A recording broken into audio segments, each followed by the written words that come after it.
shadows of the void where darkness reigns stands the Mordian 50th, where courage remains, with last guns gleaming and hearts of steel. They march into battle with grim resolve to deal. For Mordian's honor, they raise their cry against the Tao's fury. They'll never die. With discipline and valor, they'll stand tall. The Mordian 50th, answering the Emperor's call.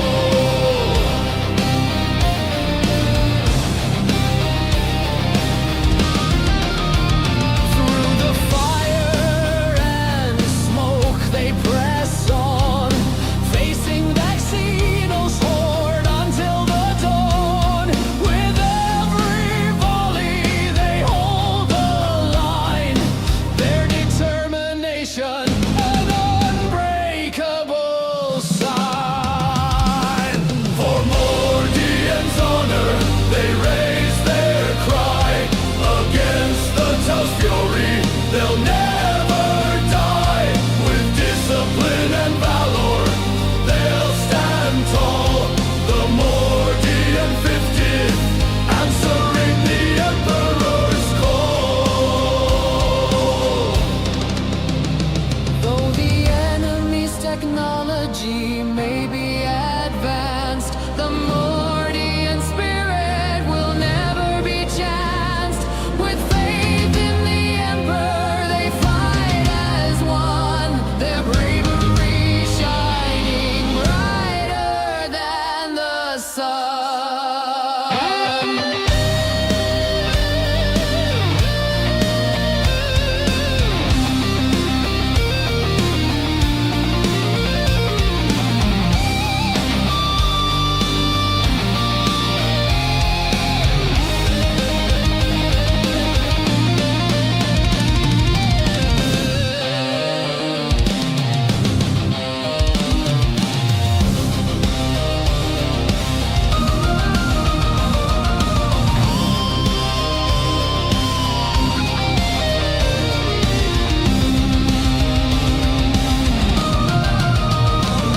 For Mordian's honor, they raise their cry against the Tao's fury.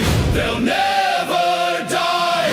With discipline and valor, they'll stand tall. The Mordian 50th, answering the Emperor's call. So let their story be told through the ages to come, of the Mordian 50th rifles and of the wars that they have won.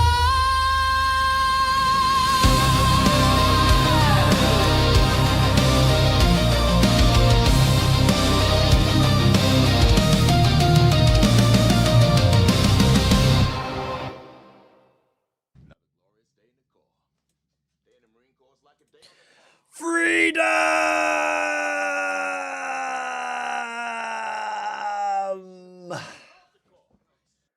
Ah. Right. It's a big day today. It's a big day. I'll tell you why it's a big day. Because I have recorded the final video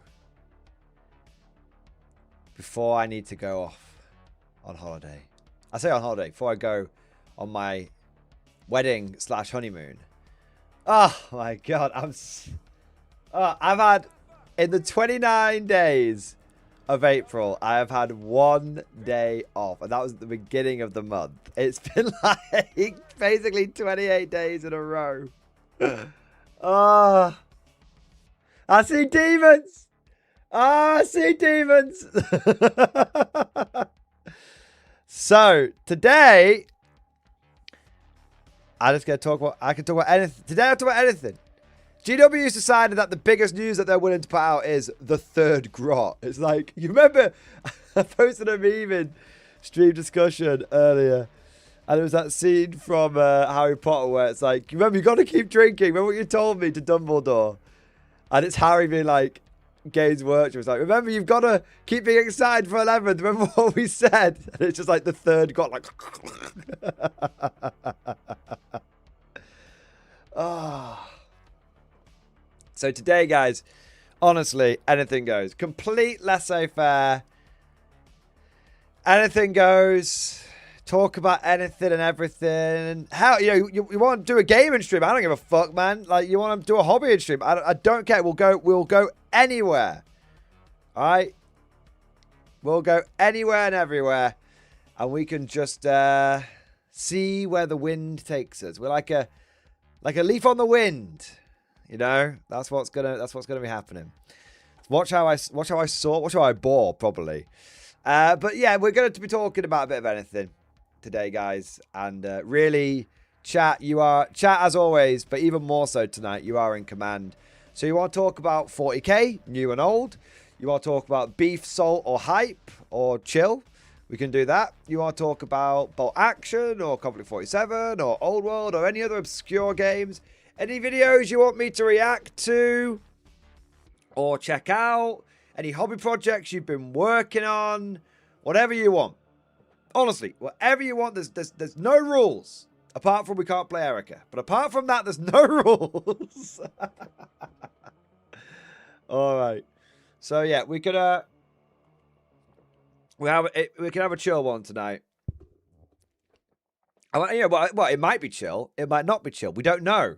It's what you guys want. Budget hot tub stream? I know you don't have one, so the bathtub will do. My bathtub's leaking at the moment, actually. So it'd have to be a shower stream. I could do a shower stream in the Rhodesian camo shorts if you want. But that might trigger...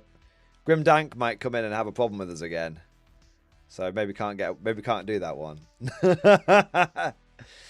Mackie strip. I don't really need a Mackie strip today in Tropic Tyranny. I've just eaten a delicious home cooked meal, which I've not. Normally I eat much better, but this month I've been eating quite badly with all the travel, with like tournaments, and then being a bit lazy. Like, okay, it takes me like an hour. You know, it's going to take like an hour to like make the food and eat the food and everything, for, like lunch and everything. Like not sometimes like half an hour, but it's like it's got to be like, no, that's half an hour of recording I could have been doing. I've been eating pretty badly, so tonight just being able to like just have just a nice, you know, a nice bit of chicken, you know, some nice potato slices, a lovely Caesar salad. Oh, mwah. It was perfect. Yeah. So I'm not feeling the urge for any food, to be honest. I'm all right. Yeah. We've not done roll call yet. Who knows? Do we even do a roll call tonight? I mean, it's such a free form idea zone. It could be anything tonight. There you are, right? I mean, I'm pretty certain people want the roll call. Salad and tabletop set. I know, right? I know, but I am actually... Look, I know I'm getting old because I now like salad. Like, I actively look forward to a salad, whereas obviously when you're a kid, you're like, no, pizza and chips and chicken nuggets and bloody, bloody ice cream. Your parents will make you a nice meal. My parents used to hate giving me like chicken nuggets and stuff. That was a treat. And I used to be like, I want chicken nuggets. So, but now, and then when you leave the nest, you're like, I can eat all the chicken nuggets that I want. And then you get a bit old, you're like, fuck, I need some salad. There you go. There you are. What? Wait, what? I still do the pizza fast food thing? Hey, look, Mad Larkin, you live your best life, man. I ain't telling you what to do. You still love the pizza and chicken nuggets? You still love your chicky nugs? You enjoy your goddamn chicky nugs, man. Ain't no one can tell you what to do. Remember, one of my favorite quotes of all time. In America, you have the ability to eat and balloon up to 600 pounds and then die of heart disease. That is your right, and that is beautiful. and that is true, and it is beautiful, and it is amazing. You have that right. It's not that you should do it, but you have the right to do it. There you go, and that's the best bit. I like Caesar salad because it's mostly fried chicken with Caesar sauce on it with the side lettuce. Well, this was actually, there was no chicken in my Caesar salad because I already had a bit of chicken. I didn't do double chicken aside with it, although I could have done, to be fair. Yeah, so it was just a little bit of salad dressing and some croutons in there. Croutons. Woke Caesar salad. And a bloody woke salad. Yeah. So it's not a Caesar salad because, sorry, no patriarchy here. It was a Cleopatra salad. There you go. That's what I had.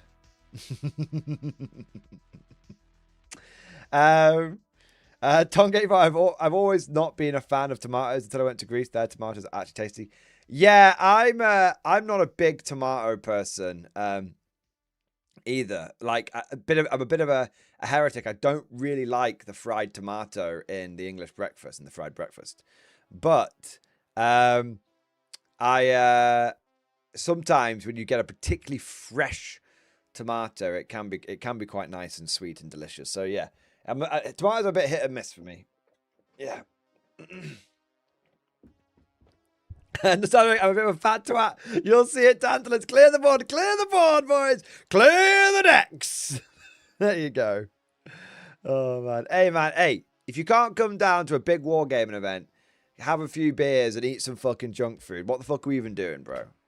You come and be your big, beautiful, fat twat self, and I will love you all the same. There you are. I love you more. There you go. All right, what have we got next? I'm currently dying of a vagus. Well, not before Tantalus. You can die after Tantalus. Oh, I'd rather you didn't, but there you go. All right, what have we got here? Okay, so we probably do. Okay, maybe I'm not that big, but I'm a large man. That's fair, dude. It's just you're just husky, is the term, right? There you go. You don't win at life until you've had half the stuffed crust pizza by yourself. Oh, yeah. Always. I remember. I never used to get stuffed crust as a pizza because my, it was always a bit expensive. Like when you're a student and everything, can't spring for the £2.50 of the stuffed crust, or it's probably a £5 now. But when I got my first paycheck, one of the first things I remember buying with my first paycheck was a Domino's pizza, not a local greasy kebab shop pizza. No, it's Pizza Hut, sorry. It was pizza, and I got the cheesy bites crust, and I was like, and I just this 20+ pound like pizza like turned up, and I was just like, this is being rich. I was like, this is affluence. I've made it into the big leagues now. There you go. And I ate it all to myself. Yeah. Anyway, let's have a look here. My first paycheck was a Pret-a-Manger. Yeah. Hey, look at this. Look at this guy. He's got a Pret. You see, we don't really get Prets up north. Prets are a distinctly southern thing. Like, there's a defining line. Well, there's sort of like where the Venn diagram like crosses over is in the Midlands, where in the south you've got Pret, in the north you've got Greggs, and in the Midlands that's where the two cultures meet. There you are. Yeah, you get Prets at airports, but that's like international territory, rat bass. It doesn't count. Yeah. Yeah, Greggs is better than Pret. I heard a brilliant idea the other day, and if I ever become leader of, you know what? I'm not an overly ambitious person. I'm a humble guy. So if I ever become supreme leader of Britain, I will take a leaf out of the American book, and instead of having a Burger King able to be deployed anywhere in the world within 24 hours, I would expand the military budget to include being able to deploy a Greggs anywhere in the world within 24 hours. There you go. How can you expect the lads to go around the world fucking people up if they haven't got a Greg's pasty behind them. There you go. I mean, like, it's unreasonable. It's unreasonable to expect that. Like, I wouldn't do it without my bloody Greg's. There you go. And we're bringing the Yorkie back to the Rat Packs as well. There you go. Greatest soft power move in history and hard power. There you go. All right. Talzun, British blah blah, British blah blah, what we've talked about. Remember, guys, don't be Talzun. Every day that goes by, you prove me more and more right in that sentiment, Talzun. Every day.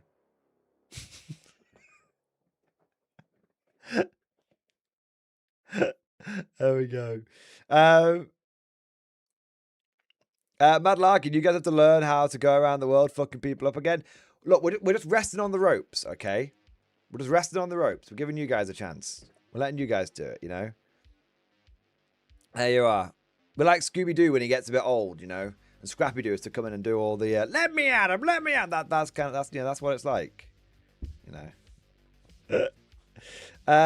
What have we got? Sausage rolls to fuel the troops. Exactly. See? Exactly. It's all right. There you are. Anyway, shall we do a roll call? We've got bloody 141 people in here talking about how we're going to conquer the world and re-establish the empire with bloody Greg sausage rolls, which, personally, I think is a good idea. But we should probably pretend that this stream is even remotely professional.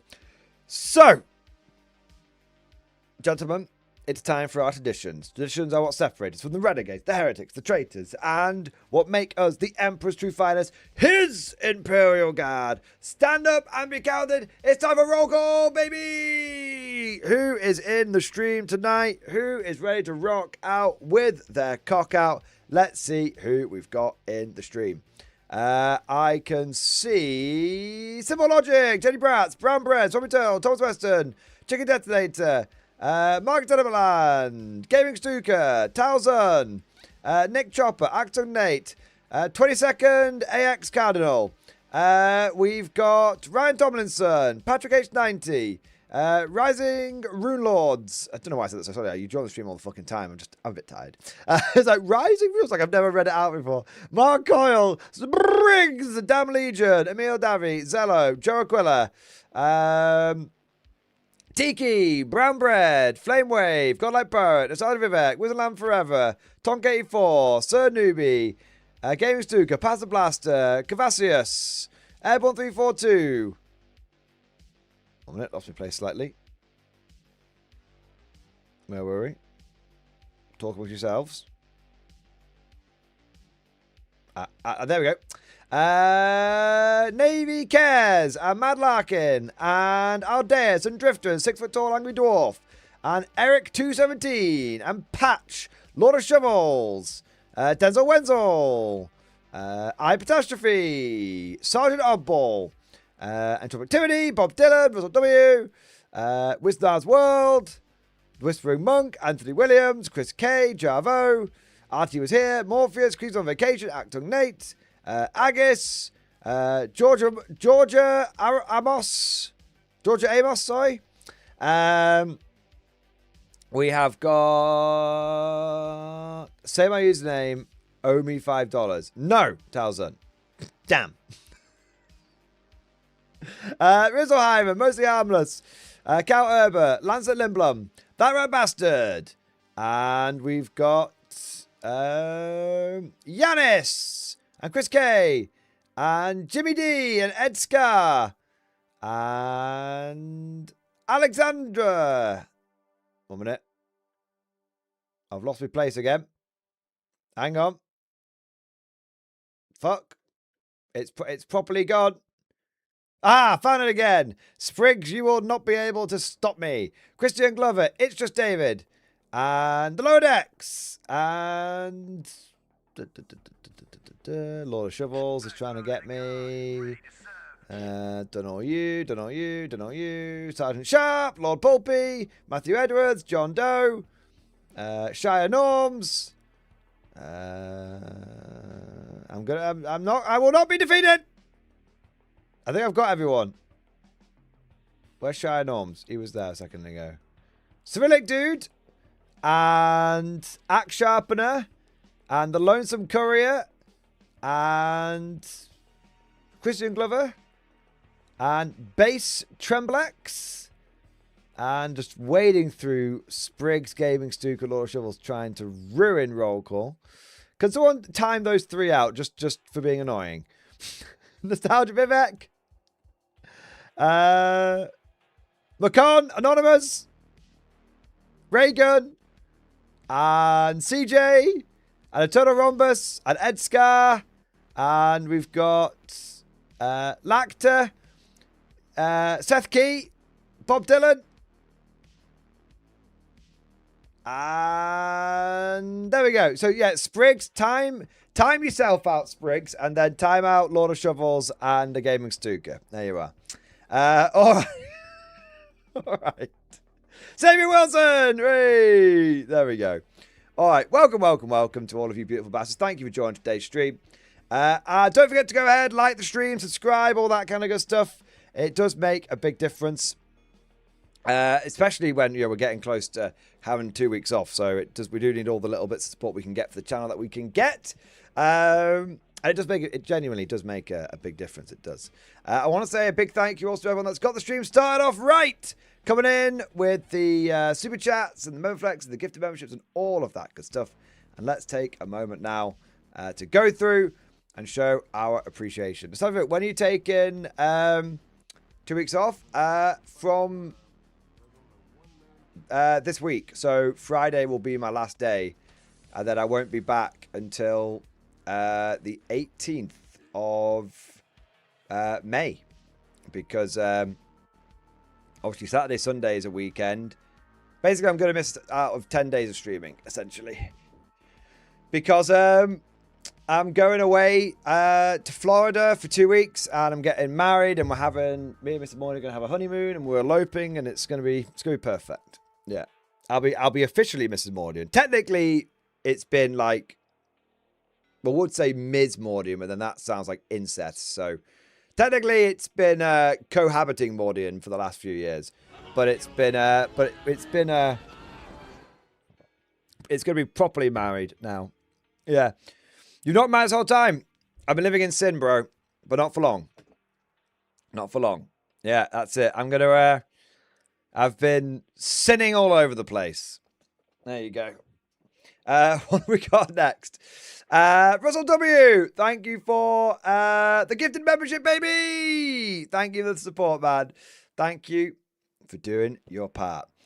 We've got the Talzun. Thank you, Super Chat Man. MG, you gotta watch that meme I sent to discussion. I saw it before. It's literally perfect. I think this is exactly what happened. I think this is 100% accurate. This meme, right? Watch this. The Blood Angel design team for 11th edition. Alright everyone, that is it. We have completed the designs for the 11th edition starter box. Give yourselves a round of applause everyone, really well done. I think we're going to get a lot of new people excited in this hobby. You should all be very, very proud of yourselves. We start printing all the boxes tomorrow, so enjoy a few days off everyone. I'll see you next week. Oh, fuck, we forgot the Blood Angels. Oh my god, how did we spend so long with the Orcs? We didn't even think about the Blood Angels the whole time. No, the Blood Angels. Shit, no, they're on the box. They're the main thing. We're selling them on the Blood Angels. The red. We know that. We've got red. Okay, why did we spend so long on the weird boy? We spent a whole week on him. No, we can do this, guys. A whole week.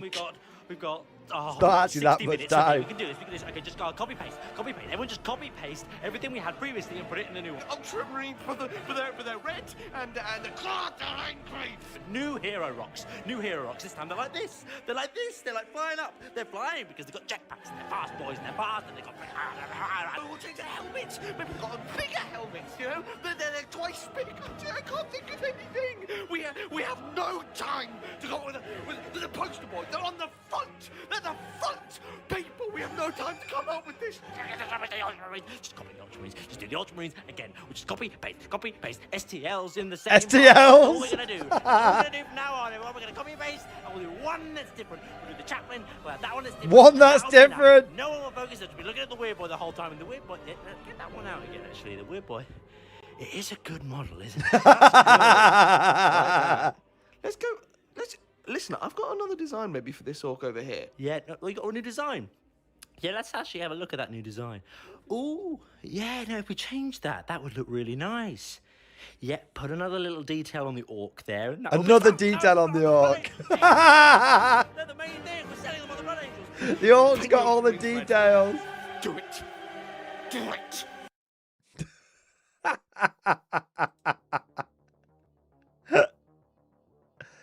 Oh my god. It's not GW because their mics work. Yeah, there's too many technical. That's too fucking technically competent. Yeah, that's amazing. I'll put a link to that in the stream for those that want to go watch and support it. I need to give it a little like myself, actually. Yeah, I mean, it's when you actually think about it, I didn't realize like how much more detailed like the orc models have been. But going back, if you go back and look at the things that have been revealed, it's so obvious now. Like, look at the orc models versus looking at the Space Marine models. Like, the only one that's been good for the Space Marines has been the Jump Pack Chaplain. That's the only one that looks like a proper, not only a proper like Space model, like a proper Blood Angel model. And then all of the orc ones, much better. Yeah. There you go. Talzard, absolutely fantastic meme. Pure cinema, I agree.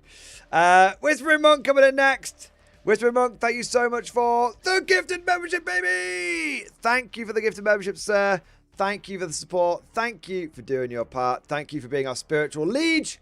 Keeping our souls pure and our ears clean. You're going to miss it for 2 weeks, bro. You're going to miss it. Mold, thank you for the gifted membership, man. Thank you, as always, sir, for doing your part. I raise my glass to you. You're an officer, a gentleman, a scholar, a good sir, and a kind sir. Thank you, man. I also want to say a big thank you to Simple Logic. Simple Logic, thank you so much for the gifted membership. Yes. Thank you for the gifted membership, sir. Thank you for the extra conscript to hold the line in the name of the Emperor. We've got 6 foot tall angry dwarf. Thank you for super chat, bro. GW is in cahoots with the Illuminati. 1 minute. For that kind of super chat, I've got to have the right hat on. Why? Why are we just saying things that to try and like pile more and more beef and salt and shit onto GW? Because I'm up for it. Like I'm in. You know, like doesn't take much convincing. I don't take much convincing, bro.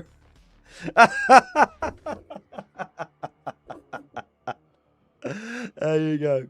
But why are they in cahoots with the Illuminati? What's the evidence? Or is it the lack of evidence? You see, if they weren't connected with the Illuminati, there'd actually be more evidence to suggest that. But the total lack of evidence indicates a cover-up job. Of course, I get it now. I get it. Yeah. All right. Oh no, the tinfoil hat didn't go back on the stand. 1 second. How can it act as a antenna without it? There we go. Bob Dylan, we all know he's playing Warhammer with Moist Critical. Bro, if I got to play Warhammer with Moist Critical, that would be pretty sick. I'm not gonna lie. You know. But as it is, I'm 90, no, not even 90, I'm 102% certain with a 2% margin for error that Moist Critical has no idea what this channel even is. And I wouldn't blame him. I want to say a big thank you next to Enjoy Activity. Thank you for the super chat, man. Opinion about GW in stream discussion. All right, this is definitely going to be beefy. I got a big fucking, I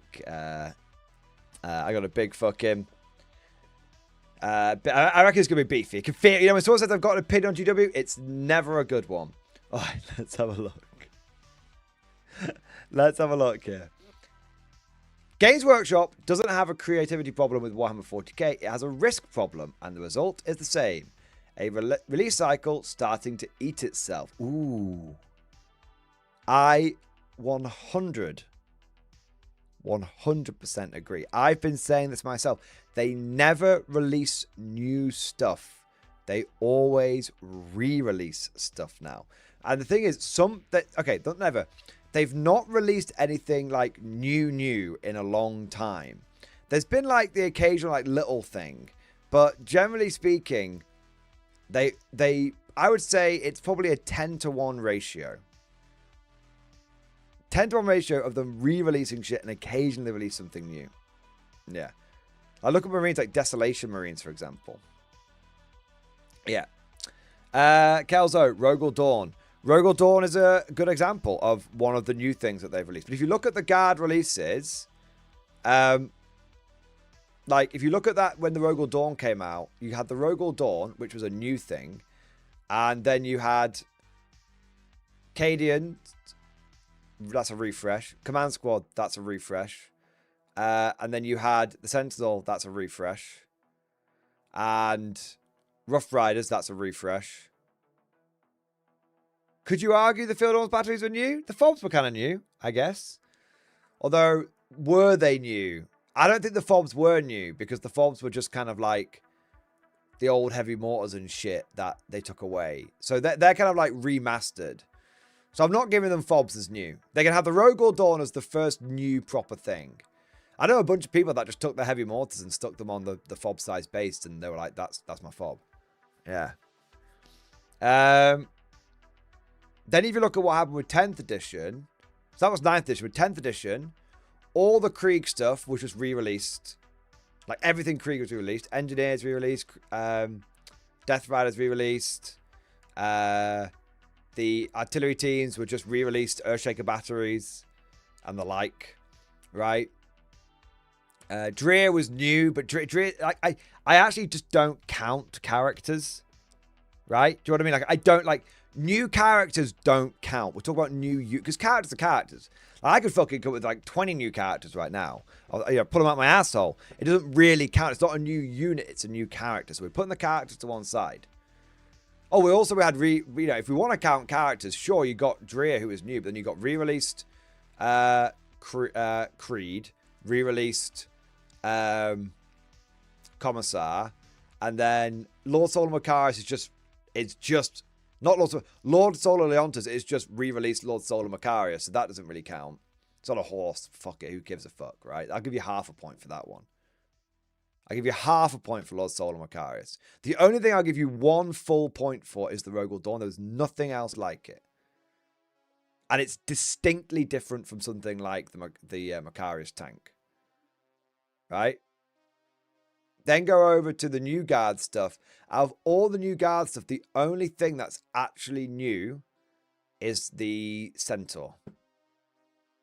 The Hippogriff already existed in previous editions. Just a long time. It was 2nd edition, don't get me wrong, but it existed. And the Centaur... Well, actually, no, you know what? You can't even count the Centaur. Centaur doesn't count. Because the Centaur was the bloody Krieg transport, wasn't it? It's just a remastering of the Centaur. So the Hippogriff already existed. The Centaur already existed. You can't count the Gravesmobile because that's just a character Centaur, so that doesn't count. So yeah, there's nothing new from this new release. Yeah. Yeah.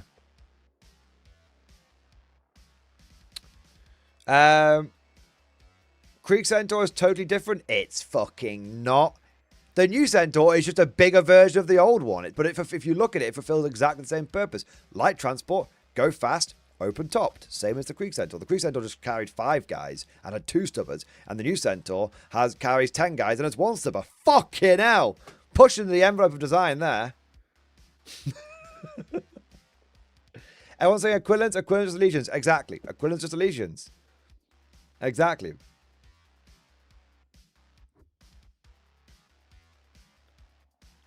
You know? Don't get me wrong, I'm glad they're releasing all the new Guard stuff. The point of this isn't to shit on how many releases we're getting. The point of this is to acknowledge that they have a risk problem. Right? It's a risk problem, not a look at like new like. This is why I don't think Games Workshop is like releases like new guard regiments anymore. Wizard Forever, 40 games out of fresh ideas. They're not out of ideas.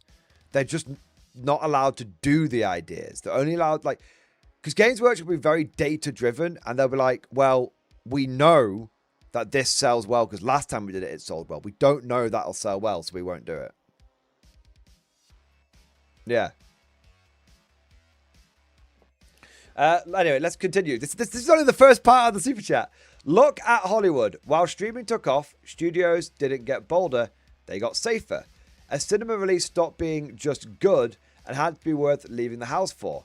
So instead of risking new ideas, they leaned on what already worked. Familiar franchises, recycled plots, legacy characters brought back for another run. Star Wars, Jurassic Park, Alien, and the return of the Avengers. The pattern is obvious. I agree.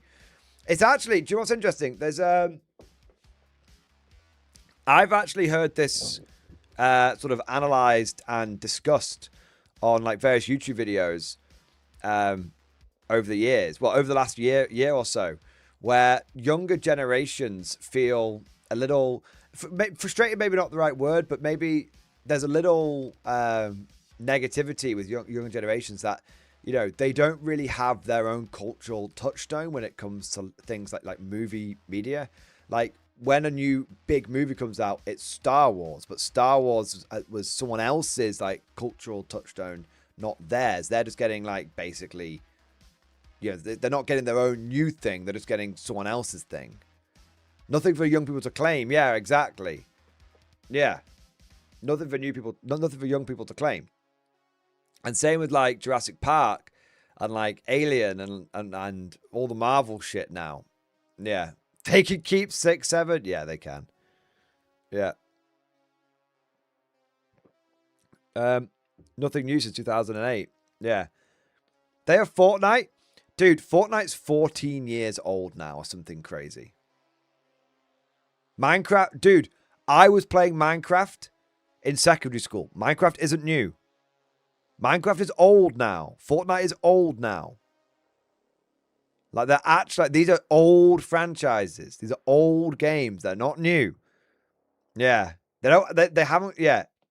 I know it's a joke, lol. Well, dude, how am I meant to know it's a fucking joke? There's no exclamation mark. There's no XD face. How am I meant to know? You, use your words, bro. I cannot tell tone from fucking 3 words. There's no /S. How am I meant to know it's a joke if there's no S?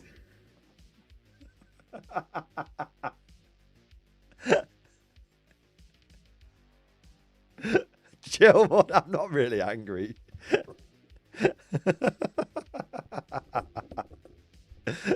There we go. All right. Civility dude, fix your hair and talk to me. Well, I've got a haircut tomorrow, mate, so fuck you. Fuck you and every stream taking the piss out of my hair. You know, if I ever see you in real life, I'm going to take the piss out of your hair. There you are. You're just jealous of my hair. That's what it is. That's what it is. Anyway, what do we got now? Again, by the way, we're only 2 sentences into this entire thing that Entropic Tyranny has done. Like, we should probably actually, like read it properly. Now look at Games Workshop. How much of 40k has actually progressed and how much has just looped back? The release cycle is dominated by reissues, resculpts, and returns. Units disappear into Legends, then reappear a few editions later as if they are new. Commissar Yarrick returns. The Red Terror resurfaces. Even old design cues like beaky Space Marine helmets are brought back to hype. But are these new ideas or just nostalgia in sharper plastic? So the question becomes, are we excited because it's good or because we recognize it? Because we get back what they took away?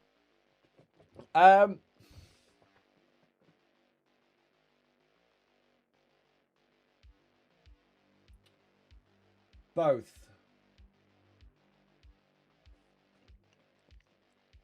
So, Games Workshop, it's a bit of a cat. So here's the thing, right? Games Workshop has been around for a very long time, And a lot of people have grown up with Warhammer 40k and has been a place of comfort for many people for their formative years. And as a result, people can be very, very protective around it. And so when you actually look at some of the new stuff that Games Workshop's tried to introduce into the franchise,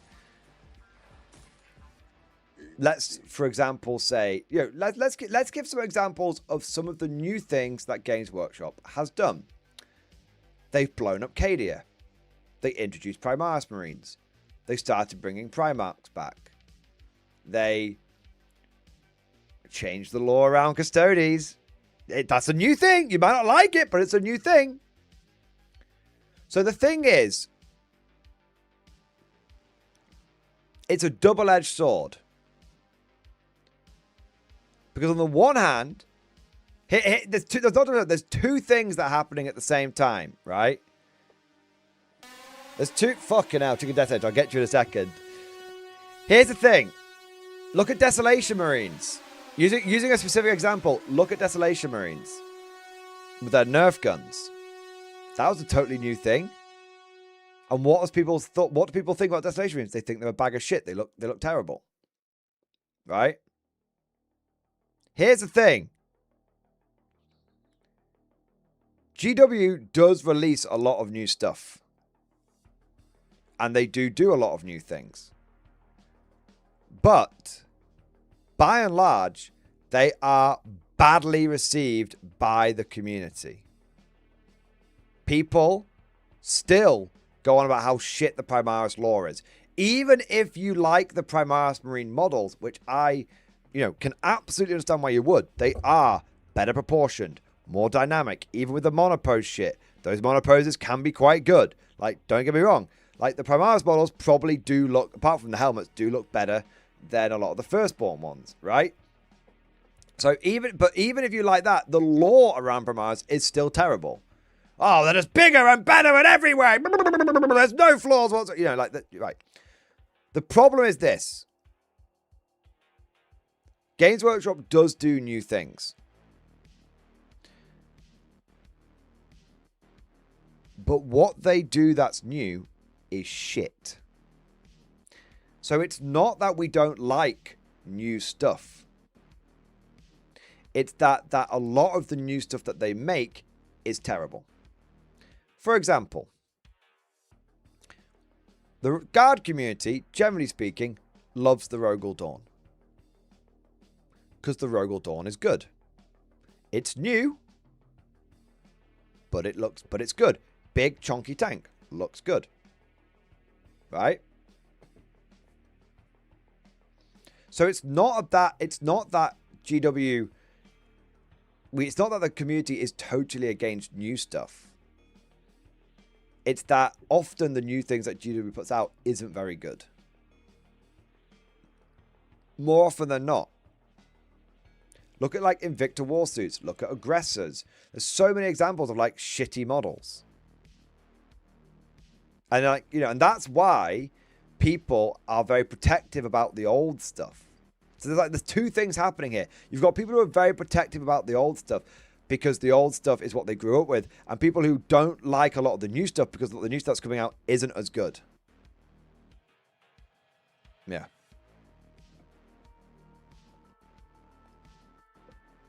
Like, look at the Invader ATV. It looks like a Mario Kart car. I've never, even when they were meta, I can say this hand on heart, I have never seen anyone run an Invader ATV. Even when they were really broken and overpowered, I still never saw anyone actually run them.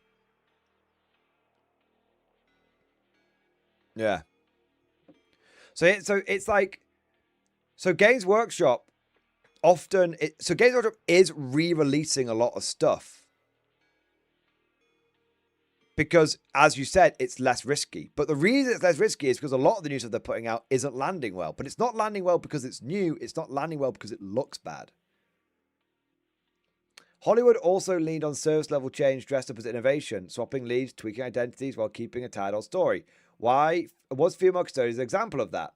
Warhammer 40k now relies on its own past. The addition of Lost felt less like bold change and more like clearing shelf space. Retire units, pull them circulation, then reduce them later, so long-time players feel rewarded. But would they feel more valued if those units had not been removed in the first place? The result is a 6-year loop. The danger is that Games Workshop runs out of ideas, it's that it stops needing them. GW's 40k ideas have become like food in a human centipede that goes full circle. I mean, it's like, what is it, the snake that's eating itself? Is that like the Ouroboros or something? I don't know if that's the right term, but yeah. Whatever the Thousand Suns symbol is, right? Thousand Suns symbol is now a human centipede. Yeah.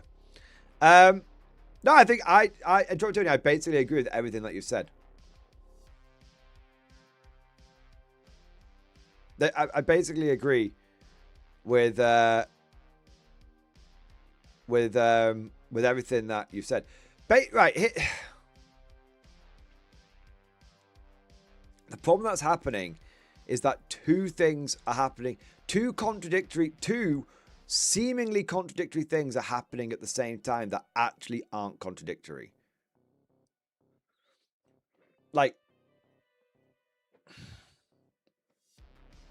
like it's like what we said before, like it's not that people just want old stuff, it's that the old stuff was often better than the new stuff that's coming around.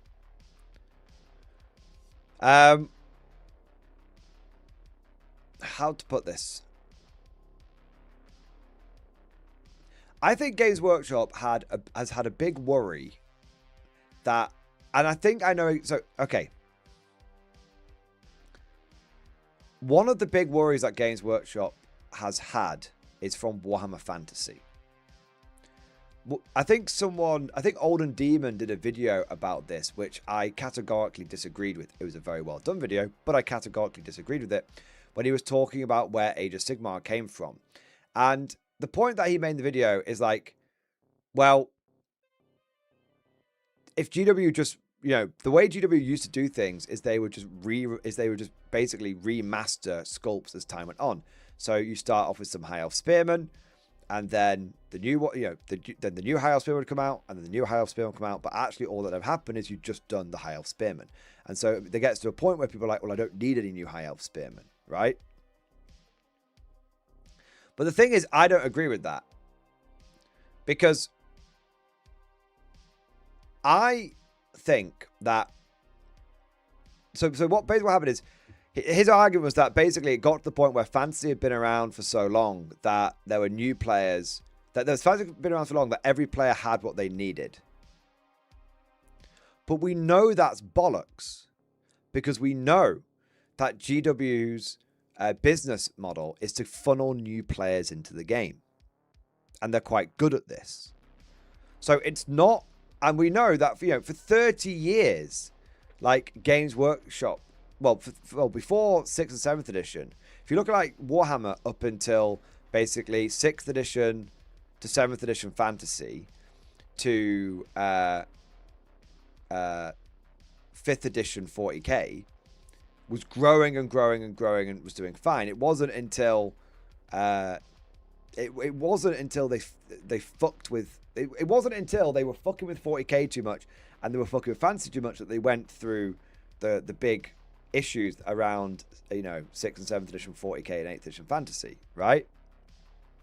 So this system of make the tactical marines better, make the tactical marines even better, make the tactical marines even better, it never was a problem.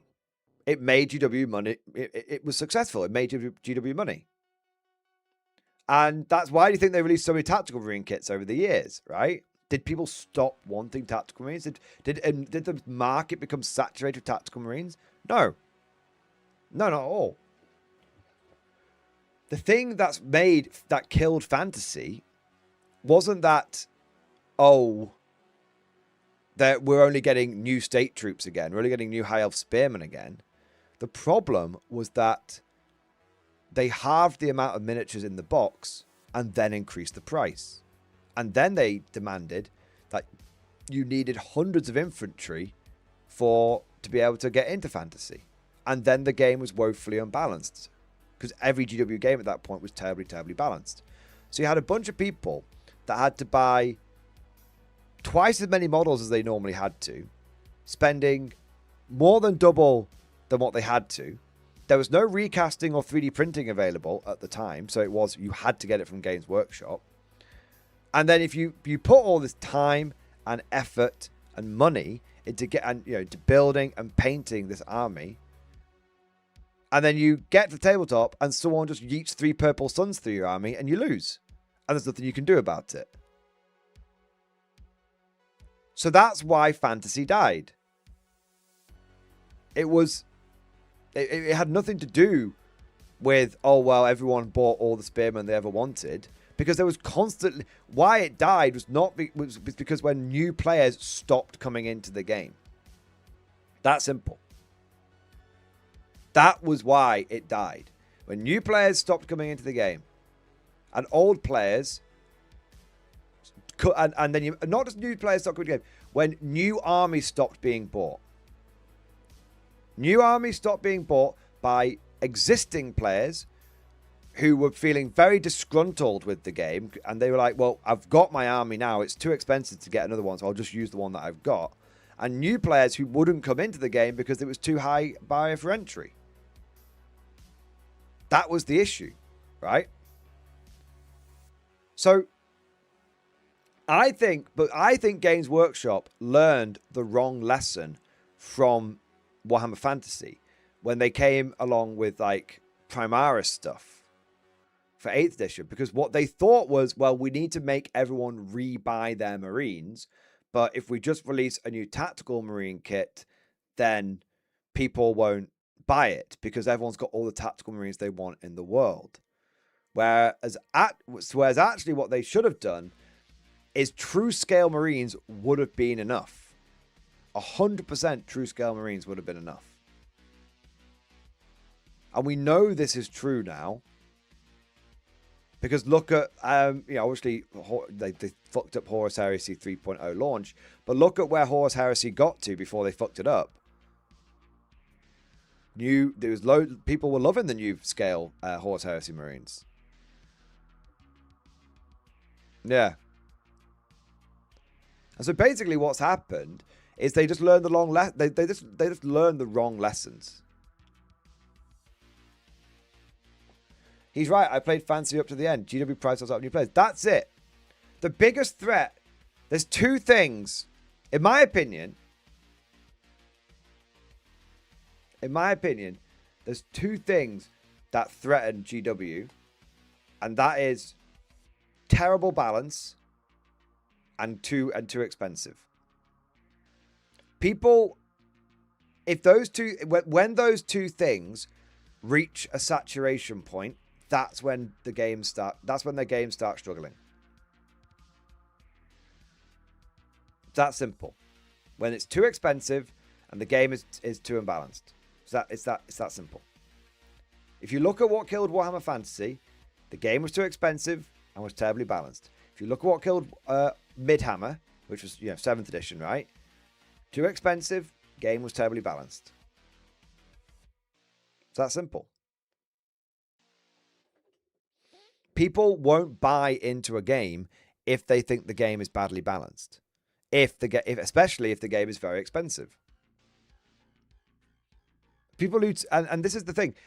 People always go, "Oh, well, more people collect 40k than play it."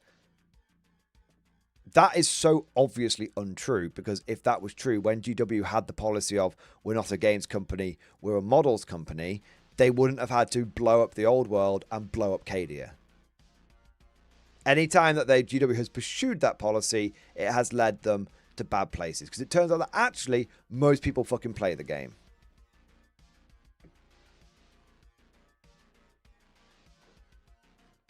Yeah. Yeah. Yeah, so if there's anything that's going to... So this is... If anything is going to kill modern 40k... If anything is going to kill modern 40k, it's going to be the game becoming too expensive, and the game becoming too expensive, and being too unbalanced. Now, if I was Games Workshop, here's the thing. if I was Games Workshop, it's kind of a funny one. I think they should continue to sell the Tactical Marines for completely selfish reasons. And not my selfish reasons, for their selfish reasons. I think the moment that GW stops selling the Tactical Marine box, I think the best way for you to get Intercessors is going to be to buy a box of Horse Heresy Tactical Marines. Because the models look better, are cheaper, and everyone has a bolter. Yeah. That's simple. Wisdom of Ever, they will just release the Old World 40k? I don't know. I don't think GW will release any Warhammer 40k Classic Edition until Warhammer 40k Modern Edition is failing. And I have no idea if that will happen. So basically, on job activity, I think you've made some really, really good points. Yeah. All right, what do we got here? Eric, my boy. Thank you for Super Chat, man. Hobby update in stream discussion. Let's have a look.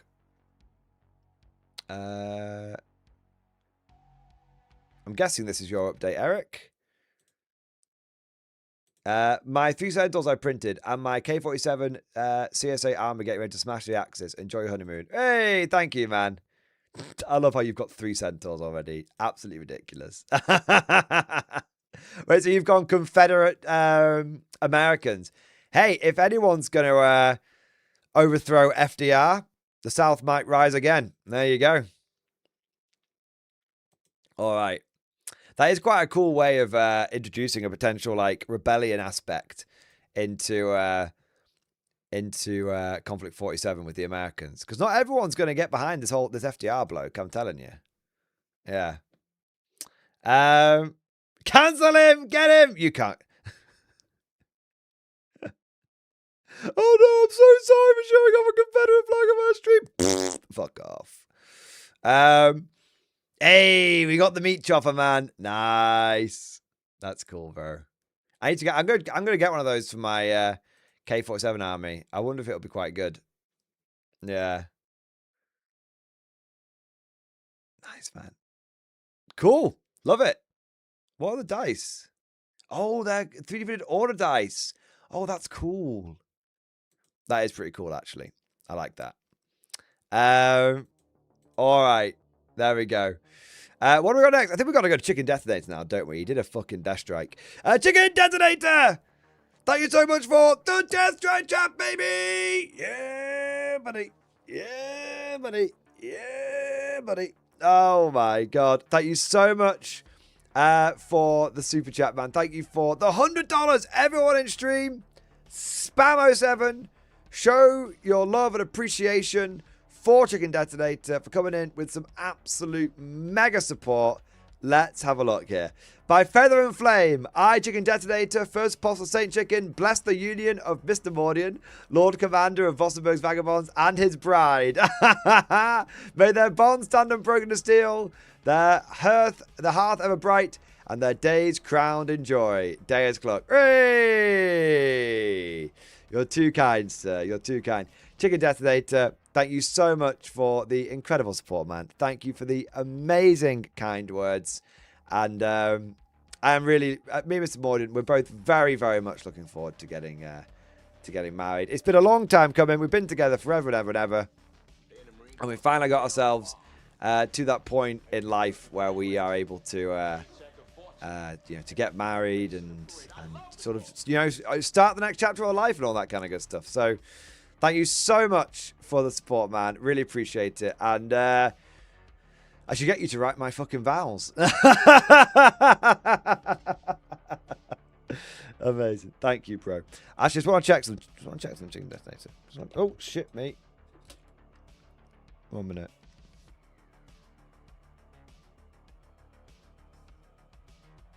I haven't had a... Okay, so I'm picking my parcel up either tomorrow or Friday, Chicken Detonator. So I'll be able to open it. I'll open it up before I go away. There you go.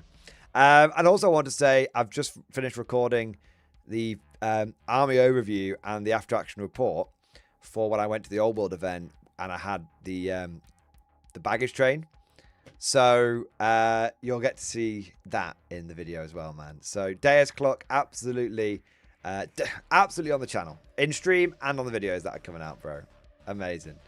All right, thank you so much, man. The war wagons are the best ones. They were, man. They're very good. I'm going to use them as war wagons in the future. I just used that particular one because I thought it made a good baggage train. Yeah. All right. Thank you, bro. Seriously, from the bottom of my heart, man. It's very, very kind of you for all of your support in the stream with all the packages and everything. Sorry it's taken me so long to get to them, but I'm finally free, so I'll be able to pick it up. There you are, man. Awesome. All right, what do we got next? I'm Jack now. Jack to the fucking tits. What do we got here? Tiki, Banzai. Thank you for the gift of membership, man. Thank you for the support. Tonk84, thank you 28 months. X-Force, baby. Pictures and stream discussion. Time for actual guard now. Let's have a look. The Scholar Progenium Pretoria has opened its doors. Wow. Beautiful, man. Hey, is that Eisenhorn? Cool. I love it. Really, really, really beautiful army. Properly well done, that.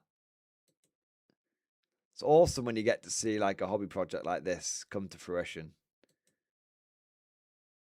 Like, it's been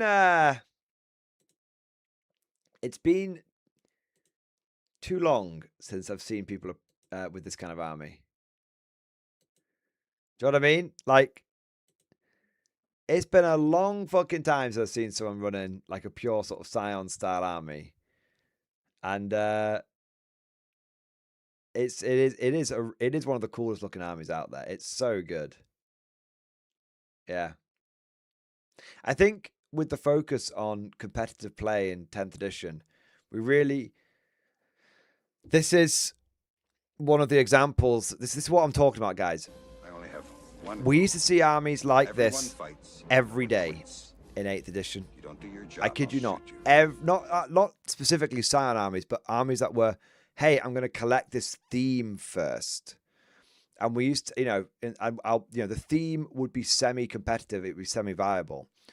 And now we just don't see people approach the game in this way anymore. And this is what I'm sad about, and this is what I want to return. Tonk, it's a beautiful army.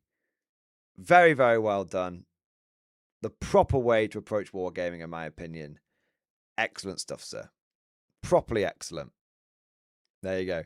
Just hope I can make something work. Dude, fuck it. If it works or not, does it matter? You've got an army that no one else can even fucking compare. Do you know what I mean? So really, you've got a beautifully painted army that's very unique these days and is properly yours. There you are.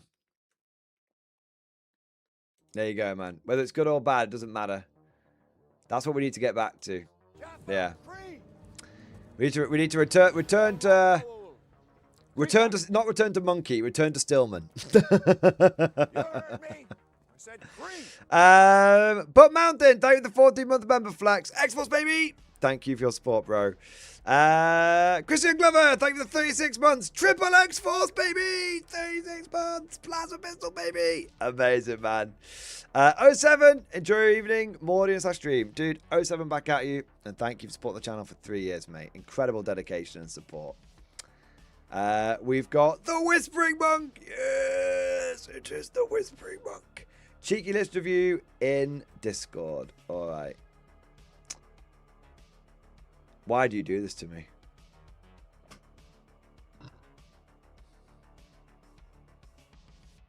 Why? Why have you sent me a towel list? Somebody shoot that guy. Okay. Carter Fireblade, 2 strike teams, Pathfinder team, 3 devilfish, 3 hammerheads, 2 tiger sharks, 2 times 1 piranha, 2 stealth suits. Is that 1,000 points? That feels like 1,000 points. Maybe it's 2k. I'm not certain. Oh, well, maybe not actually. It's probably 2k actually, isn't it?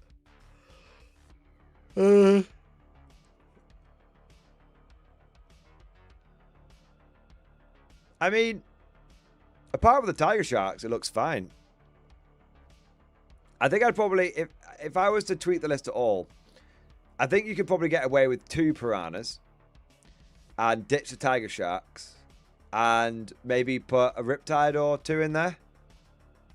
That'd be the way that I would do it. Yeah. That's the way I would do it.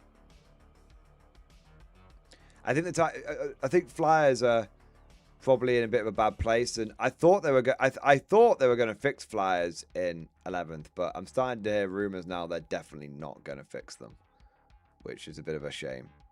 But yeah. So yeah, apart from the tiger, I think you've got 1 too many piranhas, and the tiger sharks are probably a bit of a risk. Other than that, I think it's good. Anthony Williams, thank you for the 5 gifted memberships, baby. Yeah, buddy. Thank you for the 5 gifted memberships, bro. Thank you for your support. Thank you for doing your part. Thank you for the fire team to hold the line in the name of the Emperor. Seth Key, thanks for 19 months. X-Force, baby. Congrats. Marriage is a beautiful thing. It is, man. It's long overdue. Me and Mr. Mordy have been together forever and ever and ever. We're high school sweethearts. And we've gone through life together up until this point. And it's just, it's just got to the point where it's like, we've been meaning to get married for ages, and then we were just sort of like, look, it's time to just fucking knuckle down and get it done, but in a nice way. Do you know what I mean? And so, yeah, that's what we've done. Just went from talking about it, just fucking Christmas this last year, just been like, boom, lock it in, done. There you go. Actor Nate, I tell my wife, 3rd time lucky. She's my 2nd wife. I love that. Seth Key, thank you for super chat. Damn, dude needs this vacation. I do need it. I'm very tired, but like I've not had any real holiday. It's not like real. I've not really had much in the way of time off since the beginning of the year. But I'm looking to have a nice big holiday, and then when I come back, I'm kind of looking to maybe. When I come back, I'm kind of thinking about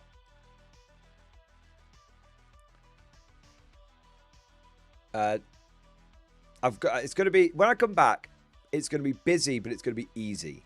So it's going to be busy because it's going to be a lot of 11th edition stuff, but it's going to be easy because it's going to be stuff that is going to be sort of eminently familiar, like talking about like guard unit reviews and stuff. I hope you guys have been kind of like enjoying, like I'm doing some more of that classic Mordian content. I've been doing more unit reviews and stuff like Graves versus Yarrick and all that kind of stuff. And so far, the videos have been very, very well received, which is fantastic. So looking to do, more of that stuff. And then, for a time, whilst at the same time, probably still, if 11 does shit, beefing on it a bit. But no, like, I want to try and, like, focus on the tactics, because that's what I've always enjoyed the most, has been the tactics videos. But I won't shy away from the beef. But if there's more tactical stuff I can cover, that's what we'll focus on. Yeah. Still waiting for that Arch 17 pounder review. Well, Chicken Detonator, that is, I still need to use it first. Maybe I should put it in my British Army for K47 or something. I have been thinking, Chicken Detonator, of doing a normal dude's British K47 force. So perhaps that will be the way to do it. Take a bunch of the stuff that you've sent me and use it in a K47 sort of style army, because I bet a lot of it would be quite good. Like that little truck with the anti-tank rifle, I bet it's actually quite decent. And the Vickers tank with the autocannon is actually, I bet, really good as well. Yeah. Actor Nate, Alan Glory, set up a playlist of all your videos and I'll set it going while I'm at work. Keep that revenue coming in. What, like, should I mean, I've got, like, Thursday, Friday, Saturday to try and, like, work that out. I could try and... Is it possible for me to come up with... I just don't want to leave my computer on 2 weeks. Just, like, constant... I mean, I don't know how you do it. But, like, if you do, like, a 24-hour live stream, it would require me to, like, leave my PC on streaming, right? So I could like, I'm just not willing to do that because I don't want to come back to my house being burned down. You know? Hey, you know, Evan could do it. Evan could take all of the Mordy and Glory videos from the beginning of the channel, from the very beginning, and he could stream, and he could put them all into a playlist, and he could set it streaming whilst I was away for 2 weeks, and it could just play from one to just, he literally set the playlist up, OBS just screen share it, and it just goes from one to the next, to the next, to the next, to the next, to the next. We'll see how far we get through the MG archives. How many videos do I have? I've got a lot of videos on this channel. I actually don't know how many videos I've ever made. It's quite a lot, though, I suspect. I actually don't know how you can see the total. I think you can see the total on the homepage, actually. Let me have a look. 3.9 thousand views. Not views. 3.9 thousand videos.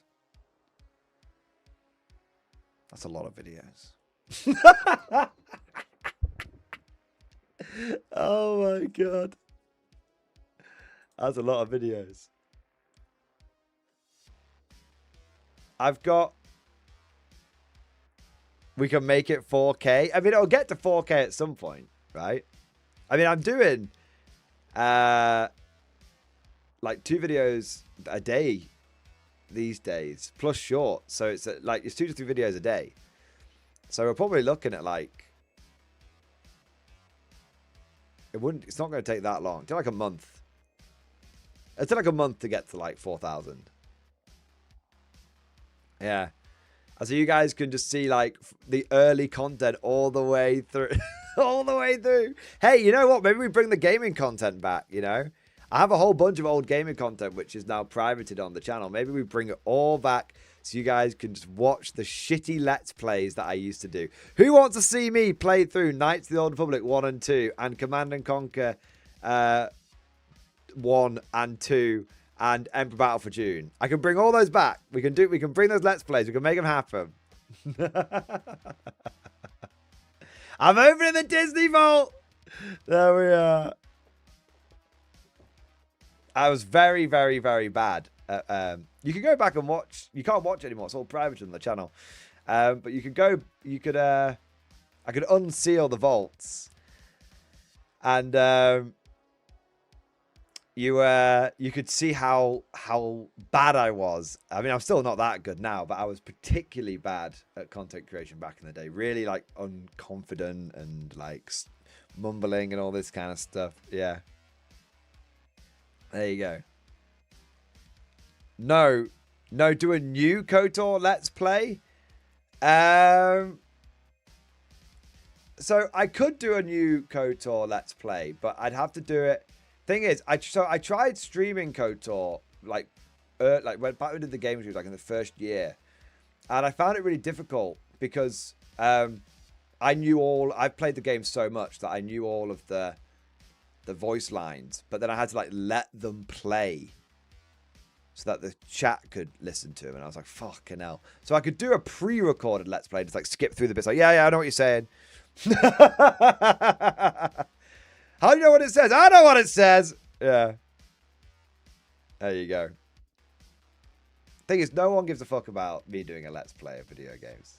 Like, no one gives a fuck. There's too many, do you know what I mean? There's much better gaming channels out there than mine. Yeah. See, gaming content these days, like back in the day, gaming content was all about like someone just sitting down and playing the game, and you would watch them basically play the game. It's very long form stuff. Whereas now gaming content is expected to be extremely like highly edited, like, you know, cut out all like the boring bits and all that kind of stuff. And that's like, I don't know. I just find that like, I would find that like somewhat, it's not the kind of, it's just that I'm just not the kind of content that I'd be naturally used to making. Yeah. Yeah. Raising Reloads, Element and Glory. Nerdrotic just launched a new YouTube channel that plays all his Friday night tights shows back to back 24/7. End to end, it would take over 9 months to get from start to finish. Do that. I mean, I could do, but I just need to figure out, like I said, like how you do that without just leaving your PC on like 24/7, right? Because I don't want to do that. Yeah, the gaming market's very, very saturated now. Yeah.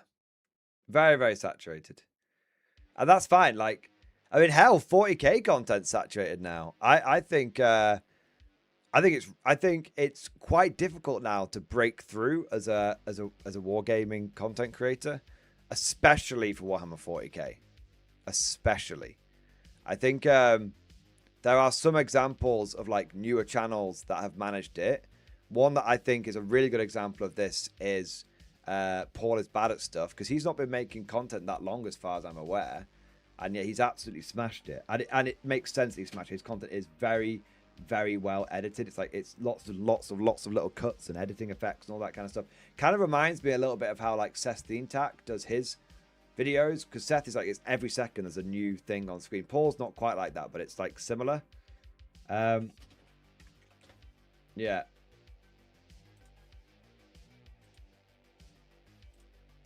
So yeah, he's been making videos for like 3 years. Well, I guess actually that's relatively long time.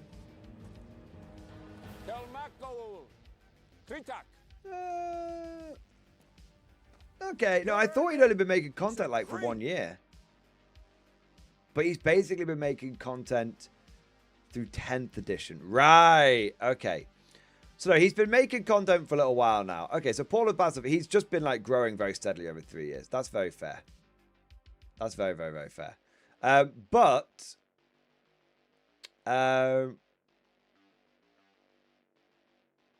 Oh, that's okay. So I'm looking through his content now.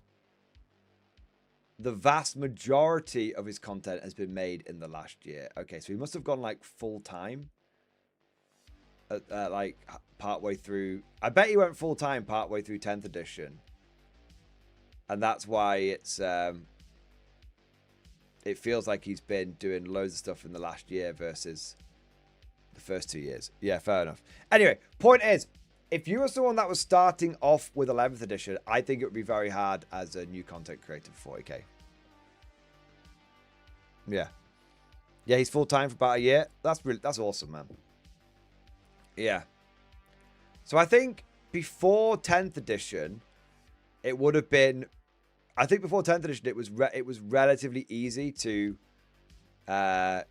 break through as a content creator. Now I think it's a lot harder, because 10th edition has seen such an expansion of the game. Yeah. Yeah, I think it's easier to actually break through with other, because you're not competing with as many people. I think it's easier to break through with other games. Not break through. I think it's easier to carve out a niche. Yeah, you've got to have a niche. Yeah, 100%.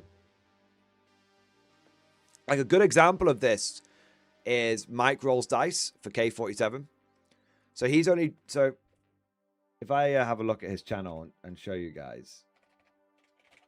Right.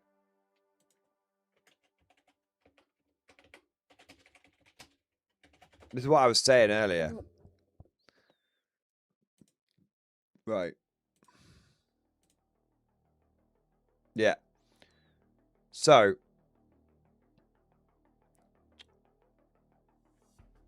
basically, right.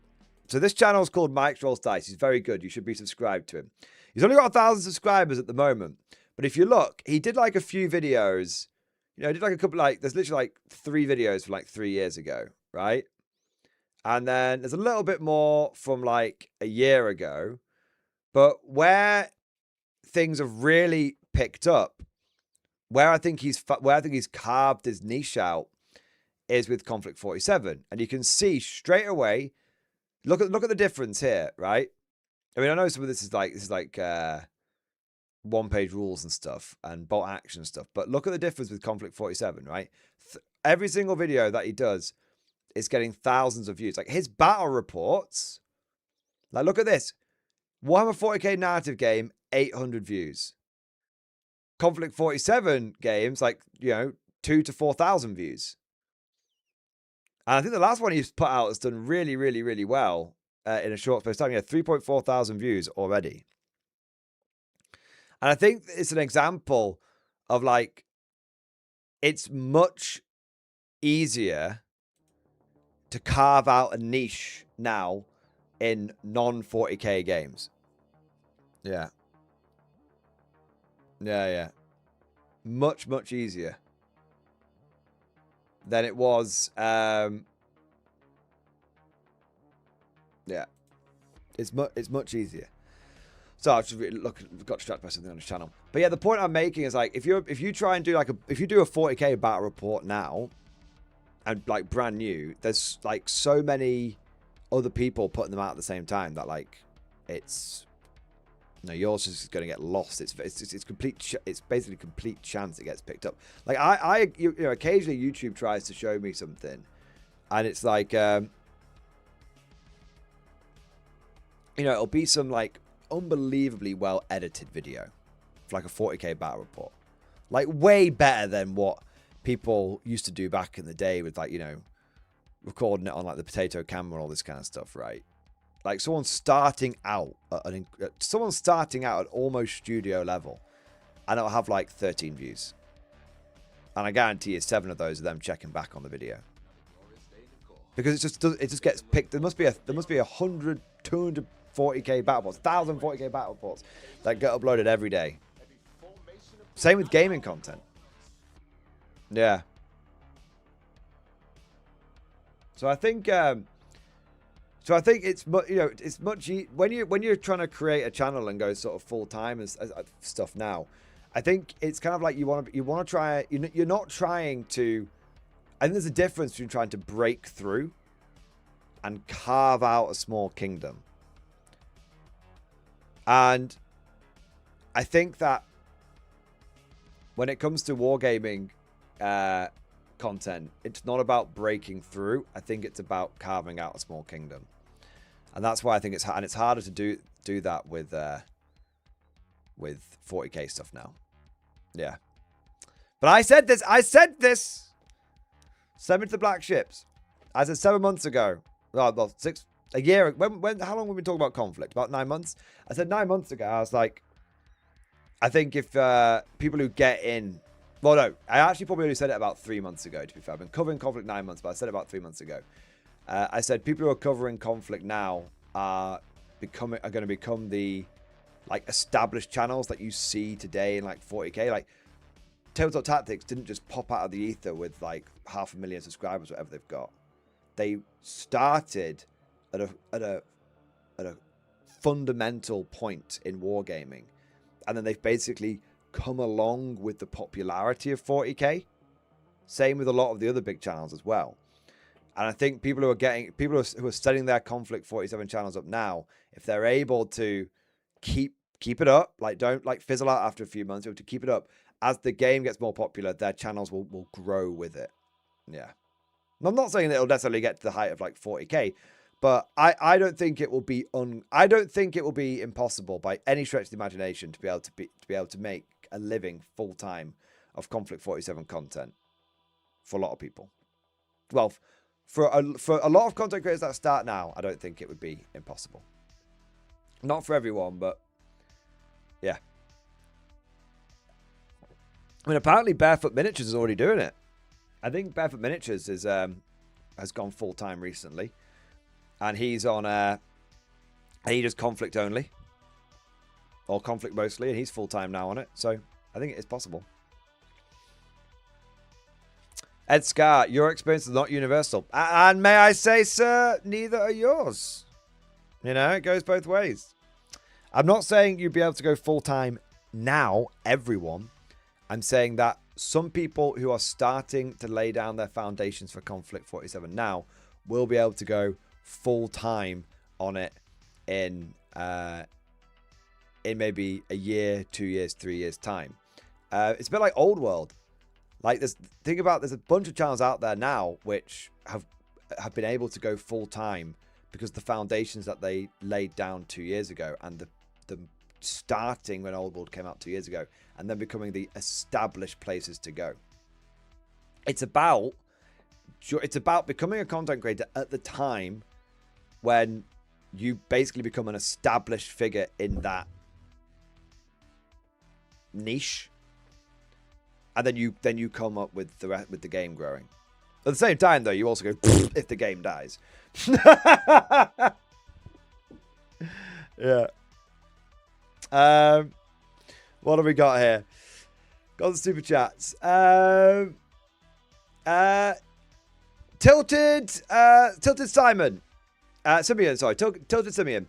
Thank you for super chat, bro. I fixed my issue with 40k in one very simple way. I play bot action K47 instead. I live each game with a great story. I do not get that with 40k. I think that's pretty accurate. Yeah.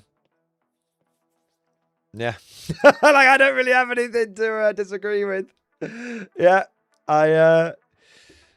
It's like I see, this, like, obviously I still play 40k. I still play it. I still enjoy it and everything. But like, I've been saying this for months now. Like, I see people who are like getting completely and utterly demoralized about like 40k, and they're anxious. People are like losing sleep and are anxious over like 11th edition, whether it's going to be good or not, whether it's going to be bad or not, like blah blah blah, all this kind of stuff. Are the releases hype enough? Blah, blah, blah, blah, blah, all this kind of stuff. Right? Is their army going to be good? Are their models going to be going to legends? Blah blah blah blah blah blah. And I'm just over here like, psh, it's cool, homie. It's nothing to worry about.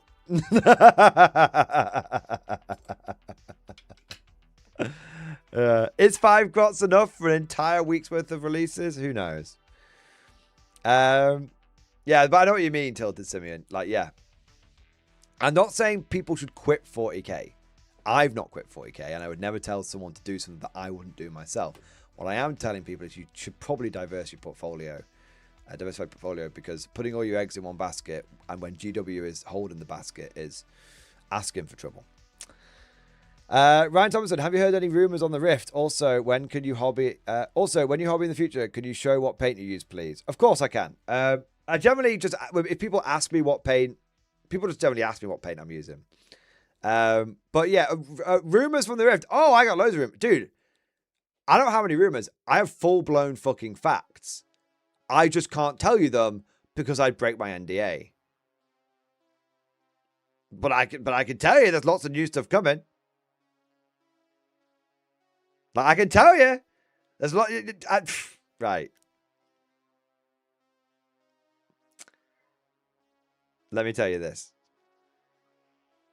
The stuff that I have seen for K47 that's coming down the pipeline, and bot action as well. Although I think K47 is a slightly more bombastic and exciting because it's so new. But the stuff that's coming down the pipeline for K47, I'm well more excited than I am for the new 11th edition. But remember, I've been playing 40k a long time. So there is definitely bias there. I will openly admit it. There's definitely bias there. Like, I've been playing 40k for a long time. At this point, 11th edition is just another edition. Whereas K47 is like, oh my god, it's totally new. Like... Right? So it's not about K47 being necessarily better than 40k. That's for us all to make our own individual assessment of, right? But it's about, I can tell you why I'm feeling a certain way, but at the same time, I'm aware enough that I can notice the bias on why I'm feeling a certain way. But as long as I'm open about that, own it, and tell you guys about it, then I think that's probably the best way of doing it. For some people, 11th edition is going to be like super, super, super exciting because it's going to be the first time they've gone through an edition change. Oh, the heady heights. What will come with the new edition? Oh, and I get that, man. 100% I get that. You should be excited. If you've never been through it before, my God, edition changes are very exciting. Yeah. Again, I want to know if we are getting anything new for Britain. Oh yeah. Oh yeah. I mean, you get it. I mean, it's definitely not just the robots coming in plastic. There's a lot more. You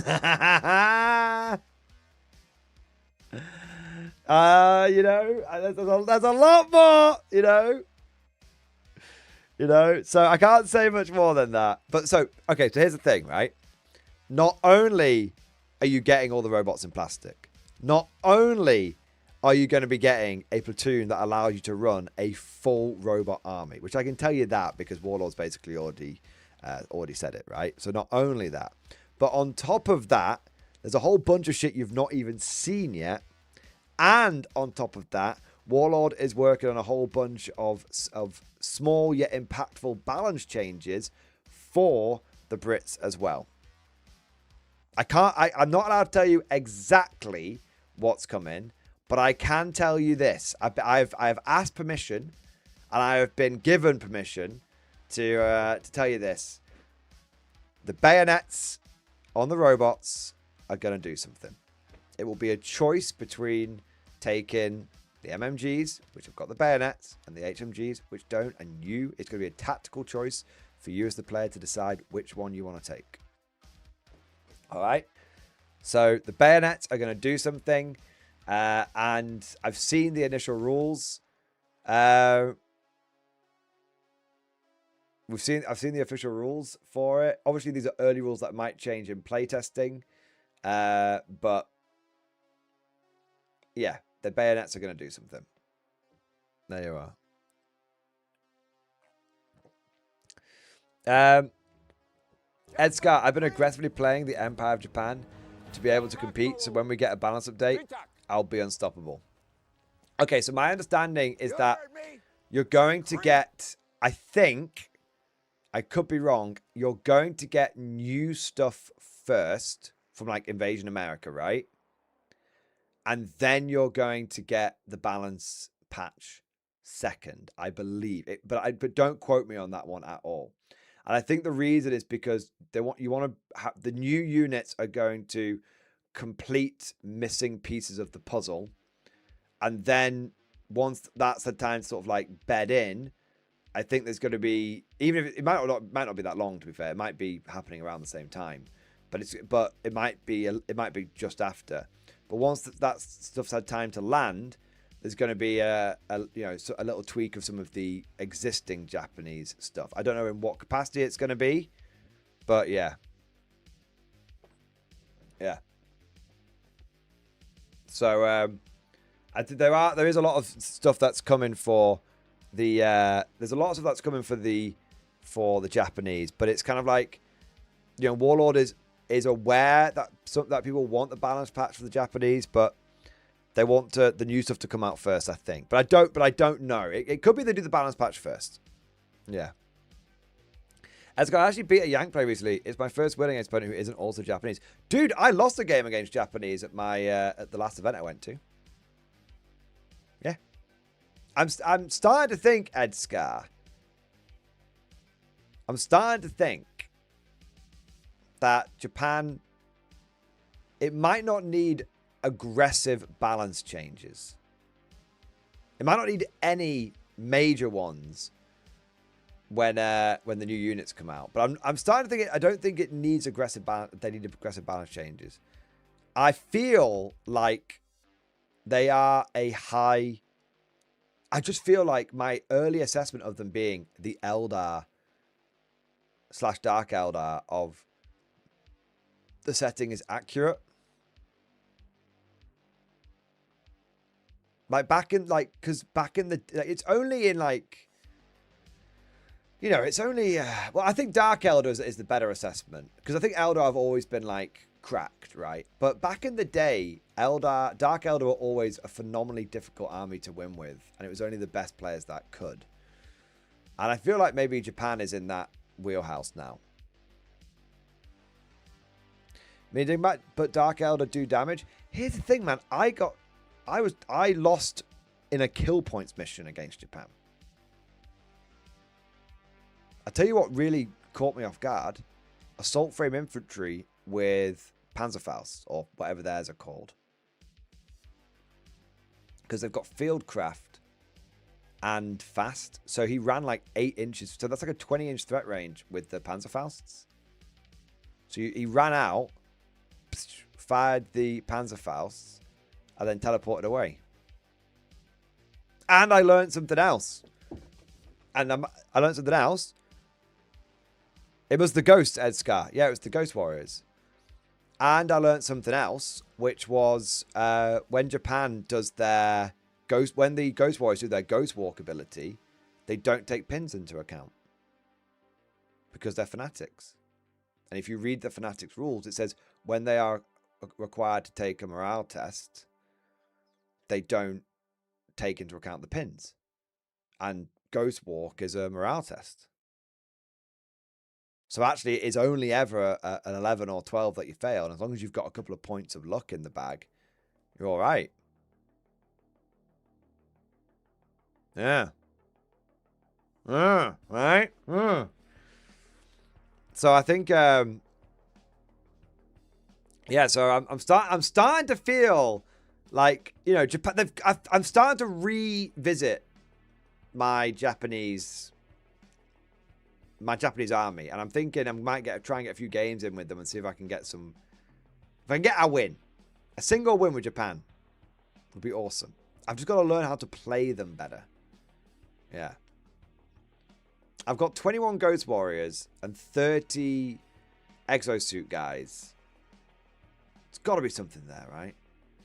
I got 17 Shibito as well. It's got to be something there. There's 2 ways I'm going to approach it, right? 2 ways.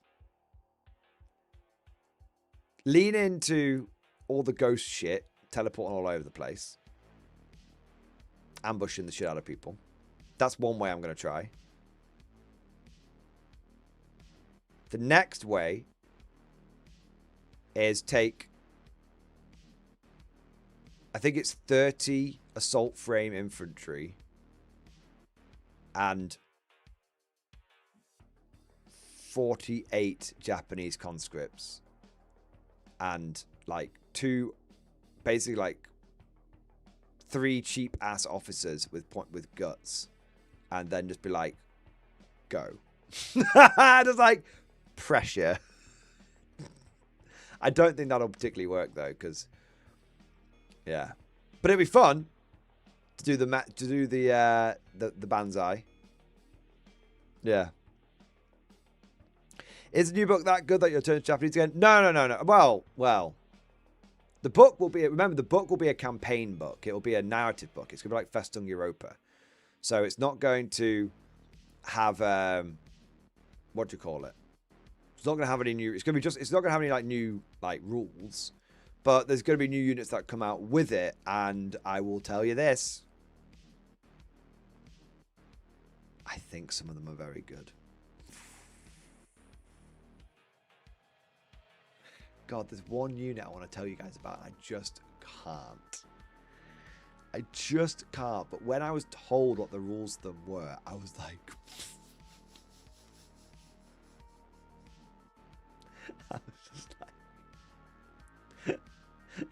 I was like, you can't do that. And they were like, it's already done. I was like, not like this. Not like this. Japanese meta incoming. Japanese meta incoming, boys. But you know, Warlord, I think it's obvious to myself and to everyone that I think the Japanese as a faction were maybe slightly undercooked when Konflikt 47 launched, right? And I think that what Warlord is doing is getting them up to where they should be. I think one of the reasons Japan feels a little weak is because you just not playing with your full toolbox yet, and I think that's going to. I think that's why they feel a bit weak. But I think once you have your full toolbox, I think things will suddenly start clicking into place a lot more. Yeah. Mad Larky, when is Warlord adding a Ghost Warrior bundle to the web store? I want to buy them, but I know as soon as I do, Warlord will make a bundle. Well, they're coming in plastic, bro. Yeah. Yeah, so, I mean, when is the next tranche of stuff coming out? I mean, what, in a couple of months? Let's have a look. So you're not going to get a bundle on them, I don't think, because I think they're coming in plastic sooner rather than later.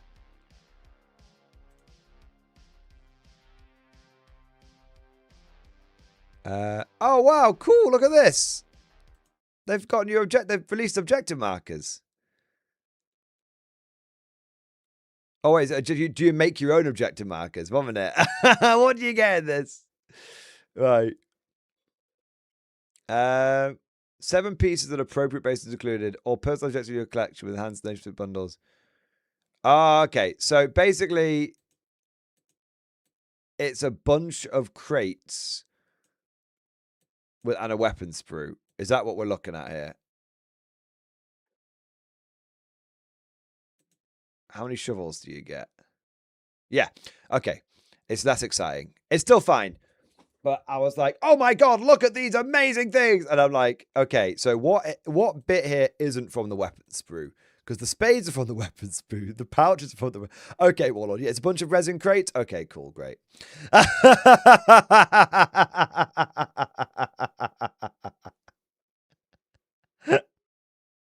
It's a... here you go. There you go. £12.50 for the crates. There you go. Honestly, I might get those. I know it sounds silly, but it is a really easy way of getting some objective markers. Yeah. So when is this stuff coming out?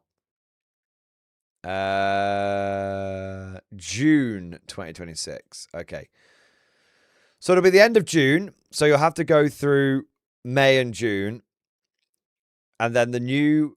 and then Invasion America will go up after... will go up end of June, beginning of July. And then it'll be a 3-month pre-order. So that'll be July... August, September. So I think it'll be out. So I think all the new Japanese stuff will be available for pre-order on end of June, beginning of July, and then available for purchase in September. So it's 5 months away, to be fair. Like, I tell you what, you do realize how spoiled... I mean, I've actually become, in a funny sort of way, much more understanding towards the GW pre-order situation these days, because you do start to realize like how quickly they are turning these things around. When the Warlord pre-order is a 3-month window, and the Games Workshop one is like 2 weeks from like announcement or something insane. Yeah. So oh god, blue hair on it. So yeah, like, but I actually give GW a lot more credit now than I used to. Yeah. Yeah, a lot more credit. Beats another grot. It beats another grot. Oh, man. What have we got here? Rand Thompson, they do need to look at objective and pin markers a bit more. K47 dice would be nice too. Yeah, I'm surprised they've not done K47 nation-specific dice. My God, can you imagine if you got the... can you imagine if you got some of the custom dice, but with K47 symbols on them? Like, it'd be so cool. Like grey ones with the Axis symbol on, the 6. Red ones with the Soviet symbol on the 6. White ones with the Japanese symbol on the 6. They'd probably end up doing green ones for the Americans and brown ones for the Brits. Yeah. Yeah, I do. Yeah, I should. I think I've mentioned it in passing. I think they sort of said, yeah, they'll get around to it at some point. I think for now they're kind of focused on the models, but it would be cool if they got. Yeah, I'm a big sucker for dice bags and dice and all that kind of shit. Yeah, like I have 7 or 8 dice bags now. I'm always buying them. I think they're neat. Yeah, I think they're cool. So I always make sure for every army I really start getting like into, I get the relevant dice and dice bag. Everyone. So that's why I've got 5 for bolt action, because I've got each of the main nations, and then I've got 2 for Konflikt 47. I got the generic dice bag for Konflikt 47 because I tried to lie to myself. I was like, if I get the generic one, I won't need the nation-specific ones. And then the moment that I started getting obsessed with the Americans in K47, I was like, gotta have the right dice bag. And if I had the dice, I'd have bought the dice as well. Yeah.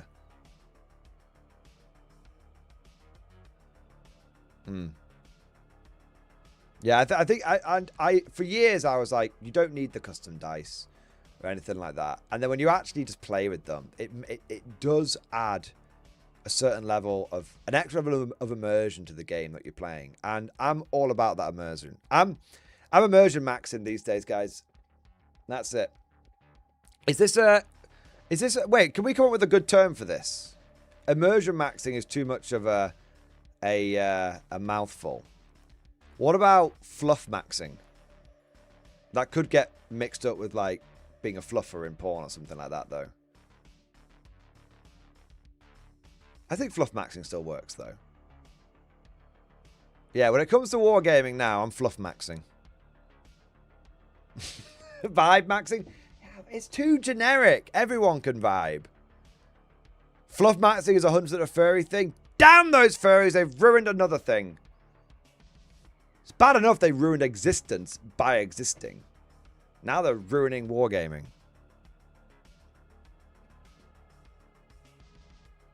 I'm definitely rift maxing. I'm definitely rift maxing these days. Yeah. See, I don't think there's a term for it. You can't have a term like that in Warhammer. What hammer maxing doesn't work. War maxing definitely means something else. If you're in chaos, you could warp max, but it's very faction specific. Yeah. I'm rift maxing these days, boys. That's what I'm all about.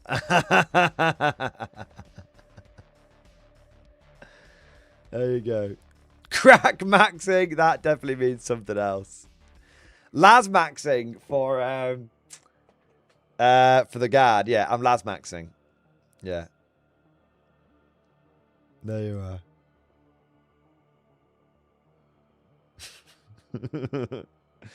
All right. What we've got completely off topic now. What are we looking at? Quick on a Sean. Thank you for the 10 gifted memberships, baby. Yes. Thank you, 10 gifted memberships, man. Thank you for the support. Thank you for doing your part. Thank you for the extra squad of Totem Core to both hold the line and eat the enemy's line. Yes. Sterling Brit, more any good guard rumors? Nah, nothing, man. I ain't got nothing, bruv.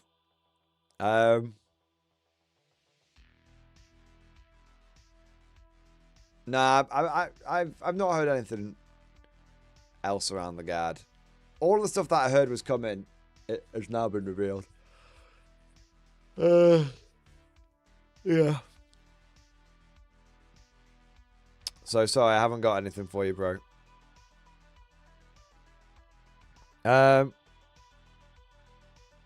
If you want a good guard book, read the new Chemdog book. Lots of Mordians in that.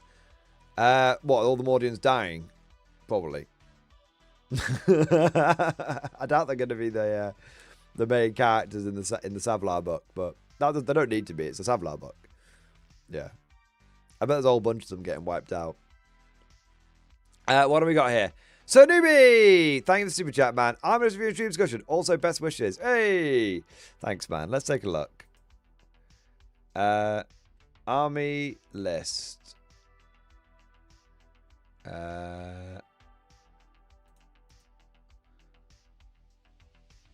Okay. So 2,000 points. Grizzled Company.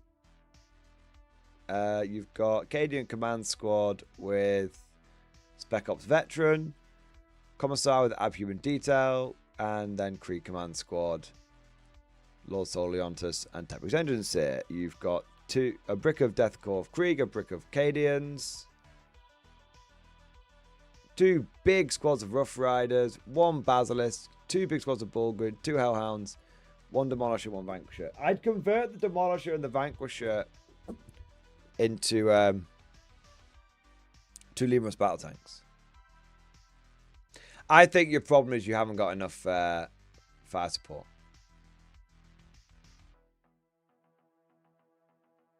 Although you do have the Rough Riders and the Bullgrids, so maybe you're alright.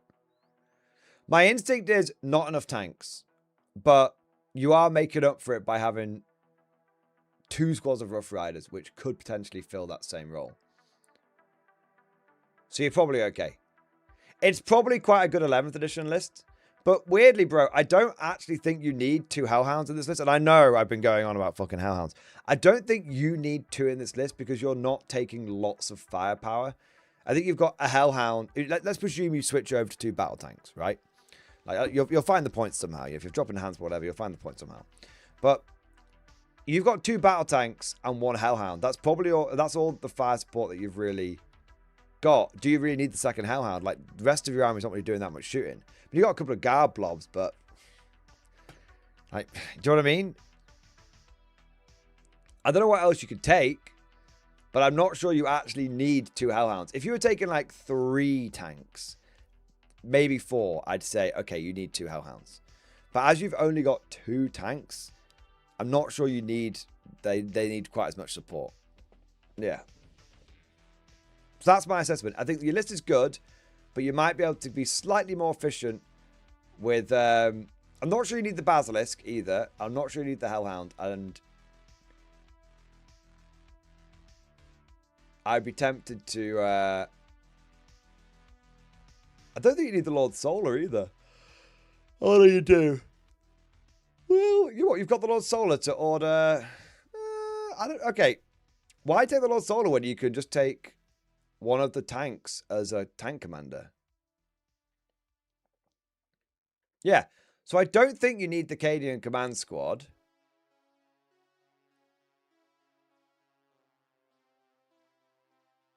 Or the Lord Solar. You don't need the Supreme Command Blob. Okay. I would sack off one of the command squads.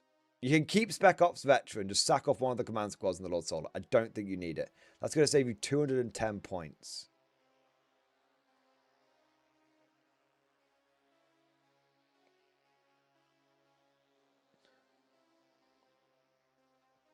I'd say sack off the Basilisk as well. That's going to be 350 points.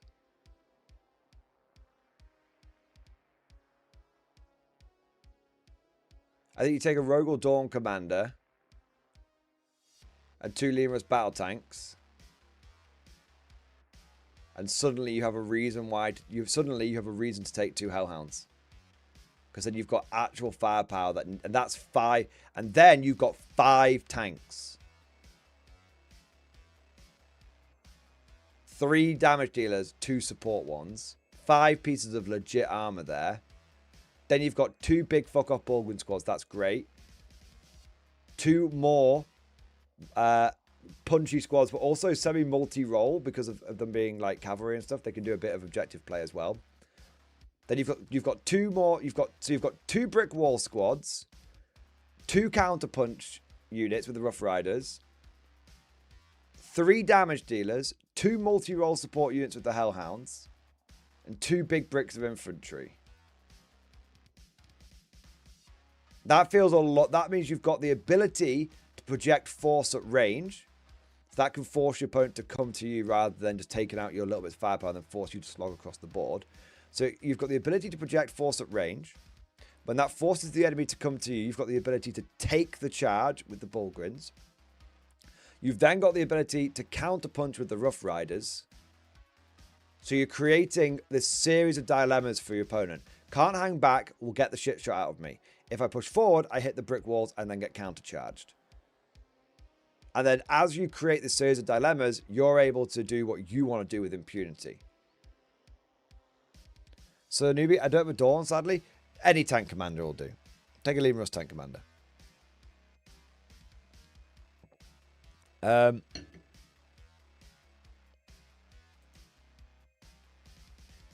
get a Dawn, if that's financially possible. You know, don't want to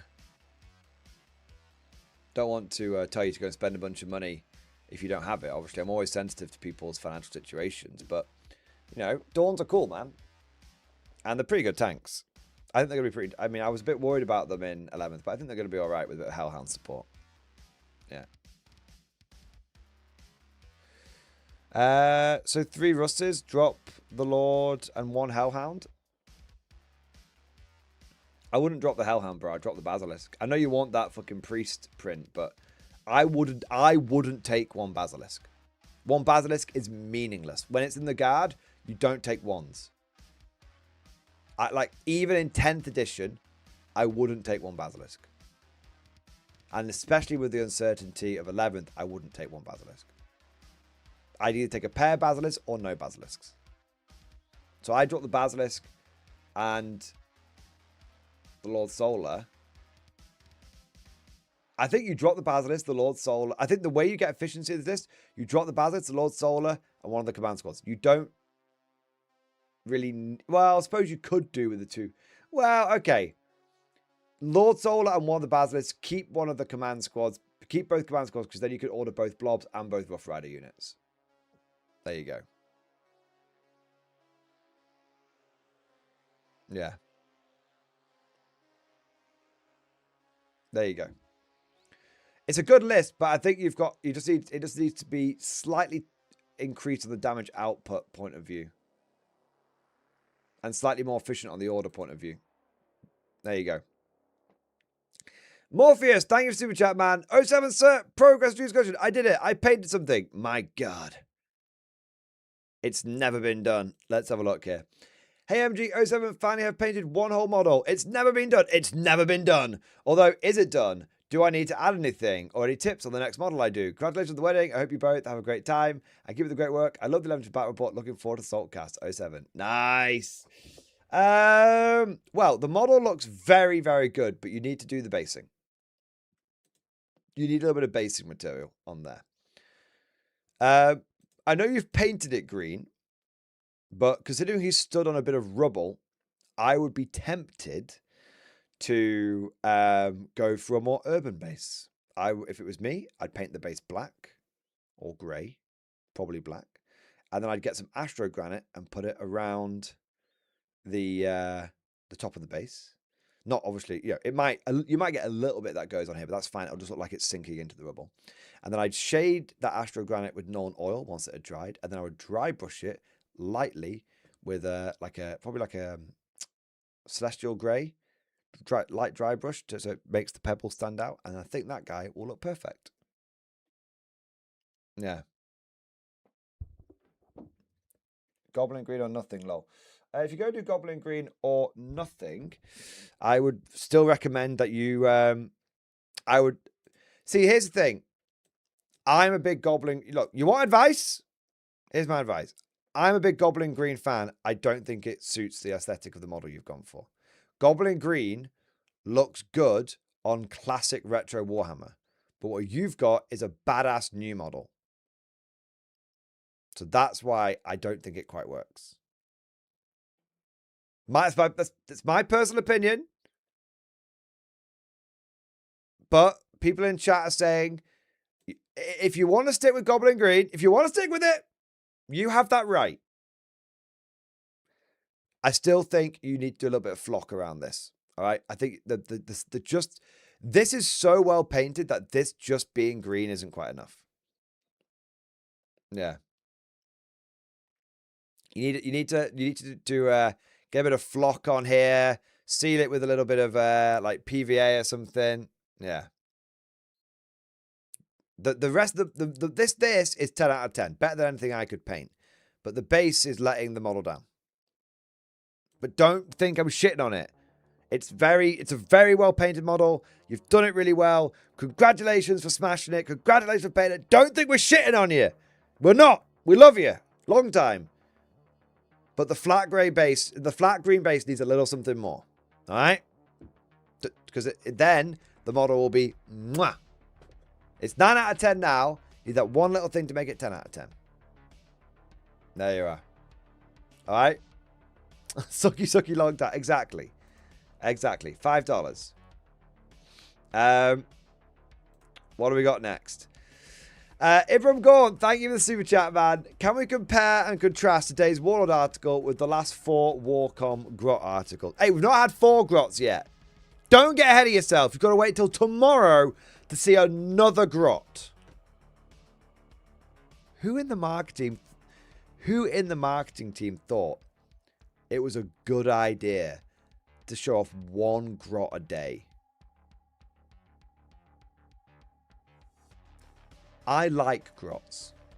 I have a massive goblin army for Old World. But even I wouldn't expect a week of Grot-related content.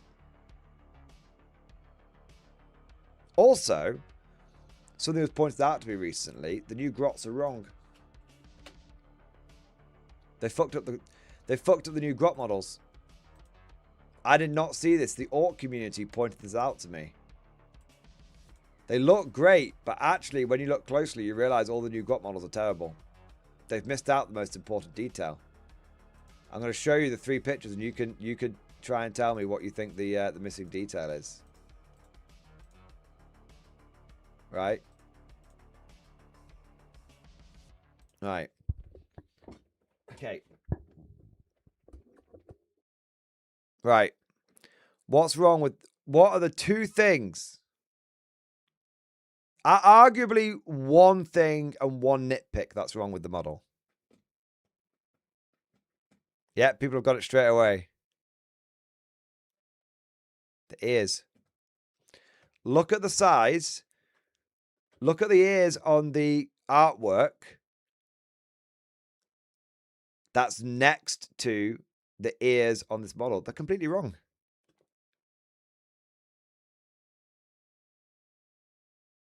Also, why does it have a top knot? But do they all have top knots?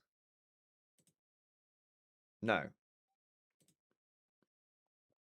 Yeah, the ears are wrong. Completely wrong.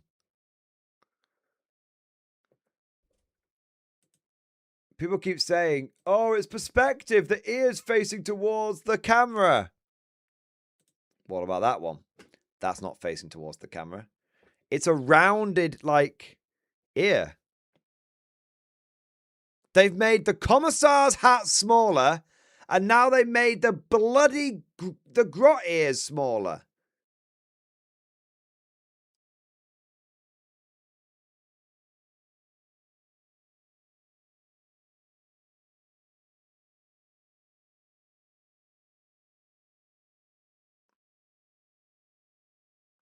They've made the bloody ears small, too small. The wrong shape. They're meant to be pointy going backwards, and they've made them round going forwards. What? Do you want to know? Do you want to know what else is wrong with them? And I didn't notice this, but apparently,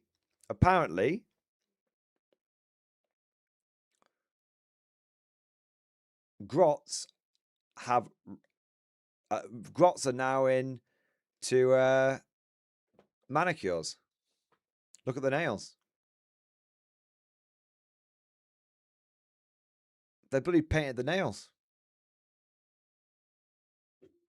I think they've all got all had the nails painted. It's not they've got claws. Is that they're bloody painted blue.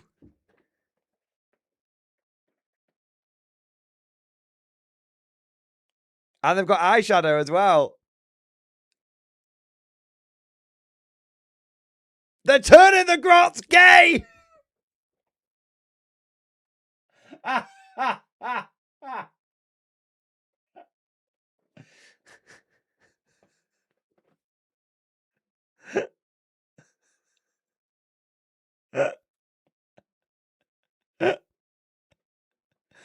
Female Grots incoming! Oh no. Somebody tell Evan quickly. Evan, get the community post out there.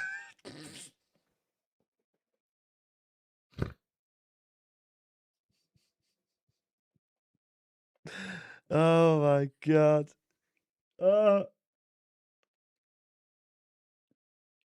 There we go. It's anyway, so the new grots do look very good. It's just that the ears are a bit off. I don't know if the nails being painted black actually means anything. I'll admit I only picked that up from some of the other people commenting on it. The hands are very big, aren't they? I've only sort of noticed it. Like, are the hands too big? Are they the wrong size? It might not be something you notice from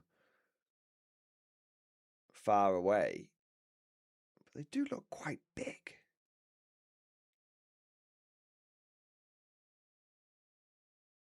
Yeah, I'm gonna go and get one of the old grots. Grots with big hands, did they? Let's have a look.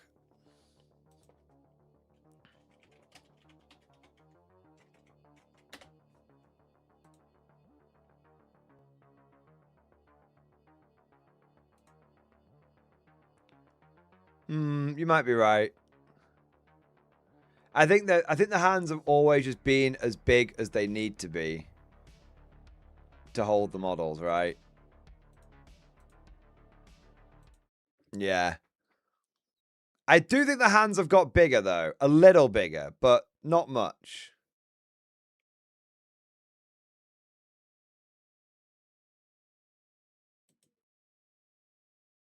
The hands have got a little bigger. But not too much so. They're just maybe slightly out of proportion.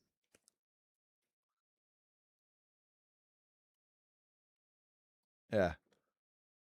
I'll tell you one thing I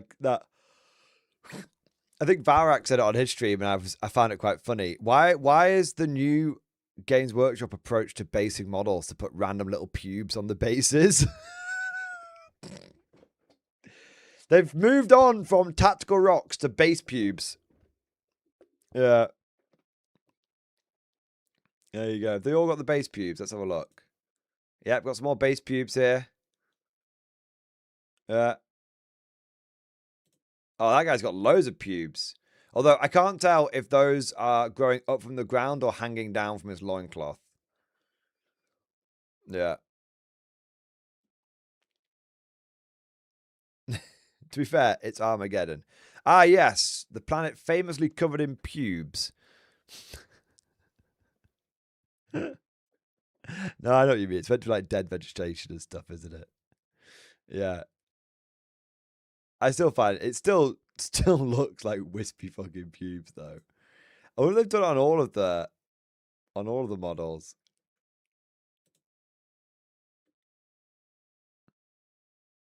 Let's have a look.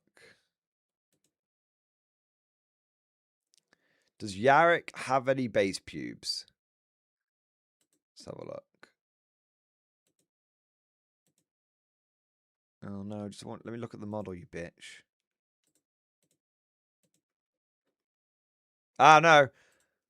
I don't know if that holds up to scrutiny. Yarrick has no base pubes. He's based on a normal base.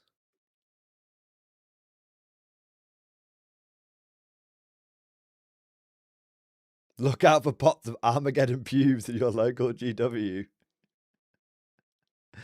There you go. So sadly, no base pubes for Yarrick, unfortunately. Jump back Chaplain, has he got pubes? Ah, yes. He has got pubes. Very good. Excellent. Just a couple of erroneous ones. Yes. Yeah. Yeah. There you go. He's a good model, this one. It's good that GW decided to include a Blood Angel model in the release box. Yarrick trims his base. There you go.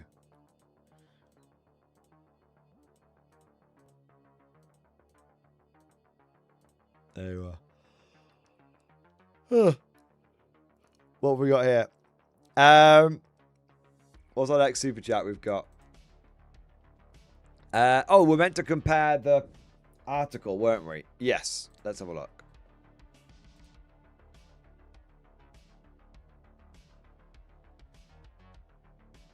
I don't. Wait. Oh no, it's different. It's not an. Is it a 1 minute? 1 minute. 1 minute.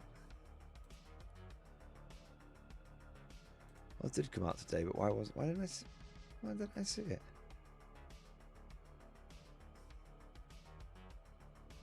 That's strange.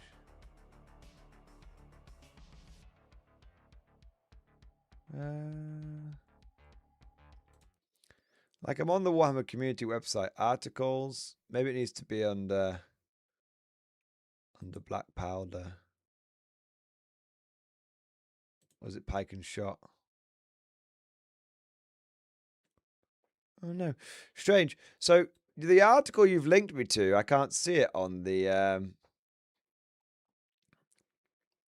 Warhammer community, on the Warlord community website, but it is here under April 28th to 26th. Where's it under? Black powder. Okay. Oh, it's because that's under bolt action. So articles, black powder. Oh no. Weird. I don't know why it's not coming up.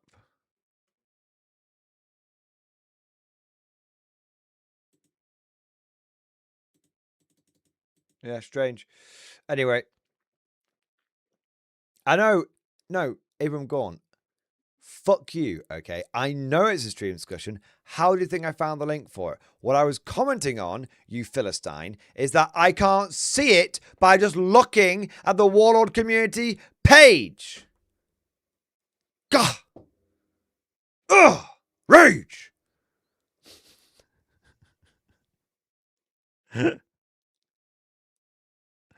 Alright. I'm just wondering where it is. Like, how do you... That's all. It won't be under here, will it? No. Yeah, so I was just wondering, like, where it is, basically. I'm surprised, like, it's just sort of... It's just buried somewhere, isn't it?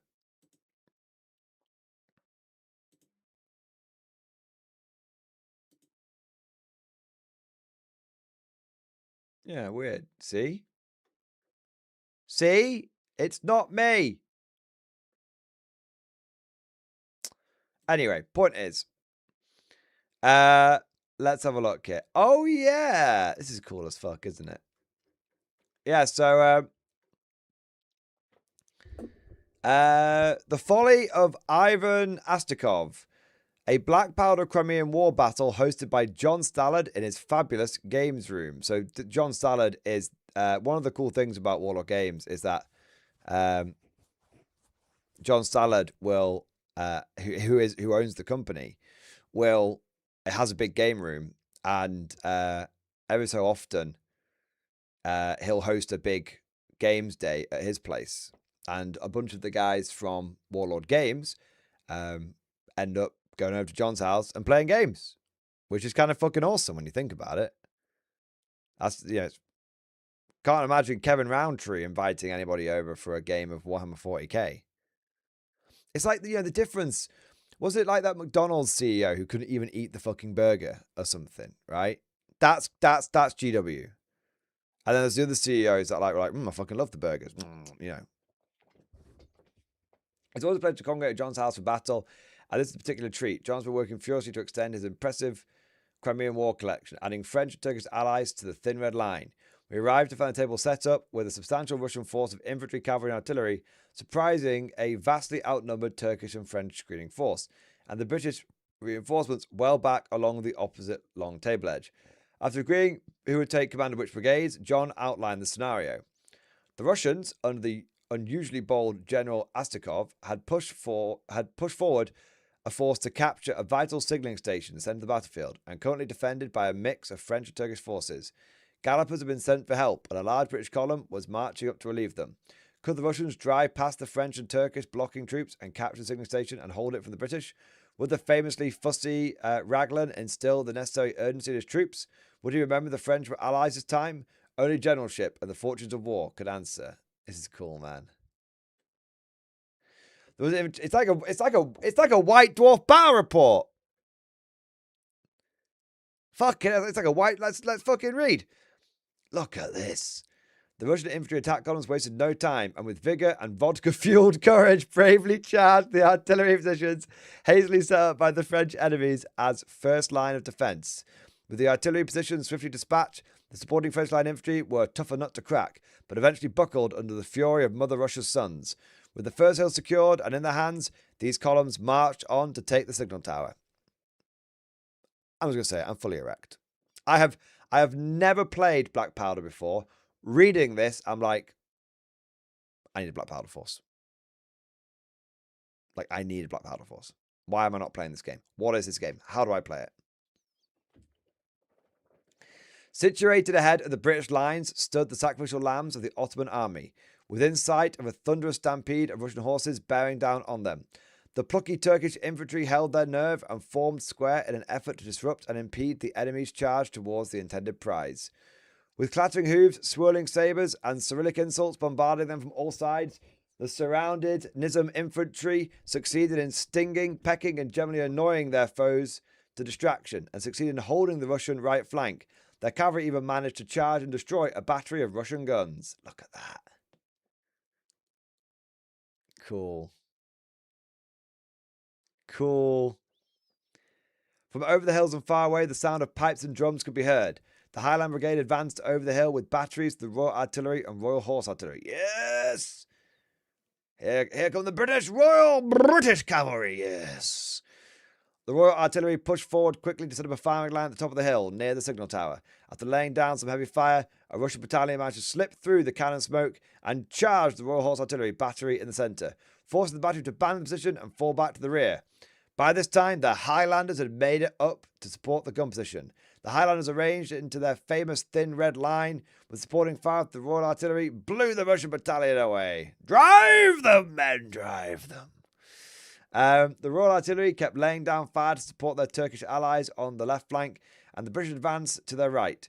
In the motion of fire, smoke, and fighting, another Russian battalion made a rush for the signal tower on the hill. But either confused by the chaos around them or blinded by their allegiance to the Tsar, the officer leading the battalion led his men into a trap. As the Russians advanced on the Highlanders in the centre, the British guns on the flanks wheeled round to encircle the enemy battalion. The British then unleashed absolute hellfire on the unsuspecting Russians, completely annihilating them down to a single man. Oh, it's like I'm there. It's like I'm watching an episode of Sharp, you know, but with Russians. Twice, the brave Russian soldiers managed to reach the signalling objective station, but despite their defiance, succumbed to the hail of fire from the incoming Highlanders and their guns. The exemplary conduct of these brave men will always remain a testament of Russian determination and heroism, but in vain. The British Highlanders and gunners held the hill, winning the day. As is the custom, the opposing generals were invited by John to present their dispatches to the assembled company. Omar Pasha could be proud of his brave Turkish troops, and the French infantry had shown a measure of backbone. Raglan's Highlanders, always doughty in defence, had shown plenty of initiative in advancing to retake the signal tower. General Astakov's gamble had been exposed as folly, however, and would have to use all his power of persuasion to evade the firing squad. Note, while the scenario wasn't one of the many in the excellent Into the Valley of Death, the book was certainly an inspiration for the battle. You can put it here along with a free exclusive miniature. Alright, let's have a fucking look. Nice. Cool. I never played Black Powder. Like, what kind of put me off it, and I think I've been misled. But what kind of put me off it is, I saw like, I think it was like an early battle report. And in the early battle report, it was like, there was no like, you didn't even like a tape measure or anything like that. It was just like, oh yeah, just tell you guys where they're going to move up to and then just move there. And I was like, that seems fucked. And now I'm like, but I think there's like, that's not totally accurate on how it actually works. That might have been first edition. Now we're on second edition. I think now there's a little bit more going on with it. Yeah, like I can't remember what it like. I can't remember. Like I said, I can't remember really what it was. But let's have a look. Let's see if we can find. Let's see.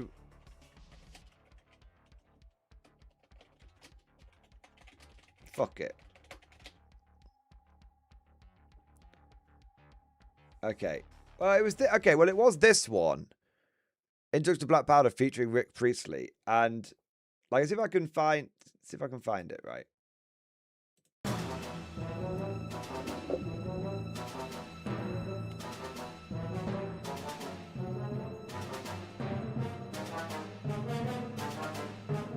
Hi guys, I'm Tobias Whitmarsh and this is Rick Priestley, and we are going to run you guys through a game. Rick Priestley. You can so tell, like, he's just like beyond giving a fuck. Like, he's like, yeah, I'm here, but not like he's not happy to be there. He's just like, yeah, you know, let's do this battle report. You know, let's have a bit of fun, blah blah blah. And obviously, this guy, it's like his job, so he's like, no, I have to be like present to the camera and everything. And Rick Priestley's like, come on, let's play the game. Of Black Powder today. I'm here for the game. The new rules changes for Black Powder 2, the second edition. So to get started, Rick, how do we get started with a game of Black Powder? All right, let's listen. Black Powder's played in turns, so you have to know whose turn it is. Okay. So you can decide amongst yourselves. Roll a dice. I suggest you roll a dice, and the highest one goes first. Well, you've rolled 6, so you go first. It's going to be me with the French. So, how do I start off a turn then, Rick? Well, what you have in front of you is a brigade, rather than an army. And a brigade is led by a single commander, who's the chap on the hill. Yeah. And you just say what you want your troops to do, and then if you succeed in making your dice test, you'll do it. So what I mean, like, you just say what your troops want to do. Like, I want my men to pull their trousers down. Does that work? Or am I misunderstanding? Like, well, my men are going to move forward. Like, so what do you want your guys to do? Cool. So I would basically like them to advance forward. So I can do this either as an individual unit, or I can do this as a brigade. You can essentially, if you want to give the same order to more than one unit, you only need to give the order once. So if you want your 2 infantry units to say advance to the middle of the table, just say I want those 2 infantry units to move to the middle of the table. Yep. If you want your light cavalry to come off and sweep around the edge, you need to give them a separate order because it's a different thing you want them to do. So decide what you want your army to do. I think what I'll do is I'll advance as a full brigade to the centre of the table. Okay. So give my dice a roll. Right, you're rolling against an 8, so you're looking to get a number of 8 or less. Okay, because that is the staff rating. That's his staff rating. Brilliant. That's the value you roll against. Cool. You've rolled a 7, so 1 less. Cool. If you roll 1 less, you get 1 move. Brilliant. 2 less, you get 2 moves. 3 less, you get 3 moves. If you roll the same number, you also get 1 move. There are some subtleties and variations on that idea, but that's essentially how Black Powder works. So your guys get 1 move. And a single move is 12 inches, isn't it? 12 for your infantry, it's 18 for your cavalry. all right. So, okay, I misunderstood this. So I thought it was like, oh, well, I want to tell my guys to move the table, and then you just like teleported forward to the middle of the table. And I was like, that seems interesting, but it seems different to that. I may have misunderstood this. There is a slight complexity. Because you gave the order to the whole unit, the whole brigade, the whole brigade has to be coherent when you've finished your move. So that means they've got to be within 6 inches of each other. Yeah.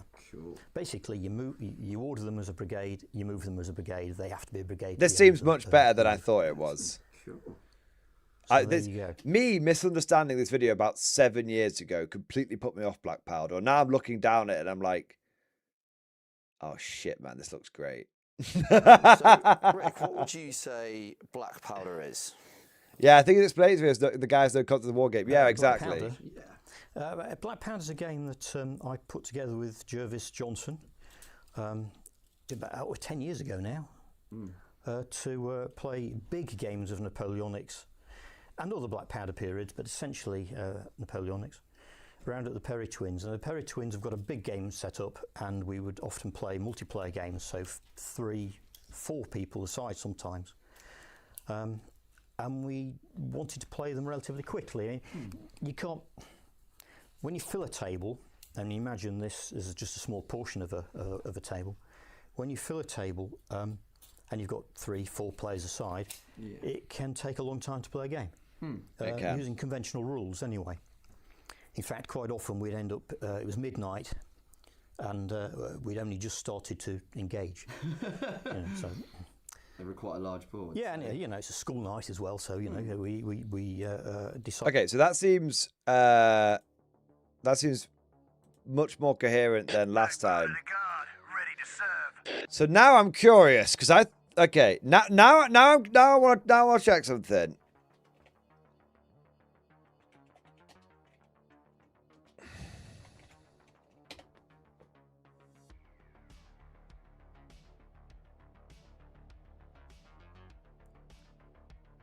Now I want to see if, because I'm pretty certain Epic Black Powder and Black Powder have got exactly the same rules, just a different scale, right? Ah, yeah. Look at this bad boy. Epic Hail Caesar Battle Report, Hello everyone, baby. and welcome back to the channel. Today we are playing our first game of Hail Caesar using the Epic Punic Wars set from Warlord Games. Obviously, Warlord I'm gonna sent skip ahead a over bit. quite a few sprues. I'm skipping ahead a bit. Look at the move. Okay, so that's the first move in the Punic War. Oh yeah, and by the way, anyone who says that like, oh yeah, but you can only do Warhammer to get views. These guys have got 17,000 views, 17,000 subs, so that's like a reasonable size channel, but not like super, super big, right? 30,000 views on this. 30,000.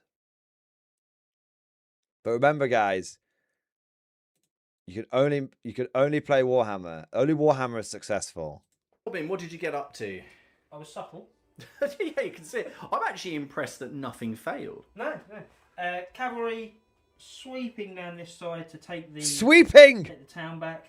They can't actually enter built-up areas, cavalry, so that's why they're Gone round scooting it, around. But for the people who are watching, again, who may not play Hail Caesar before, light cavalry always count as being in command range of their commander. So when you do a command roll, you generally got to be within 12 inches, and then you roll equal to or less than the command rating, and whatever you beat it by is how many orders are executed. For each additional 12 inches away from the commander, you suffer a -1 penalty. Light cavalry aren't affected by that. Then in the middle with just the one move forwards.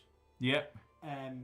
Didn't use the reroll. Look at all the Romans! Getting a move is better than risking it and getting no moves. Yep, so the whole division is just taking that one step forward. Yeah. And then over here, they're quite eager. Yeah, 2 moves, wasn't it? So 2 moves forwards. Who are these bastards? And yeah, all we're using group orders because I want to keep the formation to get the benefits of being able to support. Cool. Whereas I don't have to do that so much because I don't particularly Right, get I wonder if the they benefits did. other So this than is just, like you the know, first battle these guys did. Wait, how big is normal the supporting? How big is the mechanics, Carthaginian whereas it's more army? important for you with the manipular rule that you. Let me skip ahead a bit.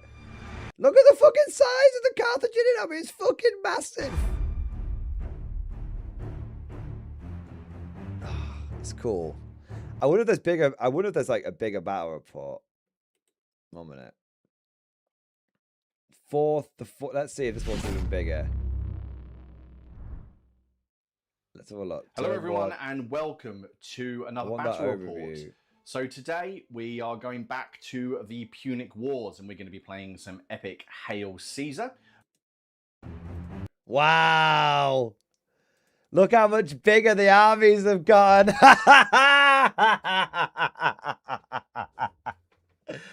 Oh, that was just the first battle report, guys. Look at the size of this. Look at the size of it. Fucking hell. Oh, man. Now that army looks like a bloody army. Oh, my days. That's so cool. That's so cool, that, isn't it? He's got like a ballista. Got some war elephants around here. Yeah, man. Are you excited for 11th edition, Mordian? Yeah, kinda. Yeah, I'm thinking about getting into Epic Hail Caesar.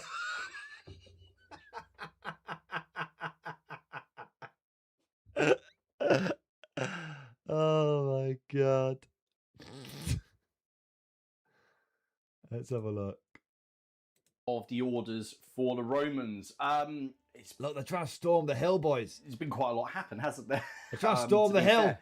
Let's start over here with this division.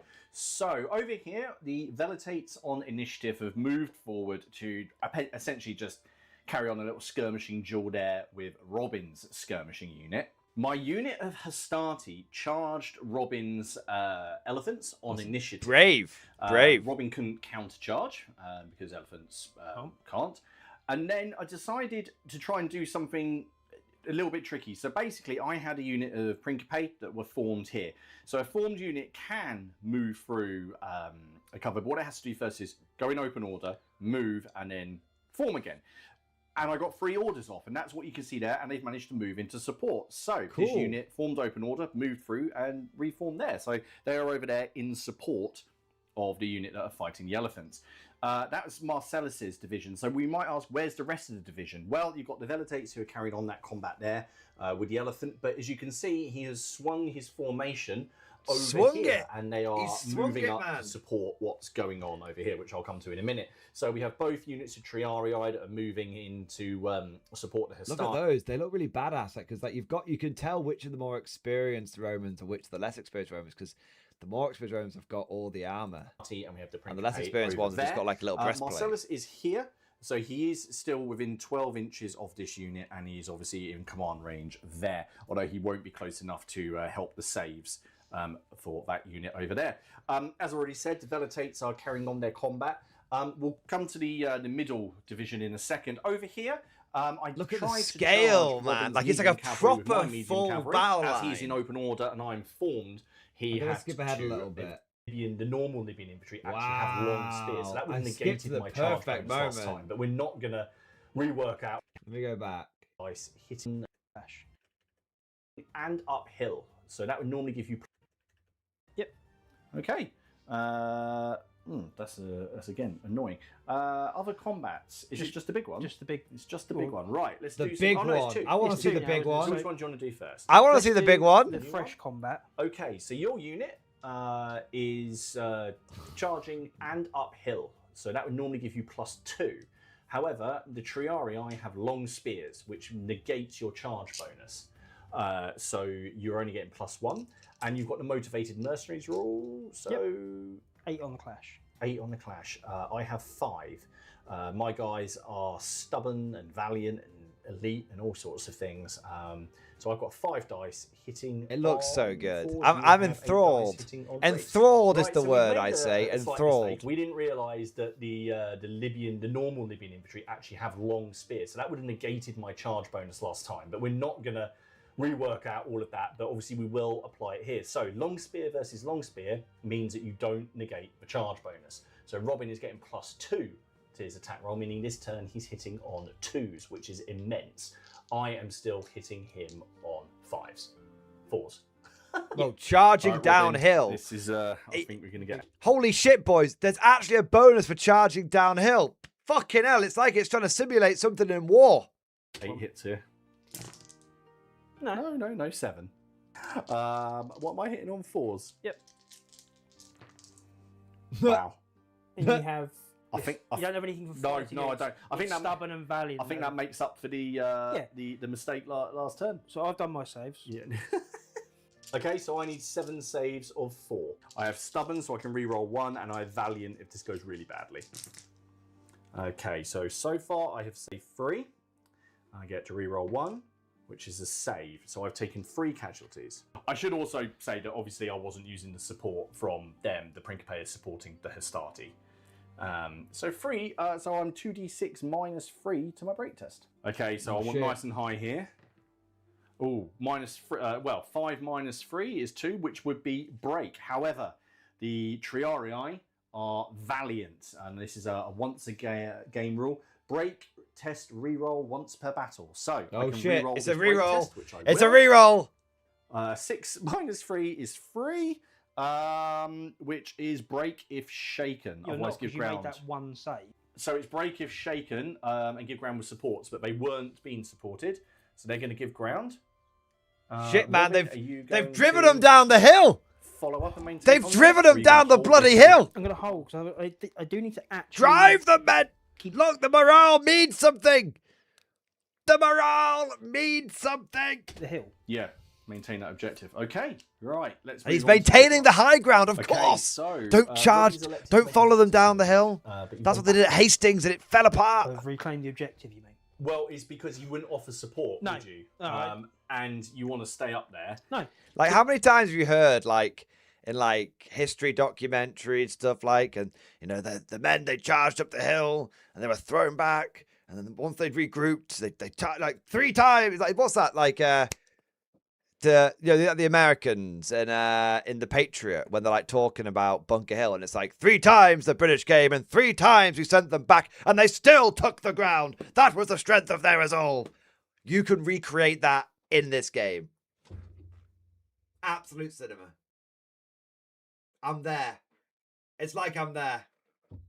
It's like I'm fucking there, boys. Oh, that's cool. All right, I'm saving that one. I'll be watching that later. There you are. I could watch the whole thing, but I don't think we're necessarily here to watch an entire power report on someone's channel. But that was really cool. If you guys want to watch that, I'll link it in chat for those that want to give it a little watch. That was really cool. Yeah. Absolute cinema. Absolute cinema. There you go. I've sort of seen that. I'll link it in chat. 30 people leave the stream instantly. Now, I'm not actually taking that as an insult. I'm taking that as, that's actually a really, like, cool sign. You know, that's how people are actually interested. A lot of times I link things in chat and it doesn't affect the viewer numbers. People are like, fuck yeah, I'm going to check that out. See you later, Mordian. It's like, that's fair. I don't blame you. All right. What have we got? What do we got next? So, we've got Starbucks Meg. Thank you for the super chat, man. Hope you're all well, buddy. Hope Cat is better too. The cat is now fully healed. He's doing really, really well. He's been running around. So when cats wear a cone, they can get very depressed because it's basically like when they've got the cone on, they've got vertigo because they rely on their whiskers so much for stuff. And obviously when they've got the cone on, the whiskers can't function properly. So imagine just having like basically vertigo for like 2 weeks. That's what he's had. So he's had the cone off the last couple of days and he's been absolutely mental. He's been like, I'm free, I'm free, I'm free. So yeah, there you go. So he's doing well. Thank you for asking, man. Hope you're doing well as well, bro. We've got Smoj You Go. Thank you for super chat, man. Painting update in stream discussion. Let's have a look. Hey, they're coming along, man. They're looking all right. They're coming along. Very nice. Very, very nice indeed. I remember seeing them from the other day, man. It's cool. Yeah, I'm loving the teal, man. The electric teal is very, very cool. Yeah. Nice. Keep plugging away at them. They'll come, they're coming together. Keep plugging away. Excellent stuff. What do we got next? Cosmic Drew, thank you for super chat. I'm ready to bust a rift and crush Jenny. List in stream discussion. All right. The Bohemian Body Core. Let's have a look here. 10 order dice, 10 rift dice. Perfectly balanced as all things should be. So you've got a Totem Rotter platoon commander with a point of guts. 12-man Totem Core squad, 12-man Totem Core squad, Nakzera, another 12 Totem Core, Von Zergling with 6 Totem Core, an Inferno Spinner, Panzer IV with a T-gun, and Fallschirmjäger Falcon squad. Nice! I still think you want that grav gun, bro. Either on the Puma or whatever. I still think you want it, but if you're being nice, then that's a nice. That's a nice. That's a pretty nice list. Pretty fair. There you are. I like it, man. I think you should have fun with that. Lots of Totem Core and a bit of firepower to back them up. What more do you need? Yeah. And then we've got And I'm thinking grav gun back and forth. I think the grav gun is the better unit. But you might be okay. You've got the Inferno Spinner. As long as you've got a bit of ignores cover, you should be alright. Yeah. What do we got next? Freed Record. Thank you for the 6 months, man. Good evening, all. Picture stream discussion. 07. Let's have a look. Good evening, boss. Got a small event on Saturday, so I'm repping for the IJA. This right here. Event rules are max platoons and 60 all dice. Got to finish 1 unit of cavalry, but hopefully I win more than 1 round this time. Nice, dude. Love it. I mean, the new Japanese are meant to be very good, so hopefully you'll do all right. Oh man, I think you've done such a good job. Loving the camo scheme on the Hargo. Good old Chiha. Was that that's the engineering vehicle? That's kind of cool. I've not seen that one before. Got some cavalry. I'm loving the basing. Another Chiha. Another Chiha. Wait, is that Chiha different? Or have you just customized it a bit? I feel that's a little bit different, that one, because it's got the machine gun there and the anti-tank gun there. And then you've got the heavy machine gun and medium machine gun one. Yeah, that's a really good little tankette, that. I always wanted to get one of those in 2nd edition. I never got round to it. Look at all the other tanks you've got up here. Oh, my face is in the way. Oh, look at all these other tanks up here. He's got a lot of armor. I love it, man. Dude, awesome. It's a Shiki. Nice. That's cool, man. Well, the army looks excellent. And it looks like you've got a nice mixture of forces. You've got some infantry, some cavalry, some armor. Looks like a proper Japanese force for the time. So, dude, I love it. Nice. I always remember I used to play Hearts of Iron 4 quite a lot. And one of the things that I would do in Hearts of Iron 4 in like big multiplayer games, play with the mates, we sit down like for like a whole weekend and like play, is someone would play as Japan, and then I never liked playing as one of the major nations because I didn't like responsibility, because I didn't know the game that well. They played it all the time. I just sort of joined in for a bit of fun. And I used to play Manchukuo, and in that game you always got cavalry when you were Manchukuo. And I used to love my like shitty cavalry divisions being like, yeah! Like I'd get like one little breakthrough against the like the Chinese. I'd be like, go, go, go, go, go. Just go as fast as I could. Trying to like create as much of a breakthrough as I could before inevitably another bloody 100 Chinese divisions turned up and stopped the breakthrough. Yeah, one of those Kwantung Army. Nice. Yeah, man. Yeah. I love it. The Kwantung Army was a really interesting thing in like World War II, because they were meant to be like the best of the best of the best in the Japanese army. Like they were, it was like the pride of the Japanese army was the Kwantung Army, but they were always like basically just doing like defensive stuff in like China, and they basically, as they needed more and more troops to deal with the Americans in the Pacific, they kept like hollowing it out. So on paper it looked really good, but actually it was not as good as it seemed. And then the Soviets turned up and they were like, we've got the perfect thing to deal with these Soviets, the Kwantung Army. Kwantung Army, go! And the Kwantung Army just went and it just exploded basically and died. But and the Japanese High Command was like, what? That's not going to happen. You guys are meant to be our best forces. Oh, maybe we shouldn't have transferred so many troops. Maybe we should have relied on so many of those Qing Dynasty conscripts. Yeah. Yeah, no, it was... I love learning about... I love one of the things I love playing historicals is you're learning about the history.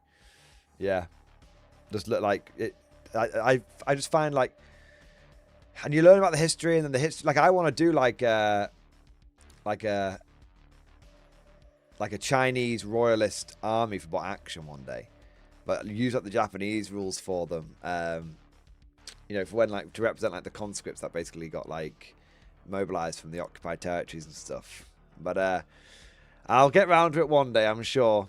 Yeah, but yeah, dude, I love the army. It looks great, and I love the history and everything. Awesome. What do we got next? Florida Eccentric. Thank you for the super chat, man. Hobby progress in stream discussion. Let's have a look. My God, you've been busy. Let's have a look. Holy shit, man. I mean, you've been sending in lots of pictures of what you've been building, but holy shit, man, seeing it all in one place. All right, everything that has been built has been primed. We got some more stuff to be built, not too much, but you guys have a wonderful day, and we'll see you soon. That is, you have been building like a motherfucker. Very impressive, sir. Very impressive indeed.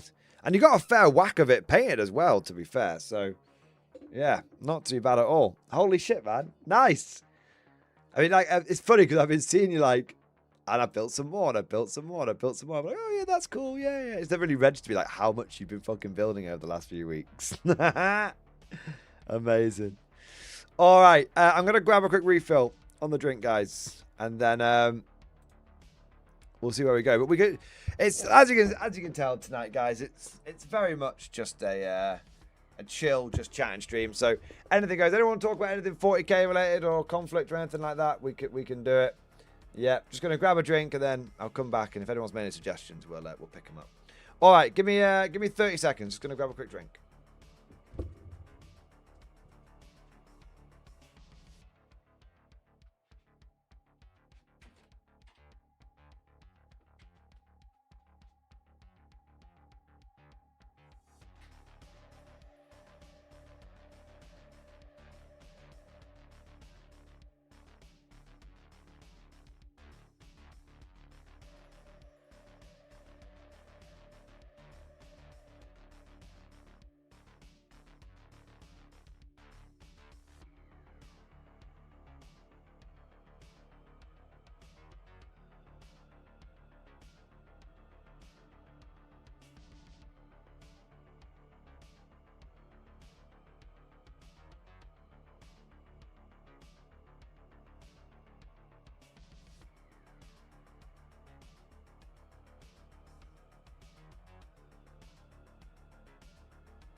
When it comes to fighting crime, there's only one man keeping the streets safe, while keeping it real.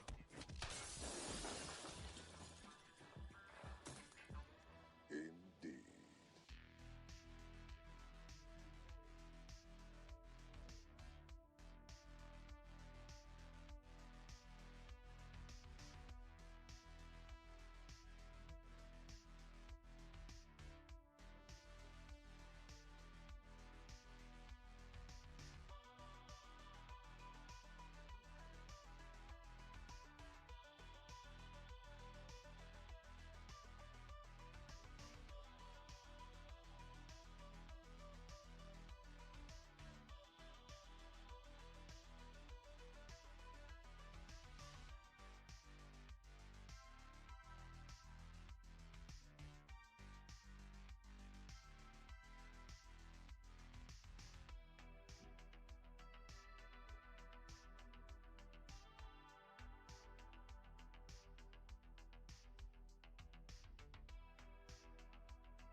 All right. Let's have a look. Cosmic, my boy. Cosmic, thank you for the super chat, man. Good news. I found more groups in my area for bot action / Konflikt 47. Bust a rift. Bust a rift. Yes. Cosmic, the revolution spreads. The fire rises, brother. Here's the thing. There are a lot of disparate groups that play bolt action / Konflikt 47. Like, people say, oh, like, I think one of the biggest prevailing myths, not myths, biggest prevailing excuses that wargamers use to play Warhammer is, well, it's the only thing that people play in my area. And it's like, it's not. Like, I guarantee you, it's not. It's the only thing that's maybe played in the particular group that you're in.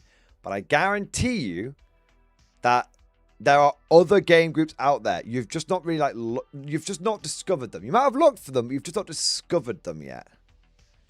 Right?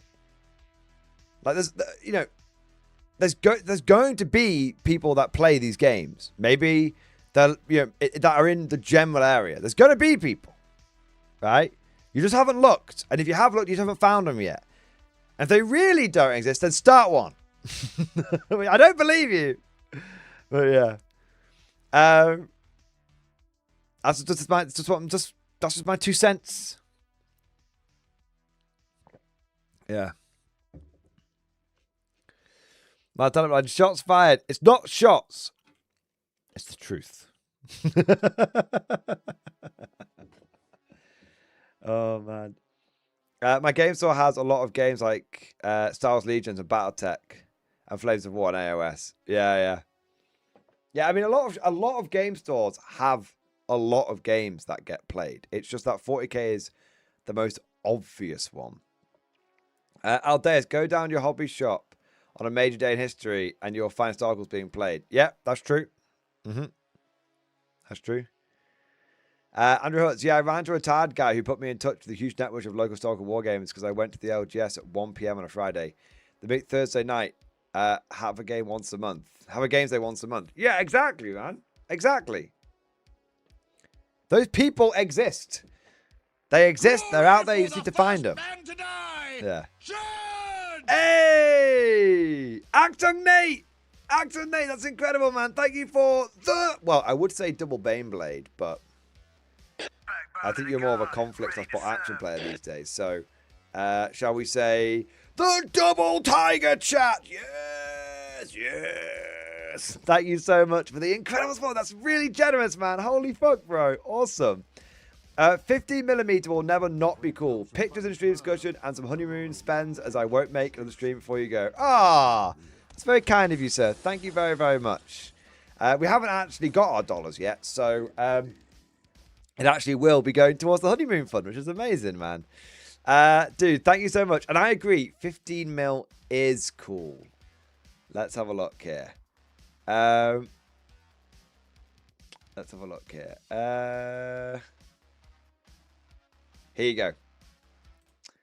15mm will never not be cool. Yes! Look at the little glider and the airborne troops. Nice. See, the thing with 15mm is you can just get armies that just look slightly more realistic in terms of the size of the force that you're playing with. Rather than it being like, a platoon versus platoon or company versus company, it could be like an army, like a division. Like an army versus an army. Yeah. I love it, man. So cool. Also, sometimes, even if you do play like, company versus company or platoon versus platoon level, the ranges just feel a little bit more realistic. Because, a lot of like bot action rifle stuff could shoot accurately out to like 1,000 yards. I mean, you might not actually be able to see anything that far away, but still. Yes, there we go. Very cool. Well, that's a lot of Stugs, man. Holy shit, bro. stream's just like massively demonetized at this point. Like I can't even say it's not the one from World War II because it's got 1939 on it. Fuck's sake. That's it. We've been demonetized. Fucking someone play Erica. There you are. All right, there we go. Hey, nice. Is that the British scout car? Yeah, I think it is, isn't it? Because it's got the camo pattern on it. Yeah, that's cool, man. Yes. The power of British engineering with a little bit of Lend-Lease sprinkled on top. Cool. That's cool, man. Yeah, yeah. 15 mil is cool. And like, I think for me, I don't know what it is. I like 15 mil World War. It's what's funny. The first games I ever played about action were in 15 mil because you can play it at 15 mil. But I actually think that bolt action is fine at 28 mil because it does kind of just represent like a platoon on a patrol or a little force being sent out to like do a mission. Like if you look at the like film Fury, which I know isn't like the most historical film, but if you look at the film Fury, like, oh, we need to dispatch like 4 Shermans to go and support this thing over here, so they just send the 4 Shermans out, right? And the troops that they turn up and meet is probably like 30 or 40 troops. You see what I mean? Like that's like a lot of, you know, more modern warfare is, you know, there's big grand battles, but a lot of it's like smaller groups just doing stuff, right? Whereas I think when you get to like more sword and board historicals or even black powder historicals, it's like typically things were done, like typically the battles involved quite a lot of people. Yeah. Yeah. The Iron Cross is a genuine bring home from the war. Wait, Actor Nate. So your granddad brought it home? Like, did he bring it home after he took it from someone on the battlefield or after he earned it on the battlefield?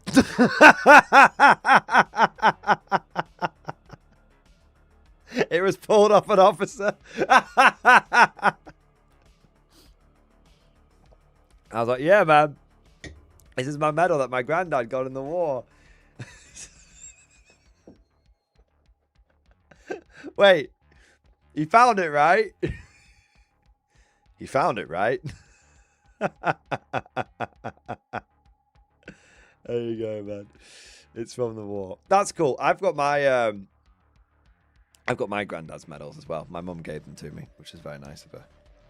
Like, yeah, and I have them next to my bedside cabinet, and yeah, they're really, really cool. It's a lot of it's just like it's a lot of service medals, but there's like one that's like got like an extra bar on it that for like distinguished service and stuff, which is really cool. Yeah.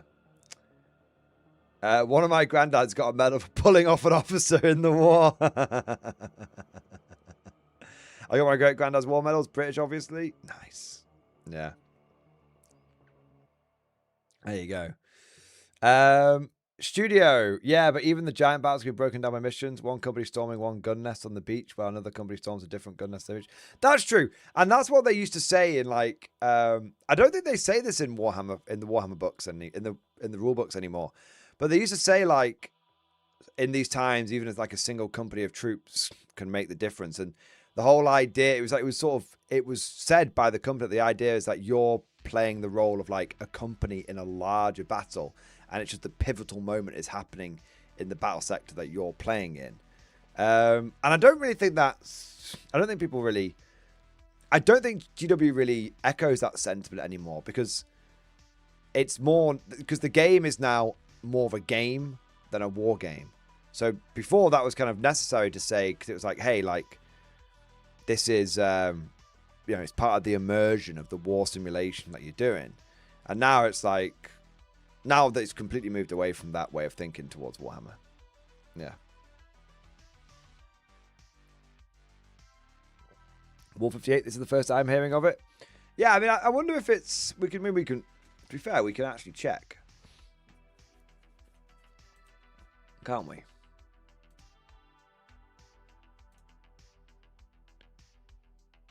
So, core rules, right? Introduction. Welcome. The following pool is a tabletop war game in which players command armies to miniatures attempt to defeat their opponent through a mixture of skill, tactics, and luck. Storytelling is the core of Warhammer 40k. Fuck off. With the rules designed to bring to life the epic conflict from the forces of mankind, aliens, and demons of grim future.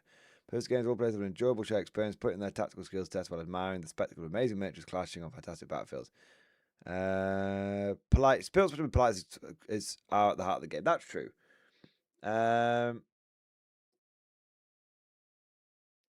Yeah.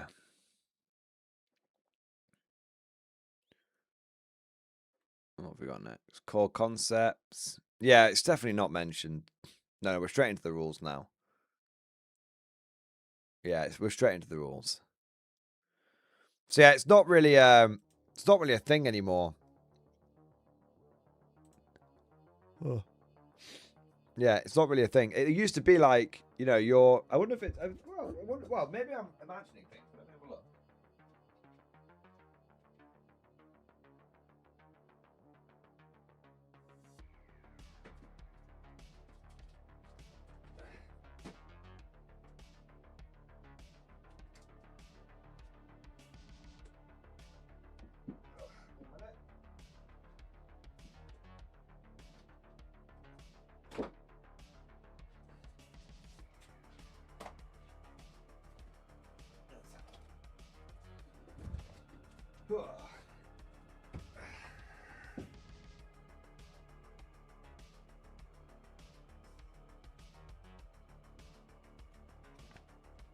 So 3rd edition.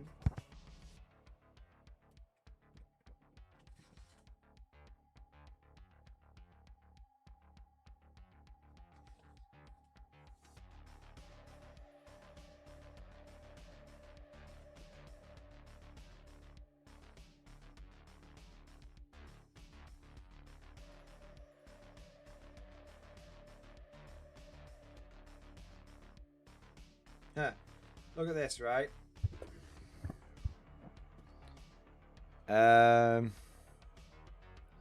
Welcome to Warhammer 40k, the game of tabletop battles between armies of futuristic warriors, fighting machines, and hordes of implacable aliens set in the far distant future.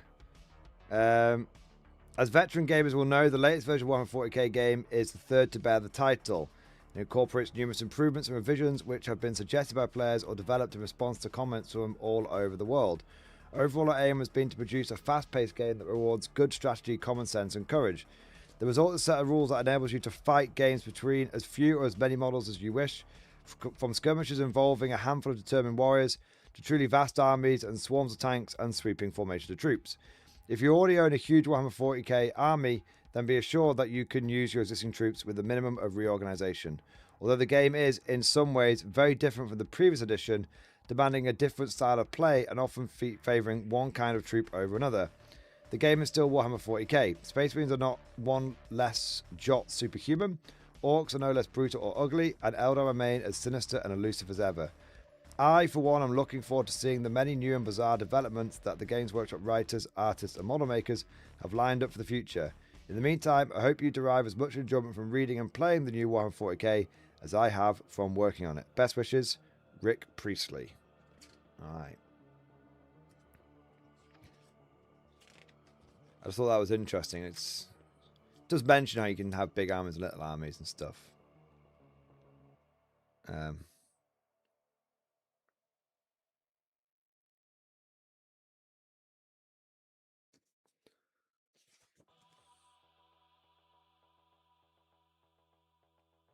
have a look. It's probably in here. It's just a big book, isn't it?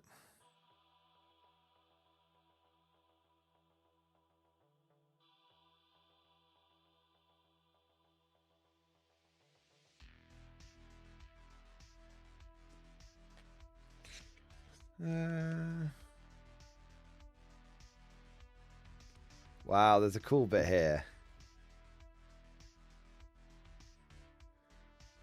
Wow, that's crazy. the opening, so Warhammer 3rd edition, one of the opening parts of the book is a battle report. So it's got Andy Chambers versus Gav Thorpe. Look, it goes through the turns. Turn 4, the final turn. That's crazy, man.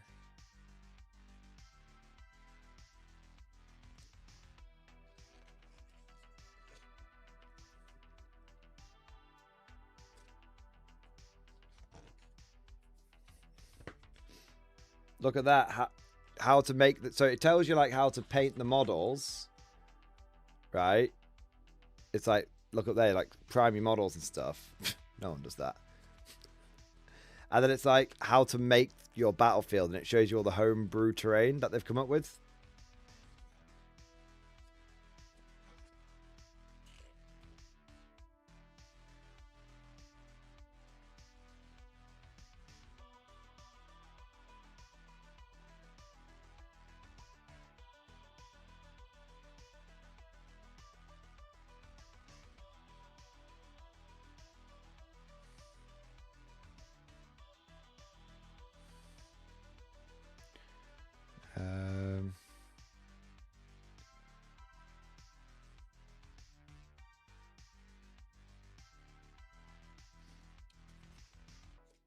It does.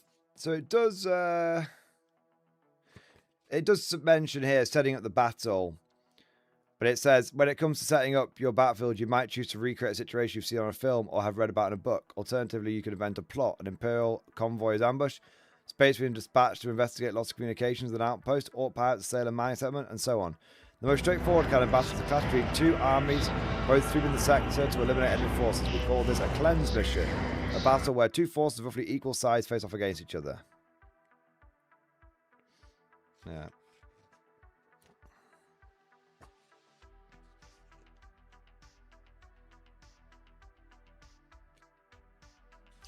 Maybe it was more mentioned in like a battle, in like a White Dwarf or something, or maybe it's in the 4th edition book.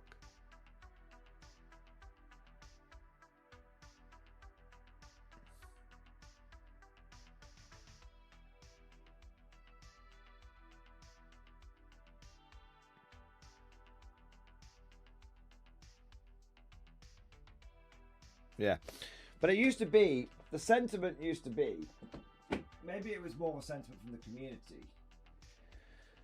Maybe it was more of a sentiment from the community, but the sentiment used to be that you weren't just fighting on a battle grid. You were the bit that you were fighting on was part of a larger battle, and that the bit you were fighting on was just like the key moment that was like pivotal to the battle. But I can't remember if that was stated by GW or if that was more of a community sentiment or if it was mentioned in like a White Dwarf or something. Yeah.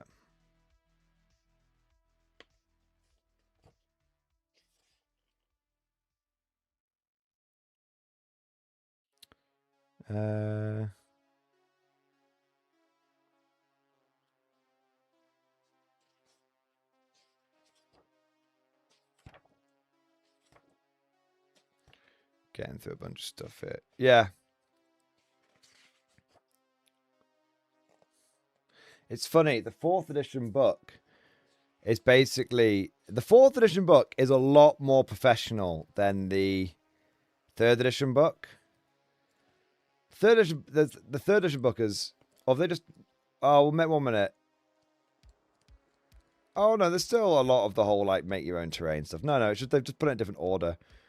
Yeah, I was like, oh, there's not got, like, the make your own terrain thing in here, but there's literally a section how to make craters. Yeah. And it's just they've done it in a different order. So they just put the rules. So they put the rules at the front and then all the fluff at the back, basically. Whereas they did it the other way around in the 3rd edition one. Oh, cool. I found some Hungarian transfers in the book. Probably use it as a bookmarker for the last time I played. Yeah. Oh, there we go. There you are. Ugh.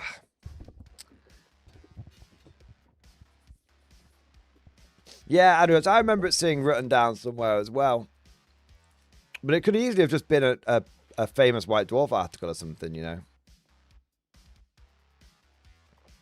I remember those crate structures, they were so easy to make. Yeah, man. Used to love making a few craters back in the day. All right. What have we got here? We got a few super chats coming in. Peaches the Destroyer. Thank you for 34 months, man. X-Force, baby! Yes! Thank you so much for the support, bro. Well, yet another day on the farm. X-Force, baby. X-Force, baby! Dude, thank you for supporting the channel for nearly 3 years, man. Absolutely incredible, bro. Thank you. I raise my glass to you. An officer, a gentleman, a scholar. Also want to say a big thank you to Wolf. Wolf, thank you for the super chat, man. Hobby update in stream discussion. To war, wanted rank and flank, and a friend didn't want Orwell, so I'm trying Argatoria. It's odd since rolls are backwards. 1s are good, 6s are bad. Minis, what the fuck is Argatoria? I mean, it looks cool. I've just never heard of it. It looks like, what, there's Celts, but there's ogres or trolls or something? Fuck it. I'm looking into it, man. What the fuck is it?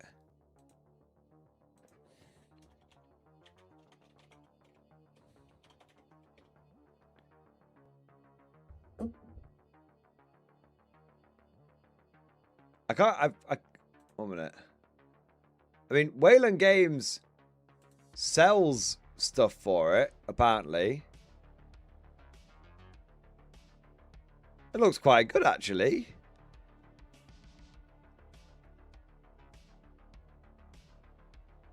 Barbarians, comment make this game. Spellcrow. Alright, I'm looking. I'm looking. Argatoria.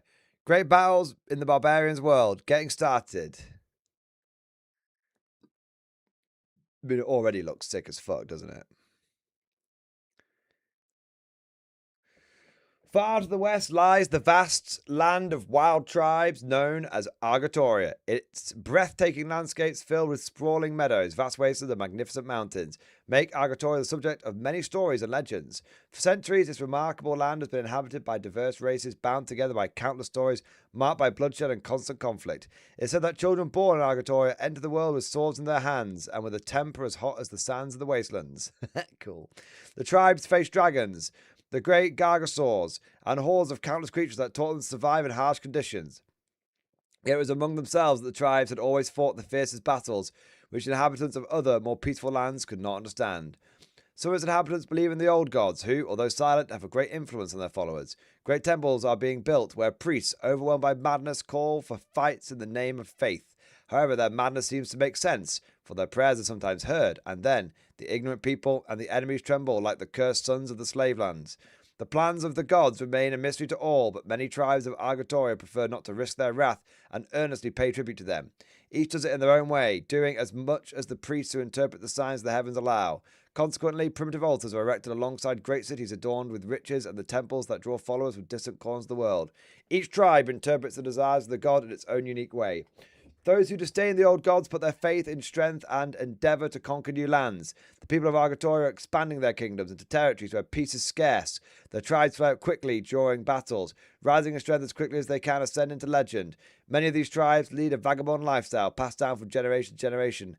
They are not united by faith in the same god, but by blood ties and common journeys.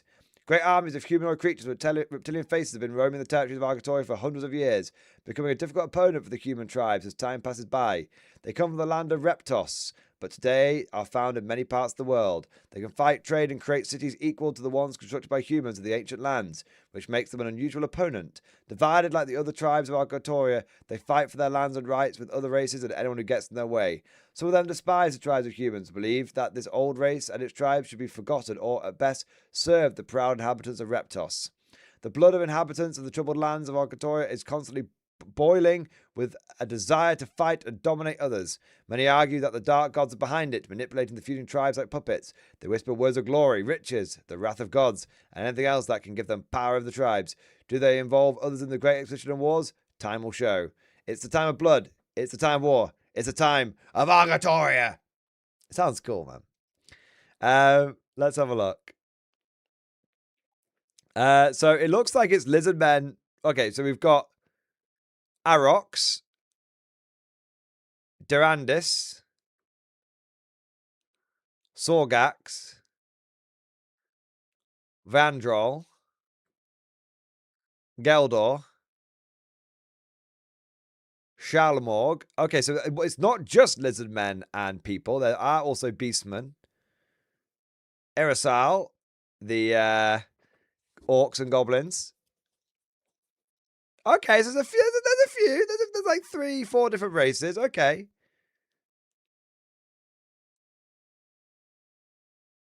It looks kind of cool. What scale is it played at? Is it 15 mil?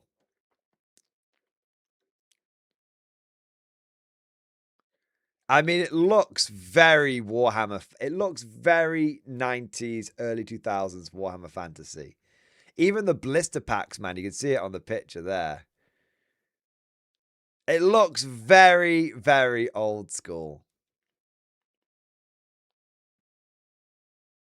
Cool. Wait, there's dwarves as well. 10 mil. It looks cool, man.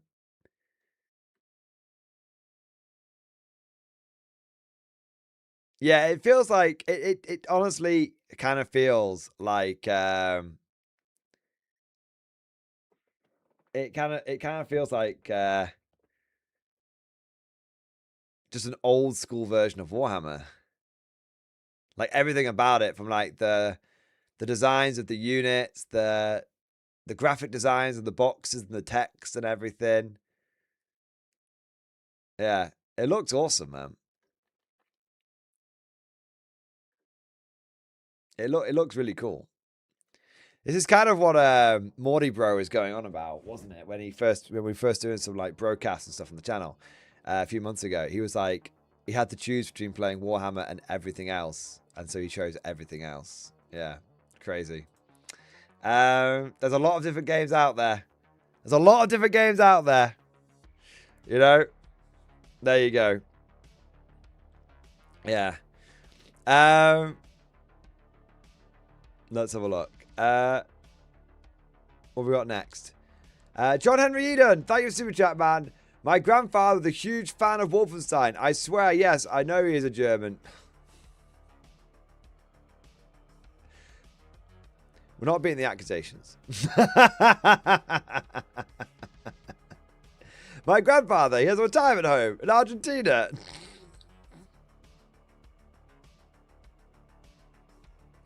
Oh, man. Warhammer's a walled garden. I think that's true, Eric. Yeah. There you go. Warhammer is a walled garden is a good way of putting it. Yeah. It's kind of like...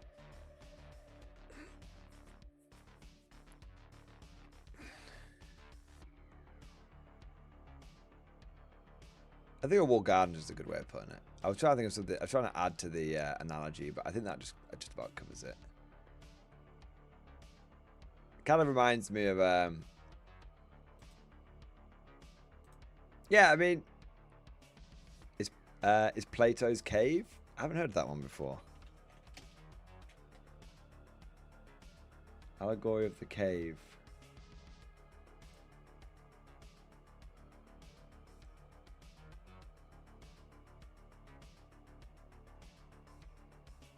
Oh, yeah. In the allegory, Plato describes people who have spent their entire lives chained by the necks and ankles in front of an inner wall with a view of the empty outer wall of the cave. They observe the shadows projected onto the outer wall by objects carried behind the inner wall by people invisible to the chained prisoners who walk along the inner wall with a fire behind them, create the shadows of the outer wall in front of the prisoners. The sign bearers pronounce the names of the objects, sounds of which are reflected near the shadows and understood by the prisoners as if they were coming from the shadows themselves. Socrates explains how the philosopher is like a prisoner freed from the cave and comes to understand that the shadows on the wall are not the direct source of images seen. The philosopher aims to understand and perceive the higher levels of reality. However, the other inmates of the cave do not even desire to leave their prison, for they know no better life. Okay,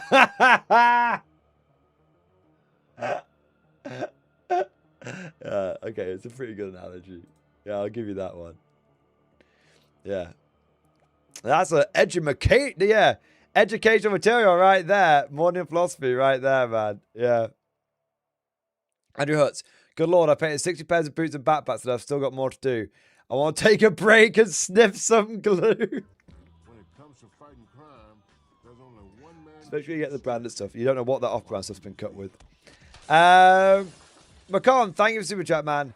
Sir, Liam Bridgman requests your input in stream discussion. I'll have a look, mate. I don't see anything in stream discussion, man.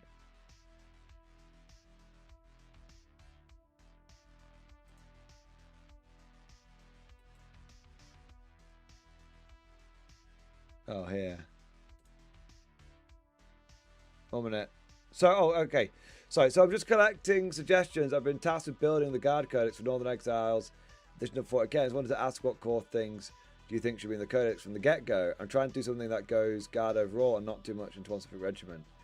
I just double-checked that there's not two people working on the same thing, man, because I had Skeletal Commissar in here the last couple of days. He said he was also working on some stuff for the Guard Codex. So, yeah, I'm happy to give some suggestions, but, you know, I think he's already, like, done quite a lot of work on it. So, yeah, like, maybe there's been a bit of cross-communication, or maybe you're both working on it from different angles, I'm not sure. But yeah, obviously I don't want you guys to be repeating effort, you know.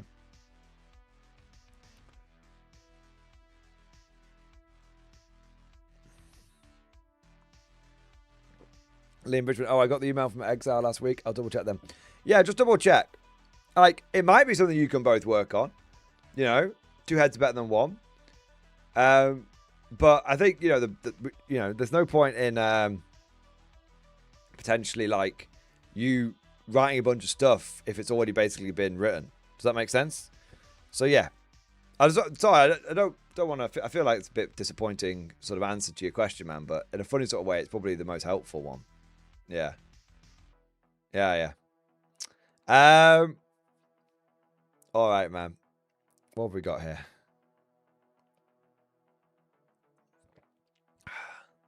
But yeah, once you've got it, once the confusion's cleared up, Liam, I'd be happy to give you lots of suggestions. Re the Guard Codex. Happy to give you lots of feedback and suggestions and everything. I can't directly write the Guard Codex or anything like that. I just don't have the time. But I can definitely support and be a sounding board for those of you that are working on the Exile edition. For Guard and for other stuff as well, but especially for Guard. Yeah. Because I want to support it, but I just can't dedicate the time to it myself. Alrighty-ho. Gentlemen, I don't mean to alarm you, but... but Macom, big shout out to you. Thank you for bringing my attention to that as well, man. I appreciate it. Alrighty-ho. Gentlemen, I don't mean to alarm you, but we've caught up on all the super chats and everything, which is very good. Is there any particular topic that you want me to touch upon? After all, it is the community stream tonight in many ways. It's a Just Chatting Bollocks stream. Any burning questions? If not, I'll just start chatting bollocks or end up just like beefing on Warhammer in some way or wanking off Warlord.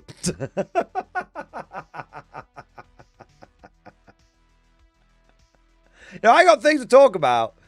Oh, yeah, I got some things to talk about, right? But I'll give you guys a chance I'll give you guys to ask and answer questions. So, before I start going off on one. Is it possible to build a tank army in bot action? A gaming Stuka? Yes. And yes. So what do I mean by that is, so in bot action, you have to take an HQ. You have to take a rifle platoon, which consists of an officer and 2 squads of infantry. But you can mount those guys up in like transports, which can be like mechanized transports, for example. So you can have like, you have to take some infantry, but then you could basically mech them up and then go full tanks after that if you want to. But if you want to play bot action with full tanks, then why not just play the game that Warlord Games designed for that very situation, which is called Achtung Panzer. So they released this. Last year around the time of around the launch of 3rd edition, and it is a dedicated tank versus tank game. And I've never played it myself, but Mordy Bros played it, and he thought it was quite good. And it's a little different to bolt action, as you can see. There's lots. It's a lot. Basically, you get the bolt action miniatures, and then you can layer a lot of stuff on top of those models, like crew veterancy, different kinds of like traits for the commanders. Like you might have a commander that's got like who's like overconfident, a commander who's more defensively minded, and all that kind of stuff. And then the way the terrain rules work a little bit the terrain rules work a little differently as well, where you know there's like ruins, but you've got to like try and sort of clear the ruins because there might be like ambushes and stuff hiding in there. I think that's how it was described. And then obviously if your tanks get like knocked out in bot action, they just get knocked out. But in Achtung Panzer, if a tank gets knocked out, then the crew can like bail out, and then they can still do stuff in the game and whatnot. That's why you've got so many different like tank crews and whatnot. So yeah, if you're gonna play pure tank bolt action, then I think the way to do it is to check out Achtung Panzer, to be honest. Yeah, you can see it's got lots of cards and stuff. You know, it has got a lot of cards, but you can see like they're more like unit stat cards, and then you can see like overall crew caliber. So you and there's rules for close assault, rules for going hull down, different range brackets and everything. You can have special tank commanders and stuff. Guards captain, Alexandra Samusenko, for example. So yeah, it's a little. I think it's a little deeper. You can just do bot action tank war. Just everyone takes a bunch of tanks and smash into each other, of course, right? Of course. But if you're like, I want that, but if you enjoy that, but then want there to be like more mechanics and it to go a bit deeper, then Achtung Panzer is there for you. Yeah. Yeah. So yeah, so you can absolutely play bolt action tank war, but Achtung Panzer is there for if you really want to get into the nitty gritty of tank combat with bot action models. There you go. Hope that helps, man. I'd have a look into it and see if it's the game for you. What have we got next? So said, what's the Exile Edition? Andrew Hutz, Exile Edition is the Warhammer 40k fan-made edition that's being spearheaded by Northern Exile, who basically ended up, quitting. He fired sort of the end of last year. He sort of, or not end of last year, I'd say middle of 10th edition. He essentially sort of quit 40k. He'd been trying a bit of one-page rules and everything, but decided that he actually just wanted to basically fix Warhammer 40k, and he came up with his own thing called the Exile Edition, and it's quite good from what I've heard. I've heard a lot of people are very positive about it. Yeah.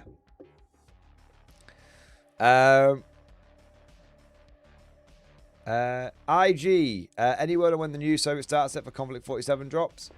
So my understanding is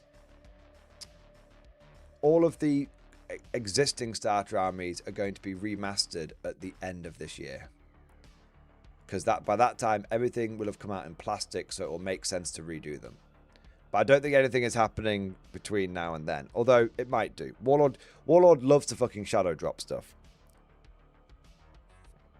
So I haven't heard of anything. I haven't heard of anything else other than end of this year, all the current starter sets are going to get redone, take into account the new plastics, so that they are a better bang for buck. Because, Warlord is good like that, where they'll redo a starter set and make it better value for money. Apparently you can do that.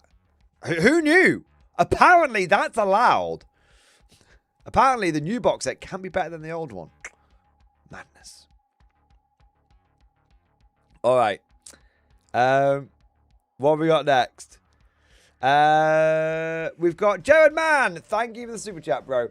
How do you navigate collecting Konflikt 47 with new releases coming out? Good to be home from my trip. Hey, Jared Man. Great to have you here, man. Great to have you on the stream, bro. Hope you had a good trip.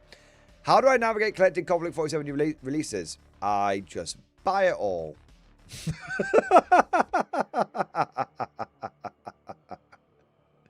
How I navigate it is I just embrace my addiction, embrace my lack of self-control, realize it could be worse and I could be doing hard drugs, and accept the fact that the global economy is basically a massive fugazi and a fugazi, and that you can't take debt into the afterlife with you, and then just buy everything that I want.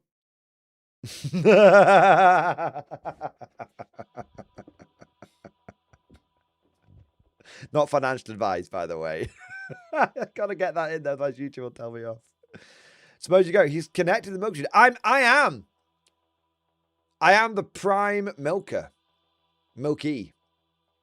I'm not doing the milking. I'm being milked. I'm the prime milker. I'm the prime milkister. Instead of minister, I'm the prime milkister. That's it. Of the Warlord ball washing pie. There you go. On a serious note, how do you navigate collecting Konflikt 47 new releases coming out? So Warlord is doing a lot of new releases. For me, because I don't really buy Warhammer 40k anymore, I just take the hobby funds I was already putting it to one side, and now I just allocate it to Warlord games, essentially. On a more serious note. And I also kind of just... There's an element of... I don't worry too much about missing like a Warlord release, because they're not FOMO. So basically every Warlord release... I will eventually get every Warlord release, and I've got most of them up until this point. The only starter army I don't have is the Soviet one. That's the only one that I missed out on, right? And then I've just bought, basically, I've just bought the stuff. I just bought what I want, basically. Yeah, I bought what I want, and truth be told, my money goes a lot further in Warhammer, in Konflikt 47. So I've noticed I've been buying. I kind of just buy what I want. And the way I kind of motivate myself is I tend to buy stuff that I know I'm going to use in my next game or the next tournament. So how I've always kind of approached wargaming is I rarely just buy stuff for the sake of buying it. I will buy stuff and then I motivate myself to get it built and painted in time for the next event, or in time for the next battle report, or in time for my next game. That's how I navigate it. And then once I've built, painted, and played with it, I'll then move on to the next thing I want to build, paint, and play with. Hence why, like, I want to pay. I've got some artillery for my Americans now, and I want to, you know, I waited until I got my other stuff for my Americans sorted out before I picked that stuff up. Yeah. Not buying 40k, realize he's fucking rich now. I mean, it's look, you guys have heard me say this 1,000 times before, but you know, Warhammer is expensive, and like, here's the thing, I could have, some people, I think there's a couple of angles to this. Firstly, I'll answer the original question. Warhammer is expensive. I get a lot more money. I get a lot more bang for my buck, a lot more for my money in Konflikt and Warlord games. And so, ironically, I probably end up spending, I actually probably do spend a bit more now than I used to on 40k. But it's because each individual purchase feels like a better deal. So you end up spending more. I do think some people, I don't know. I do sometimes think that, so I have seen this sentiment expressed once or twice, but I do think it's by just unhinged, a few unhinged people who almost take it as a flex that like they still buy Warhammer, even like the more expensive it is, the more they buy it, the more they sort of flex that they still buy it. Does that make sense? And it's like, oh, you just go, why are you complaining about Warhammer prices? You broke or something? But I think those people are just like dickheads.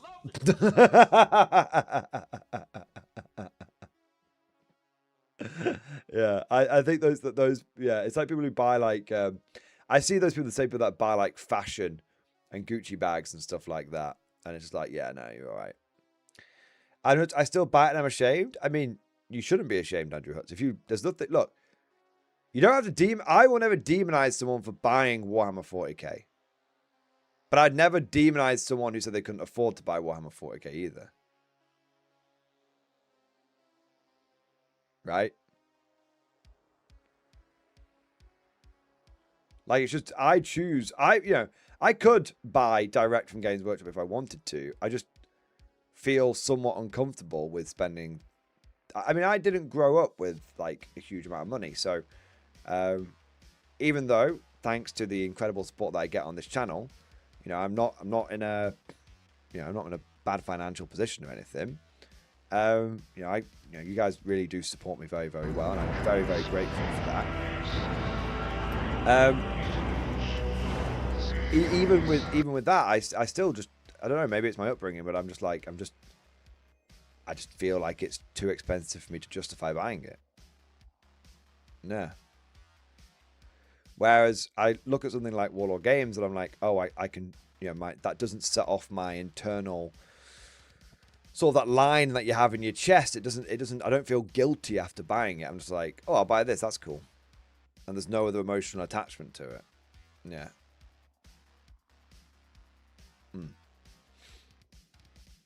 What have we got next? Joe Aquila, thank you for super chat, man. I want to put together a Dawn/Kazakin heavy list. Thoughts on construction? I have 2 Dawn commanders, 2 regular Dawns, 3 Kazakin units so far. Congratulations, by the way. Thank you for the congratulations, sir. 07, thank you very much. I mean, if you've already, I mean, you've got 4 Dawns and 3 Kazakin. I mean, you seem to be there. You obviously can't get more Kazakin than that because there's only 3 squads, but you probably should want more than that. You want more infantry than that. So 2 Dawn commanders. Is it 260 for a regular Dawn these days? I mean, you're at 1,430 points.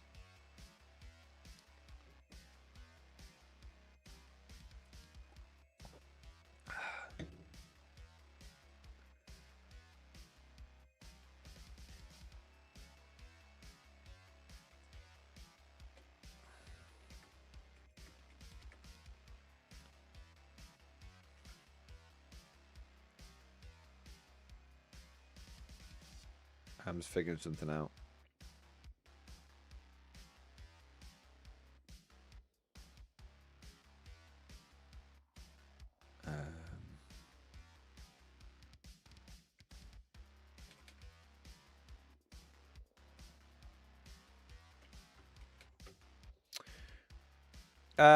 I mean, you could go for 3 transports for the Kazakin.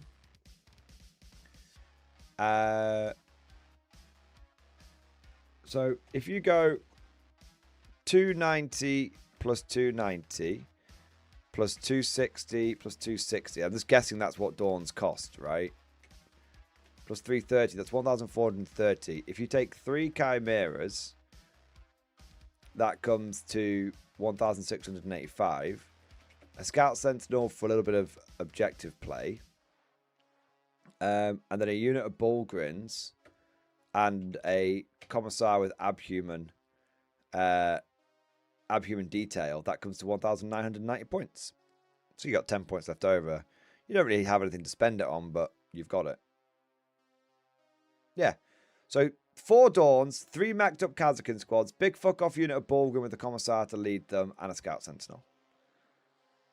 That feels like that feels like a heavy infantry. That feels like a heavy assault force. You know, the Dawns are the heavy tanks. The cavalry are like heavy shock infantry for the guard, right? And then the Bullgrin's obviously heavy infantry as well. And then you've got a little Scout Sentinel for just doing a bit of recon ahead of the main force. There you are. That kind of feels right to me. Is that the most competitive list? Who knows with 11th edition around the corner? Maybe it'll be amazing for one of those force dispositions. Is it a themed list that, you know, should be able to get a win here and there? Yeah, probably. You know, it's got a lot of punch behind it. So yeah. Cosmic Dream, thank you for super chat, man. I think a 72 zombie list should be the standard Buster Rift. Cosmic, if you want to run 72 zombies, you go, girl. I actually don't know if you can even run that many at 1500 points. Let me have a look. It's 21 points per totem core, right? You can only run 71.42 zombies at 1500 points, Cosmic. But if you play at 2000 points, you could fit it in. Right? And then you'd have enough points left over for like the characters and stuff that you need as well. But wait, how many assault platoons would you... Yeah, 2000 points, you can run 72 zombies and the necessary characters. There you go. There you go. It can be done at 2K. Foe, thank you for super chat, bro. Help me, Mordian. I'm a degenerate pile of shame grower. I have way too many Forge World kits and no confidence in painting / assembling them. Why, man? It's just a kit, bro. I mean, did you buy legit Forge World or is this coming from China Forgery World? Like, I'm not going to judge. Obviously, it's just if you bought legit Forge World, you probably don't want to be quite so like laissez-faire with it, because you know that shit expensive, yo.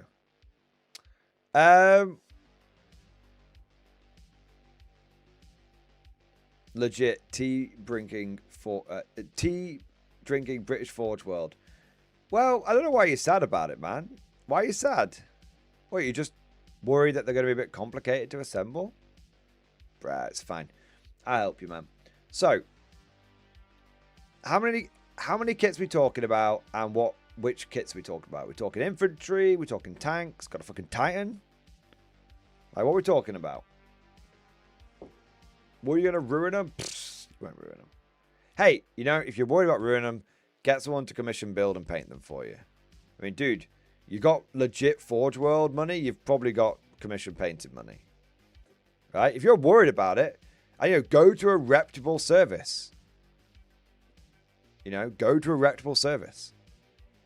Someone who will, you know, not some like cowboy or fucking Facebook.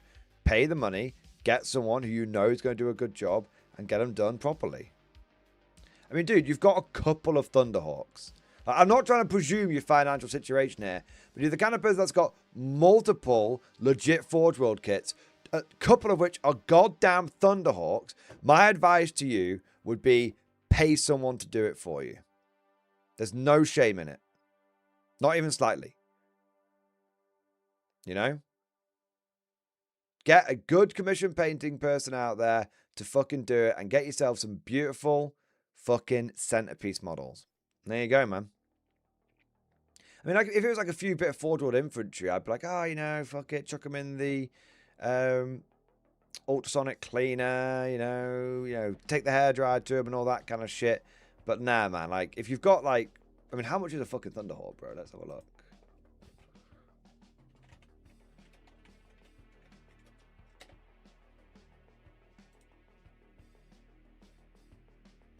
I mean, a Thunderhawk is 620 quid. Like, I think you can probably... I think my advice would be get it commissioned.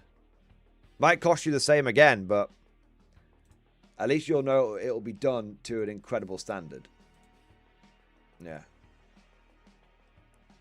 Again, if I've got the wrong end of the stick and I've presumed too much, then please lambast me. But I think that's probably your best bet when you've got something like that.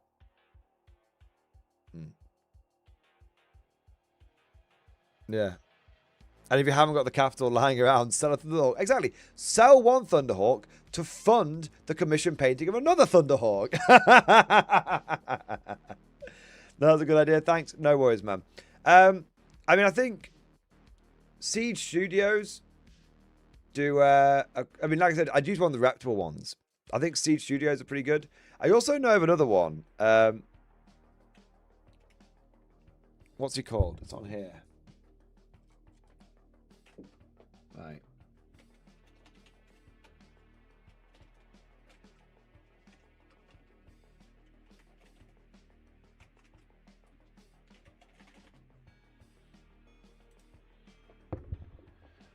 Okay, so the two that I've heard, so the one that the big one that everyone's heard of is C Studios, but there is the guy that did my Titan. All right, so the community got me after the first Thanatos event. Very, very kindly, as a token of appreciation for me running the event, the MG community got the list of people here. Akashareka, Campbell, Cosmic Drew, Charles B, Frosten, Jordan Freeman, L10, Lord Prayer, Marco, and Ravenga. They all they got a legit Forge World Titan commission built and painted for me, which was incredible. It was a Warhound. And it was done by Parabellum Painting Services. I think I was his first. He was just starting out, and this was about 3 years ago. He seems to have, upped his game since then. But this is Parabellum Miniatures. Maybe this is slightly different, actually. 1 minute. I might have to try and find. He might not be working anymore, actually. He's probably quite small, so I might struggle to find him. Let me have a look. What's he called? Parabellum Painting Services. That's it.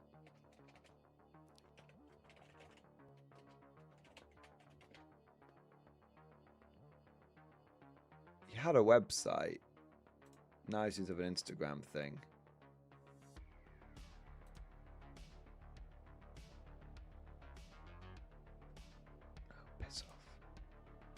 Piss off Instagram. Seriously. Fuck off Instagram. I fucking hate this cunty fucking website. Like, it's like, log in. No, if I want to log in, I will have logged in. It's not that guy anyway. He might not be around anymore. I can't find him now. Unfortunately. Yeah, I can't find him now. Sorry. But yeah. Probably C Studios or someone, or find another one. But like I said, just be careful. I wouldn't use a cowboy Facebook cowboy or something like that. There are some horror stories of commission painting, so make sure you go to even if it costs you more, a legit, well-known one. Yeah. Let's have a look.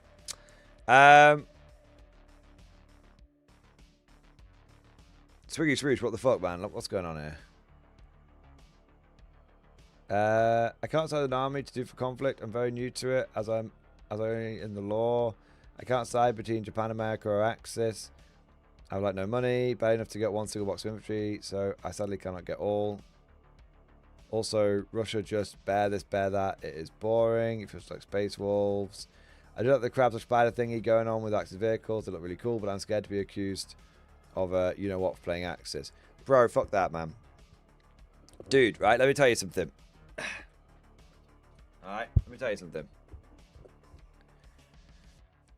The kind of person that's going to call you a racist for playing a fucking miniatures game is the kind of person that you shouldn't worry about their opinion.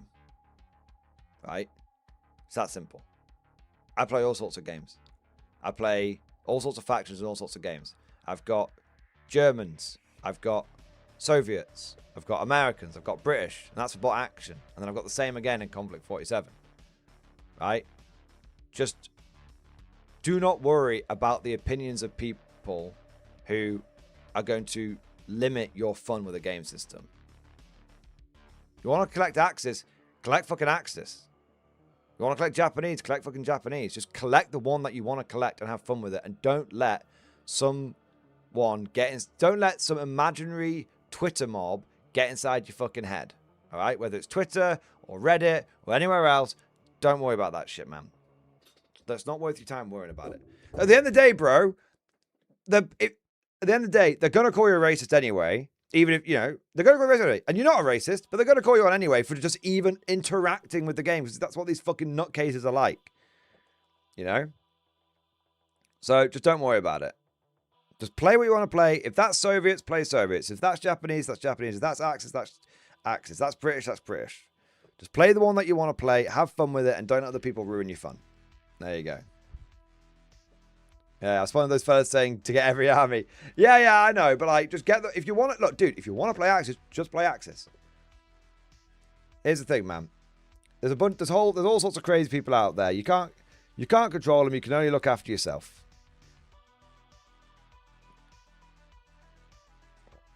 There you go. All right, what do we got here? John Henry Eden, thank you for super chat, man. 2 videos and 2 discussion on Battlegrounds, HD miniatures, British and East Germans. Let's have a look. Let me have a look, man.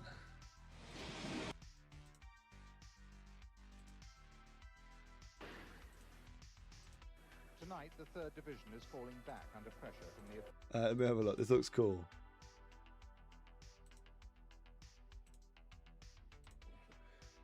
Right, so this is for. Is this for the? Is this for that modern? Is this for this Cold War Gone Hot game that you were showing off the other day, man? Let's have a look.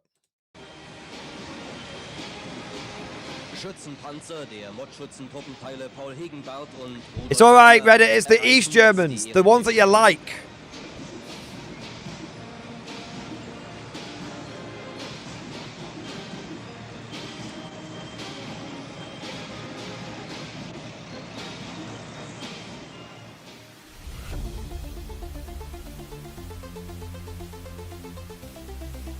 Oh, wow. Those look cool, man.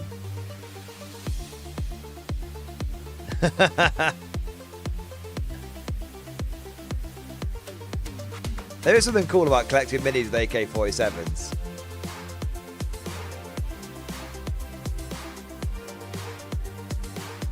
Wait, is it just them spinning for like 2 minutes? Oh, there's a bit of other shit thrown in there as well. Cool. Oh, there's some other stuff as well, yeah.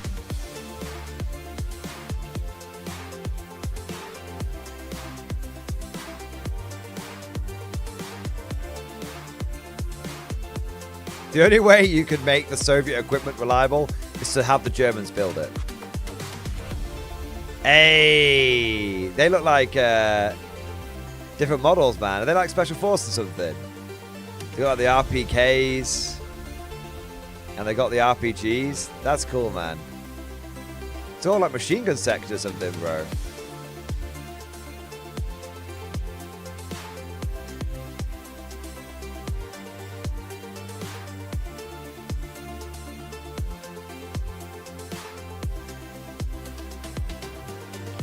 It's funny because like the BMP is like super iconic, and I'd love to have an army like riding around a bunch of BMPs and stuff, right? Of course. But the thing is, like, the fuel was just on the back doors, so everyone just died if you went. Yeah. Why do you see people riding on? You know your tank design. You know your APC design, IFB design is flawed when the crew doctrine is to ride on top of it, not inside it. That's cool. That's very cool. Yeah, like the BMP, it's like, oh, it's got an IFE, it's going to protect the crew and provide fire support when they get there. Okay, but no one actually go inside it. Why? Because the fuel's on the fuel for the vehicle is on the back doors. So if it suffers a penetrating hit, the back door's set on fire and no one can get out and everyone inside burns alive. All right, well, what's the solution for this? Should we redesign it so that doesn't happen? Nah, just get the blokes to ride around on top of it. But then they're not being protected on the inside from incoming fire. Well, I can't come up with all the solutions, Dimitri. Fuck's sake, man. All right, let's have a look. Tonight, the 3rd Division is falling back under pressure from the advancing Germans. They've inflicted heavy casualties, but they've also sustained heavy losses. But in the way of exercises, everyone will be back. In the model case.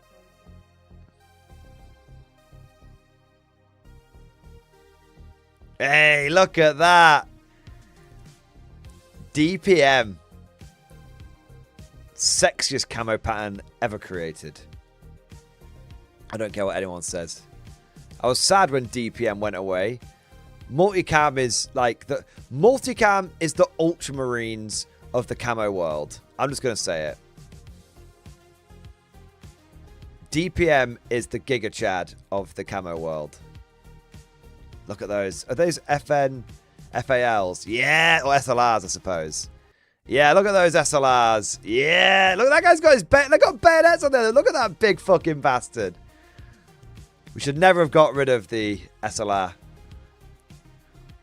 Big meaty round for a big meaty fucking soldier. That's what you need.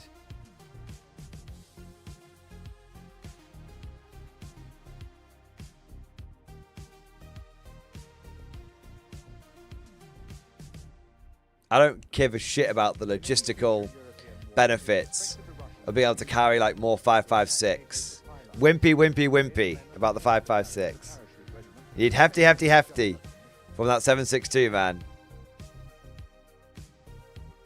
So cool. I do love that the British have got the M113 at home with the fucking what was it? The FV432. See if we can find.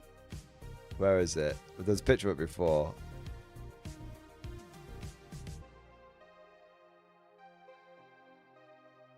There you go. To all the American viewers, it's not an M113. It's very similar, but it's not. It's the British version. Does exactly the same thing. Looks 90% identical, but it's different. That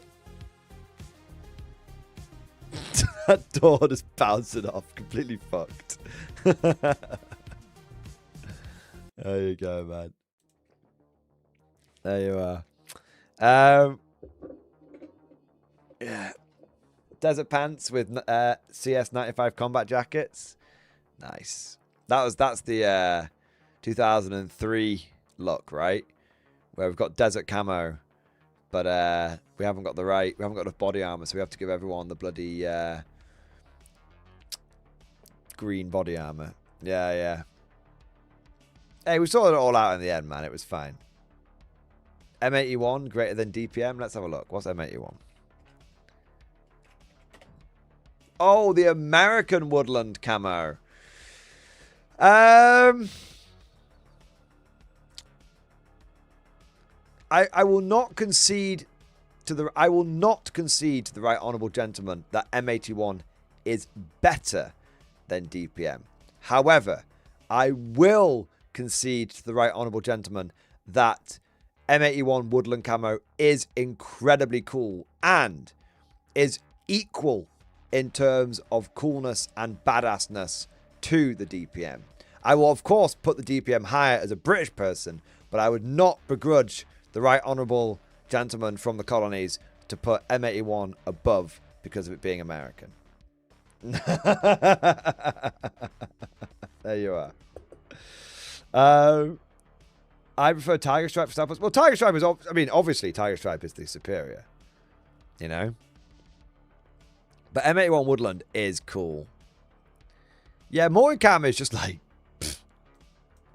Oh, look at me, I'm wearing multicam. Oh, yeah. Oh, it's, you know, it's all the colours of the rainbow. You know, oh, I look great. I can fight anywhere with my multicam. Fuck it off. It's too light. Look at it. It's too light. I don't care if it's really effective. It's too damn light. We need deep, dark DPM and M81 Woodland. That's what we need. Or, you know what we need? I have a soft spot for this.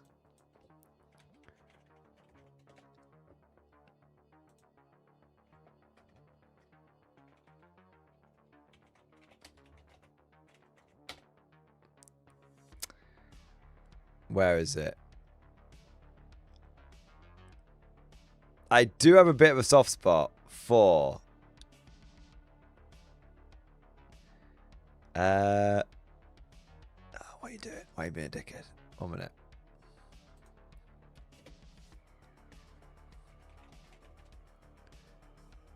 Yes. Oh, that's it. Right, 1 minute. I found it now. Right, 1 minute. I know. I was trying to find the proper name for it. I do have a bit of a soft spot for And this will make the Americans very happy. Oh, why have you given me a shit picture? Stop being a dickhead. Right.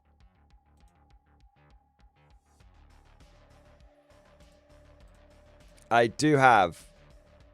Oh my god, just show me the fucking picture! You useless fucking website. There we go. I do have a bit of a soft spot for the marine digital camo. Yeah. I do have a little soft spot for it. Yeah. But I do think that the camo of the Cold War was better. Like, I think top 3 camos of all time has to be DPM, M81 Woodland, and then Flecktarn. Flecktarn is cool. I don't think they still use Flecktarn anymore, do they?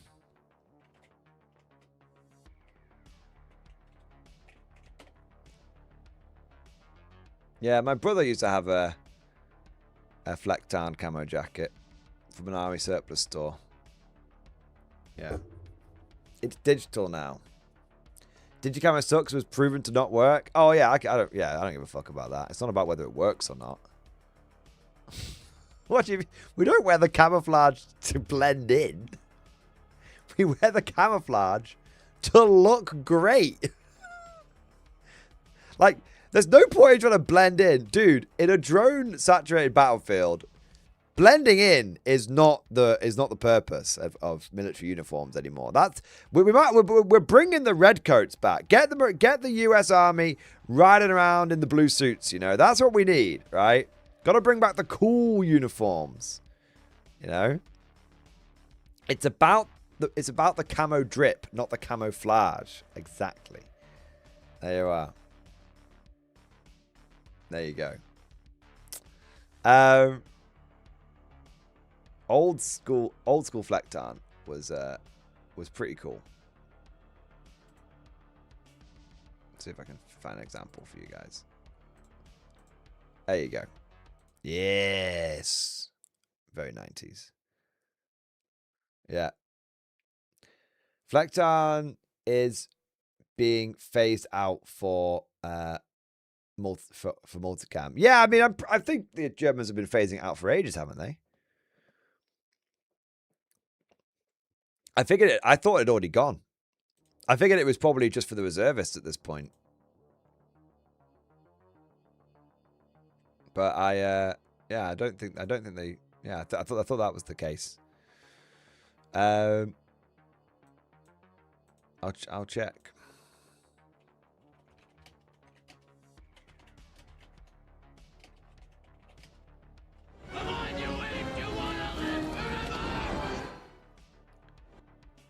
Oh no, it is. No, I'm wrong.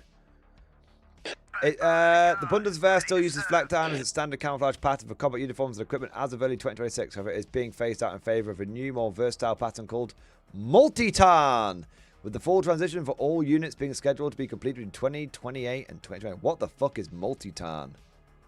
All right, let's fucking. What the fuck is Multitarn? Is it good? When it comes to fighting crime, there's only one. I'm not convinced. While keeping it real. I'm not convinced on the Multitarn. Too bright. We need darker camouflage. Not light camouflage, darker. You can't see in the dark, so if you make the camouflage darker, it's harder to be seen. There you go. It's multicam at home. Can we give our...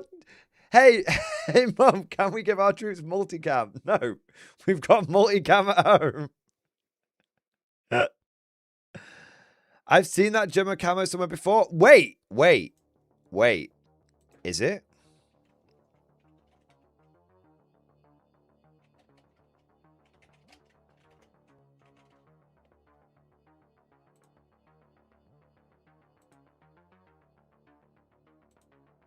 Oh dear.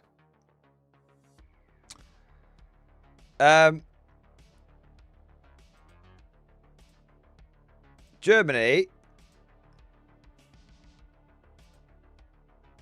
1 minute.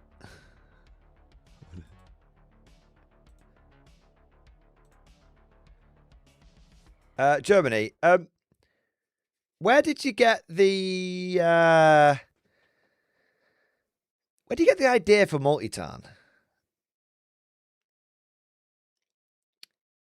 Argentina.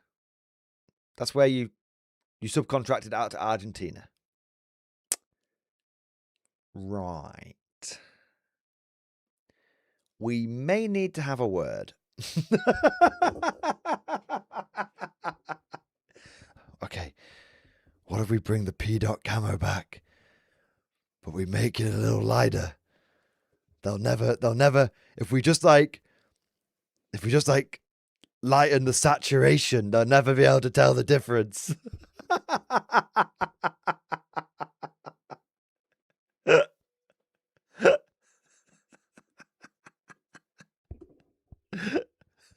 Fuck's sake. Oh no! Germany's going through a massive rearmament! Why didn't we see this coming? Wait, I've seen this one before!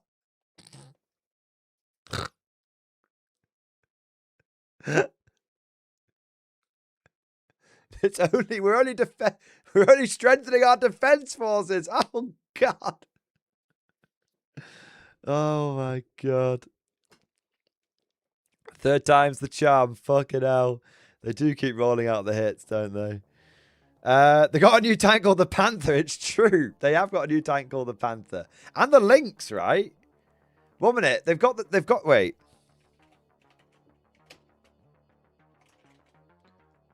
Yeah, so the new Lynx armored fighting vehicle, they had the Lux in World War II. And they've got the new Panther.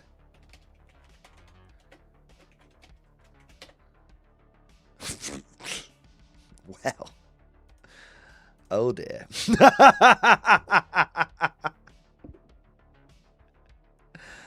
Did someone say they've got new helmets? No.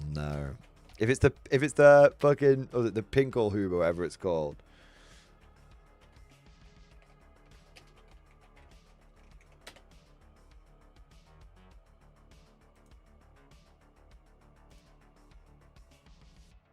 I think it's the same. I'm not seeing a new German helmet design. No, I'm not seeing a new German helmet design. I think that's just memes. Yeah.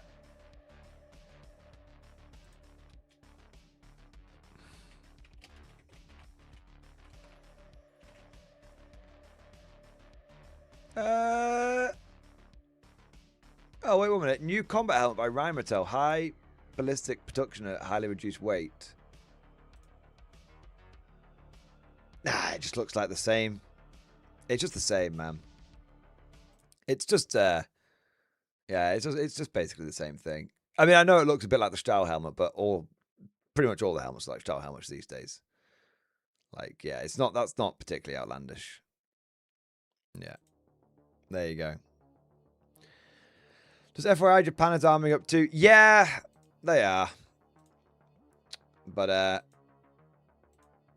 yeah. They are. That's, to be fair, I haven't really got an answer for it, but apart from yes, they are. Yeah. Anyway. Crazy. I don't know how we ended up down that rabbit hole, but there we are. What do we got next? What we got next? Catch you later, Swiggy. Catch you later, man. Commander HHL, thank you for the 5 gifted memberships, baby. Yes. Thank you for the 5 gifted memberships, bro. Thank you for the support. Thank you for doing your part, man. Michael Gibson, thank you for 12 months, bro. Message industry discussion. I'm in need of your all-knowing mind. Who needs my Mordy mind? Hey there, Mordian. I've officially finished off my British 8th Army and British Late War Army for the time being, and I now find myself in quite the hobby conundrum. I have one of several options. I can either add more to my British 8th Army or Konflikt 47 Army, or I can do what might be a passion project and do a major kit bash for a Finnish army for more action. I've been kit bashing German Winter Infantry and Soviet Winter Infantry together to make the infantry and bind the Warlord metal minis for it. I don't know which route to go through and would love your guidance, all-knowing bot action. Master Daddy, Hugh Simps, and Ball Washers for the Warlord games. Oh, also just like every other white chick in the world, pictures for attention. Take another selfie. Selfie. Let's have a look. I mean, it looks great, bro. You've absolutely fucking smashed it. Yeah. You've absolutely smashed it, man. Hey, cool, man.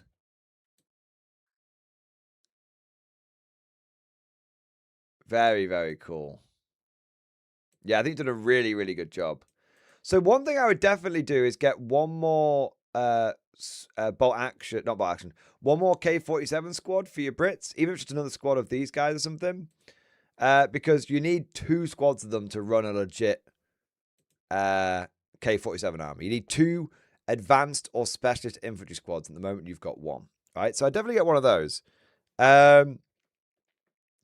As for the what to do next, there are rumors that Finns. I don't know, but there are rumors that there are Finns coming for bolt action at some point. I don't know if it's just the community wishing it into existence, or if it's or not. Warlord showed off a roadmap, and one of the for the future, and one of the books like at the end of the roadmap of this year, I think it was blurry because it was all sort of blue and icy. People thought it might be Finland. Maybe it is, but yeah, see if I can find it so you can see.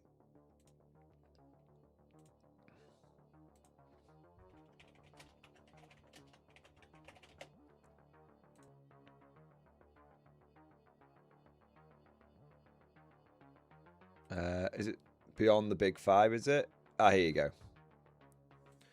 So you can see here. This is it. 1 minute.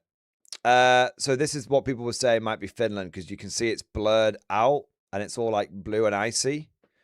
I don't know if it's. I don't know if people are looking into it too much. It could just literally be random colors because there's nothing there. Do you know what I mean? It's not that they've settled on the artwork. It's not coming until 2027, so it'd be interesting to see if they have got the artwork for it already for this particular book. But some people are speculating, because of it being blue and icy and all that kind of stuff, that it might be Finland. So it's just bearing that in mind. It might be better to wait until we get a bit more information. But that could be a year away. So it's like, it's one of those where, like, do you want the army now? Go down the conversion route. If you're willing to wait potentially a year, then maybe wait to see what happens. I mean, to be fair, we'll probably know in advance of a year what that army is going to end up being. Yeah, what if it's Finland, Norway, and Denmark all at once? I mean, it could be. Yeah, it could be. Who knows? So do you think that I should do a bunch of 8th army and then get a bunch more stuff for that, or finish off my K-47 army with the British starter box and a box of grenadiers? I feel like I'd finish off your K-47 army first, and then, which doesn't require all that much. You know, like I said, you need like literally 1 squad, and then after that, it's really up to you where you want to go. Yeah, it's really up to you where you want to go with it. I mean, is there any other faction outside of Britain and Finland you could be interested in for either K-47 or bot action? No, like I said, if that is a year away and it does end up being finished, then yeah, that has spoken and my wallet salutes him. Not really. Well, then I'd finish off 1 army before starting another. That's my advice.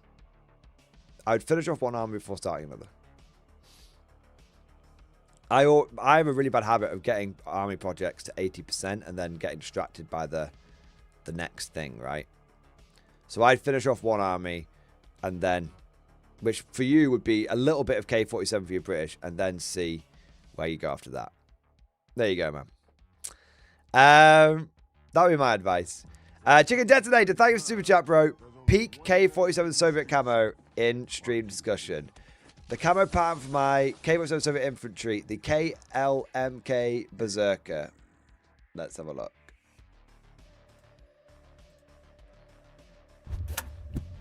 Oh yeah, no, this stuff is cool, right? I remember you doing like. I remember you. You did the amoeba camo, right?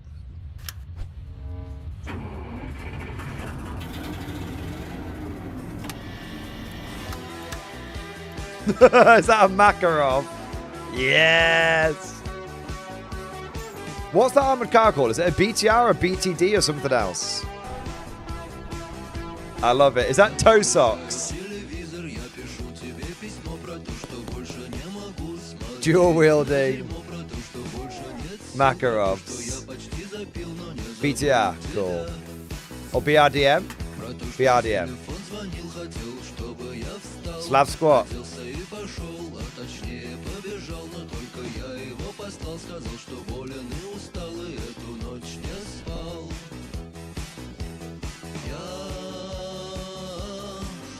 I used to have one of those harnesses for airsofting.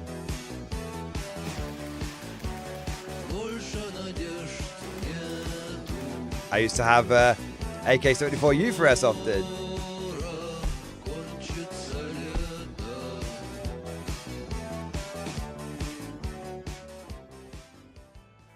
This is not a Minecraft texture. It's not a digitized version of Babushka's leftover broccoli cheddar chicken soup.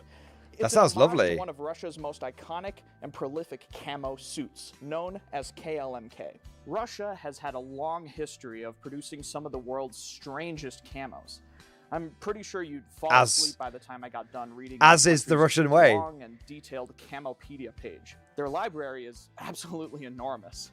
So when the USSR set out to produce Камуфлированный летний маскировочный комбинезон. Their primary goal was to learn from the latest and greatest emerging military technology headed into the 1970s, man-portable night vision devices. Ever since this black magic technology emerged, avoiding glowing in the dark has been a long-standing military practice. So how do you do it? One Soviet bloc country used an underprinting technique, like on this rain pattern jacket. Meanwhile, the US's famous desert night pattern sought out to confuse early generation night vision devices with an illusory pattern. The Russians opted just for a camo pattern that wouldn't be washed away when viewed through the infrared spectrum of a night vision device. Crow Makarov is cool. The KLMK suit's design consists of toothed spots that are allegedly supposed to look like leaves on a green background. The camo has been referred to as palma, paint splotch, and biroishka, meaning birch, which is the most commonly referred to name.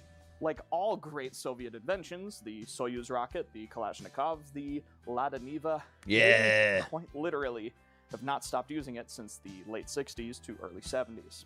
But where KLMK caught the attention of the world was primarily in the Soviet-Afghan War. Even though most analysts knew there were thousands of Soviet troops in Afghanistan, last week's coup d'etat caught most of them by surprise. The Soviet invasion of Afghanistan. Some say that Soviet forces now are in complete control of all major towns and highways. The Soviets are moving units out to other parts of the country where there are reports of heavy fighting against the Soviet forces. A conflict that would prove once again, that the Hindu Kush Mountains and its countrysides were the graveyard of empires. Too bad we didn't take that as a warning.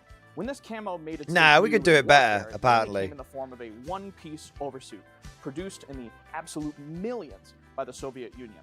The result of such aggressive production meant the overall quality wasn't great, but the original suit did have features like being able to reverse and show a darker colorway on the inside. Yeah, that's kind of cool. KLMK onesie was in onesie, spot. It was hot, stuffy, and made for some pretty strange practices in the field. Yeah. Troops would literally wear the suit. It must have been so boiling. Their skivvies and pretty much nothing else, and it proved to be fine. Its Soviet awkwardness couldn't quite be shaken, however. It had oddly short legs to compensate for the tall, standard-issue boots of the time. A very minimal sizing selection. In the late 80s, everyone just gets the same size. Piece designed to suit more of the hot weather capability that troops were already trying to achieve with the onesie. If that sounds a lot like the Gorka suit, well, you'd be absolutely right. In fact, the Soviet-Afghan conflict is what gave birth to the Gorka suit, meant for much colder operations in the mountains. When we made our Gorka suit, Well, we to made be quite a fair, few tweaks, Afghanistan and it isn't resulted in a always suit so hot. good that It instead can be of very trying to cold. fix KLMK, we put Budoyshka on our Gorka instead. It's a massive love letter to both suits, and a much better looking one at that. All that said, if you're not a big history nerd like we are, you're probably more Not a big history nerd. Doesn't compute. Doesn't compute. familiar with this camo after seeing it somewhere else. It made an appearance in Metal Gear Solid 3 as an unlockable camo for the main character, Naked Snake. It appeared on various Russian goons in Metal Gear Solid 5, and it appeared relatively accurately in Call of Duty Black Ops on the Spetsnaz team. And speaking of Call of Duty, cool. We have an unlockable perk for you if you go to commandostore.com/. Cool. That's enough. There you go. That was pretty cool. Yeah. Peak Soviet camo. Nice. As a soldier, I'll let you know. Now, anything that the military designs for the winter does not keep you warm. I can speak from experience. Yeah, man. Yeah, what was it? What do they always say? Like, military grade. Oh, so it's been designed by the lowest contract bidder. Yeah. What do we got next? Commander HHL coming with another 5 gifted memberships. Yes. Thank you for the 5 gifted memberships, man. Thank you for another fire team to hold the line in the name of the Emperor. Thank you, sir, for more than doing your part. We've got Skeletal Commissar. Thank you, Super Chat, bro. Exile Edition previews for some characters in stream discussion. Ooh. Let's have a look. Who have we got then? Yes, Lucas Bastone. Yes, I love it. He's back, baby. Like, it's kind of crazy. Like, the 5th edition Guard Codex introduced so many characters, which we just fucking binned them all off. It was mental, man. General Antonius Kurov. Ooh. Kurov, I don't actually know this one. General Kurov served as one of Creed's senior strategic advisors, a man whose understanding of Imperial doctrine, warfare bordered on the obsessive. He is famous for Kurov's Aquila, of course, man. A relic of immense tactical significance, a symbol of the Imperial Guard General Staff, so supposedly imbued with the wisdom of the ancient commander. Kurz believed victory came through doctrinal purity and absolute adherence to the tactical powers. He was not entirely wrong. I love that, man. I love that we can take General Kurov from Kurov's Aquila. Yes, Lord Castellan, Usaka E. Creed. It was beautiful this day I lost you. Amazing. That's cool, man. Volkov's Claw. Creed's plasma pistol. Plasma pistol blade counts as both plasma pistol and a power weapon. I've not heard of that before, but I don't know Creed's lore that much. Is that something he actually had or something you've made for the game? Al-Rahim! The Desert Wolf! Al-Rahim commands Talan Desert Warriors with a fluid instinct born of a lifetime's campaigning beneath burning suns. He fights at the desert itself, appearing where he's not expected, vanishing before the enemy can respond, striking at supply lines and command nodes, while his foes chase shadows. He has never fought a static battle in his life, and intends to keep it that way. His enemies have called him a coward. Some of them live long enough to revise that assessment. Yes! That's cool, man. That is cool. I love it. It sounds great, man. Goes to the desert. Yes. That's cool. I like that. Well, I'm just, at a glance, it looks great. Some Exile did some preview show off. Also, the guy who wanted to work on it with me messaged me on here, and I'll send you the draft to help playtest and give flavor notes. Nice. Who was it? I'll find the name for you.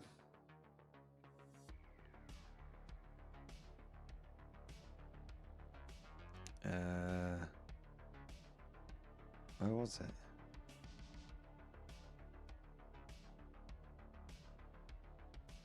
Liam Bridgman. That was it. I mean, I can add him.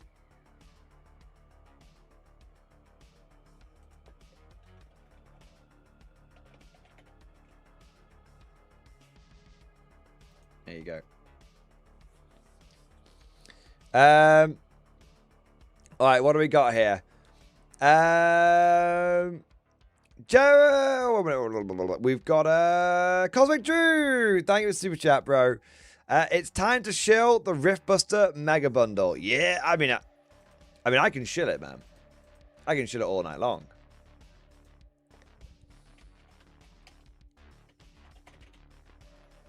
Look at it. FOMO. No such thing as FOMO at Warlord Games. For £355, you can get 2 full Konflikt 47 armies. And you can get 2 rulebooks as well. Perfect for splitting with a friend. Get yourself 11 Style Trooper, 2 Vogel Spinners, an Axis Walker, and 5 Nachtelben, which is more than enough for a 1,500 point Axis army.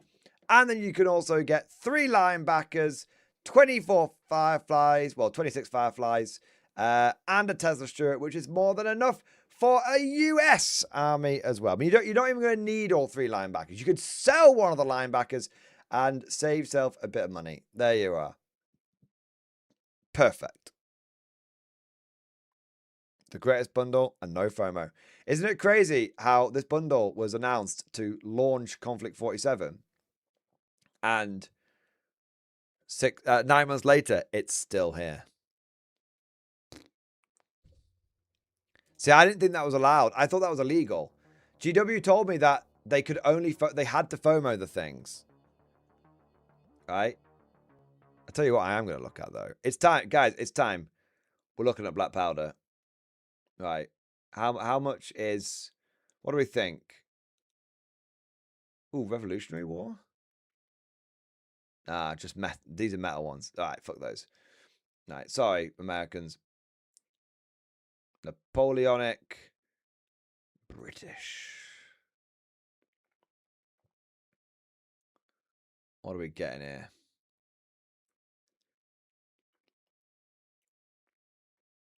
I want this Napoleonic Army British Starter Army. Let's have a look. I will get for £107 72 plastic British Line Infantry, 24 plastic Hanoverian Infantry, 12 plastic Heavy Cavalry, an officer, and a 9-pounder. Pounder? I barely know her. That's a lot of infantry. I have no idea if this is a full army. No, I bought the epic Waterloo stuff. Now I'm buying the full-size stuff, apparently. What is the new... we've had the new... Where's the new bloody Crimean shit? There we go.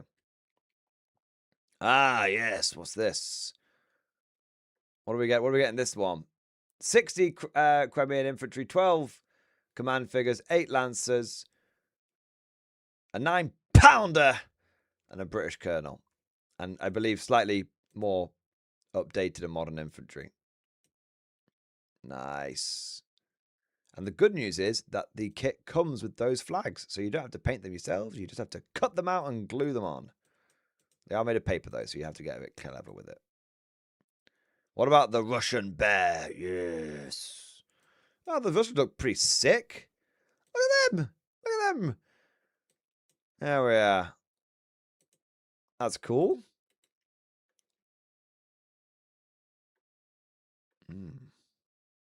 Ooh, the French. Ah, no, they're made out of metal. I'm not interested in them. No. Not that I don't like, not that I've got anything against metal models, but by God. And if I can get plastic, I'll get myself some plastic. I think there's loads of Napoleonic. Yeah, look at the Russian starter army, man. What the fuck do you get in here? My God, it's cheaper. It's 94 quid, and you get 138. Is that right? 138 infantry. Yeah, that looks like my kind of fucking army.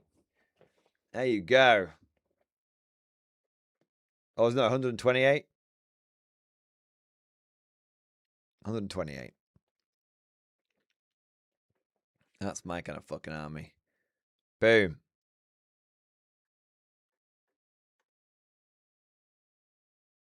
So cool. Wait, there's another one here. This is a line infantry. How did we get in here? 72. Oh, only 72. That's not as many. Although I suspect they're probably slightly newer models or something. Still very cool, right? It's like an entire army of Mordians. Yes. What about the Austrians? Oh, mostly just bucks. Okay, fair enough.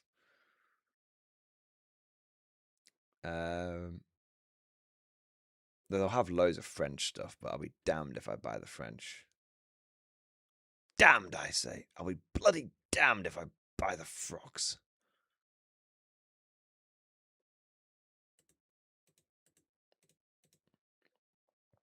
$84 French light infantry, 28 light infantry, 112 in total, 12 lancers, only a 6-pounder, a wimpy 6-pounder in comparison to the girthy 9-pounder of the British.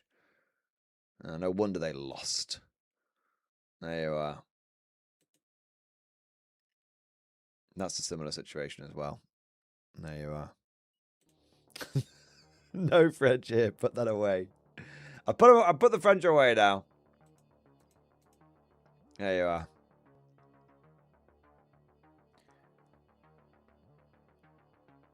How are your Napoleonics coming along?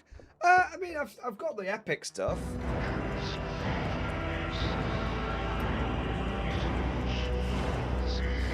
I got the epic stuff. I have been thinking of busting it out again. I am kind of wanted to get epic Hail Caesar though. I don't know. Which one do people think is cooler? Epic Hail Caesar or epic what do you call it? Waterloo. We'll do a poll. Some of them are primed, Mad Larkin. Some of them are primed. Which is cooler? Epic Hail Caesar. Epic Waterloo. There you go. You guys can decide.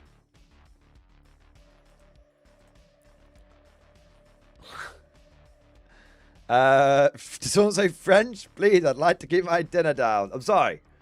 I've stepped over the line. I apologize.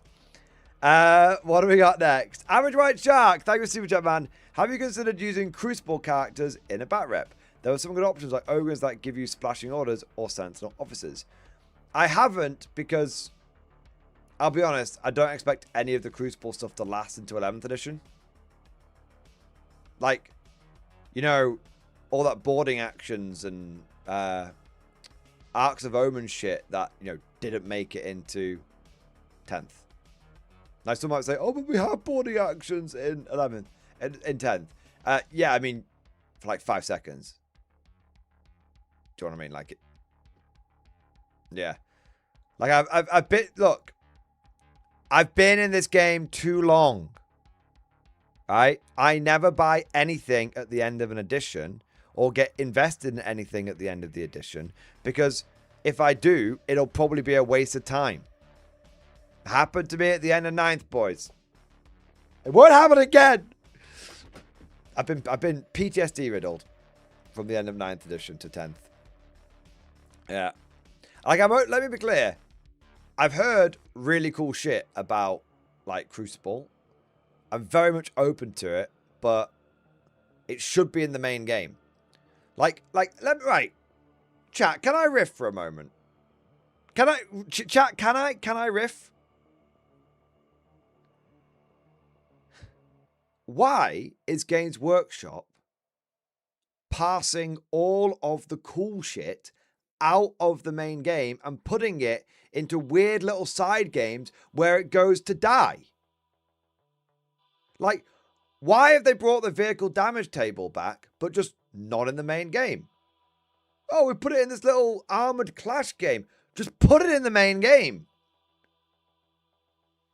Why have we got these cool, like, Crucible character traits and stuff when in a side game, in a little Maelstrom little side game, just put it in the main game?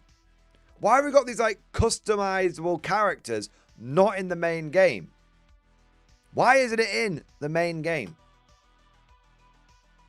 I don't understand. It's like, just put it into the main game. Like, I have the 4th edition rulebook right here. And, like, you know, in here, you've got all sorts of stuff. Like, I mean, fuck it. This is where the first kill team rules came from. Right? You don't need like special rules or measuring triangles or any bollocks like that. Although I suppose they've got rid of that now. But, you know, things like combat patrol and you know, all of like the weird shit like raid missions, combat patrol, how to play it, all of it is in. Oh, now we're getting to the lore.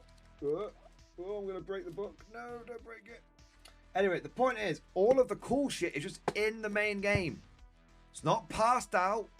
It's not put in a weird side game where it goes to die. Like, it's like GW. It's like what goes through. I can't quite decide what's happening. Is it someone at Games Workshop like managed to like persuade a manager somewhere to like, oh, I've got this really, really good idea. Please, can we do it? Please, can we do it? Please, can we do it? And the manager's like, okay, yeah, you can do it, but it's not going in the main game. You can stick it in the side game. And then, you know, they put it in the side game and then it just like goes to die. And then they're like, because they don't want to risk it like tainting the main game or something. But I can't decide if it's like them almost like purposely self-sabotaging it for like weird reasons, like they don't want to like overcomplicate the main game or something, but actually the main game is super convoluted and complicated anyway, so what's the fucking point, right?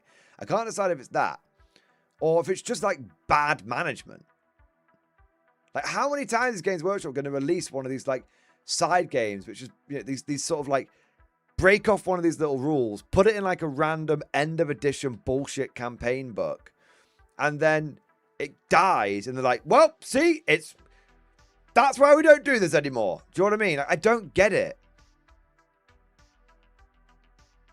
Is it internal bureaucracy? Is it bad management?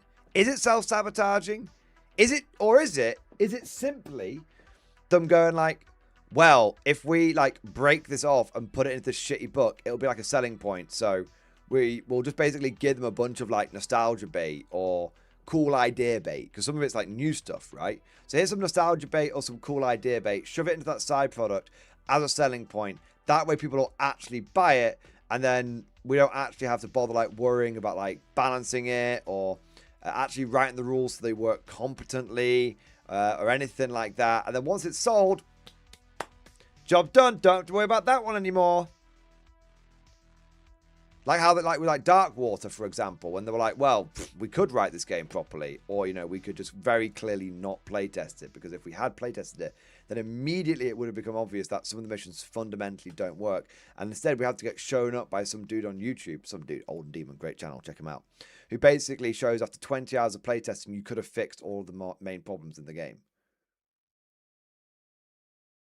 Out of all those options, Mordian, it's all of the above. It's, yeah, oh, you're so right, Mad Larkin. Why am I thinking in such one-dimensional terms? To quote 7 of 9, you are small people and you think in small ways. I must adopt the way of the Borg, of the corporate drone. It's not any one small thing. It's all of them combined. It's probably all of it. My God. They do say there's a fine line between madness and genius. I think maybe you need to be called Genius Larkin in that one. I think it must be. It must be, right? I'll tell you what I think it is.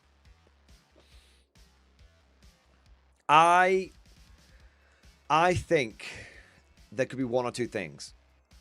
There is a chance. There is a chance. And it's amazing how many times you can be let down and yet you still choose to believe in hope. Human beings live for the hope. Maybe the cope. There is a chance that all of this stuff that's being shown off in these random ass campaign books or random ass sort of mini games towards the end of the edition are actually like strange secret previews for 11th edition. Maybe the vehicle damage chart's coming back. Maybe customizable characters are coming back. Maybe crucible characters are coming back. Maybe. I'll say coming back, do you know what I mean? Like, maybe that's a new thing that's coming to the game. Maybe. I mean, after all, in the Maelstrom book, didn't they make the... They had the hidden rule in the Maelstrom book, didn't they?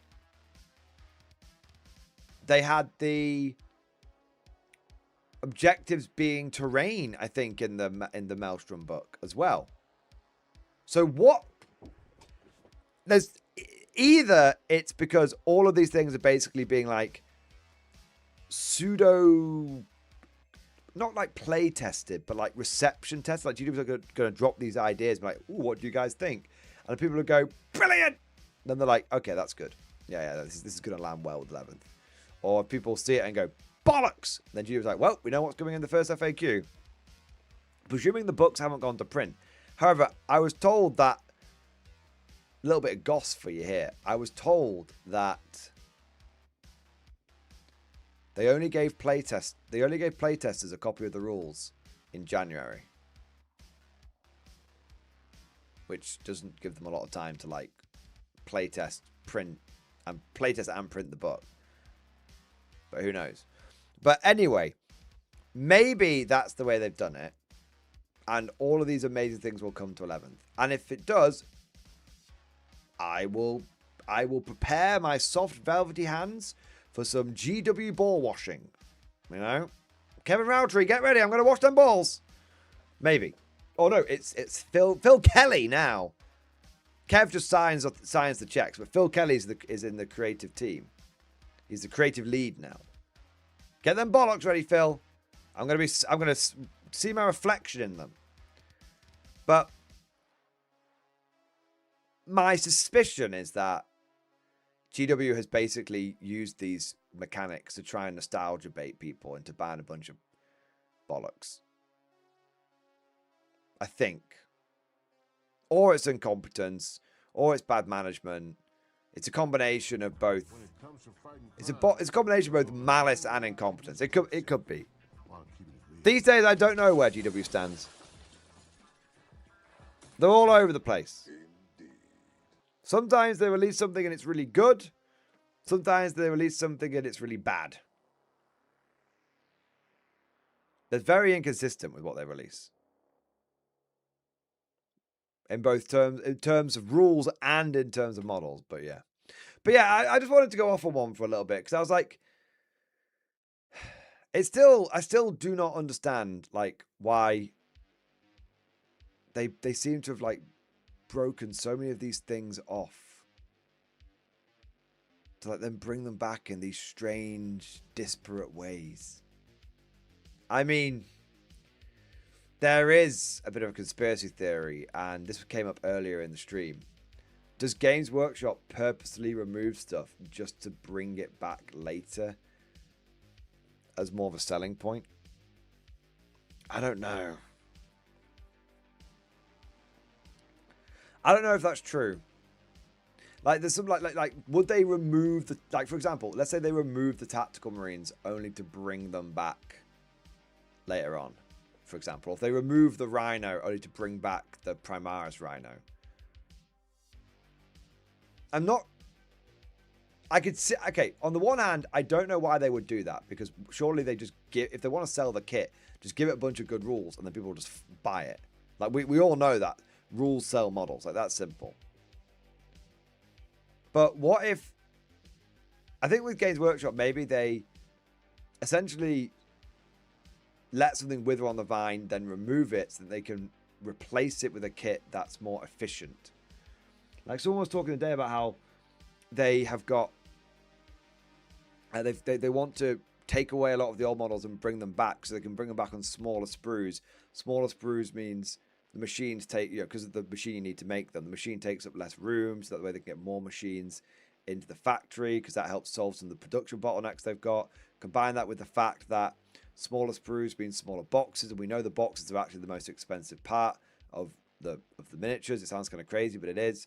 Smaller boxes also means that you can get more on a pallet. Also means you can get more on a shelf. It means, your own GW stores, but also when you're selling them to other like independents and everything. So I can definitely see them doing it with miniatures, but why would they do it with rules? What's the point in taking rules away only to then sell them to you again later? Perhaps it's not incompetence and malice. Maybe I need my tinfoil hat for this. Perhaps, one minute, other way around. Perhaps it's not incompetence or malice or anything like this, but perhaps it's a reflection of the staff churn that GW have. Right? It's obviously going to come down to money. It's always going to come down to money. Right? That's that we know this about GW. The answer is always money. The answer is always profitability, right? But I wonder if this is a reflection of the staff churn that they have.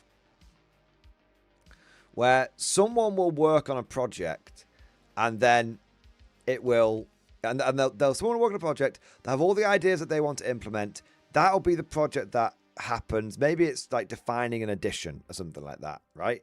Maybe it's defining an edition or launching an edition, then someone else will take off and run with it from there or whatever.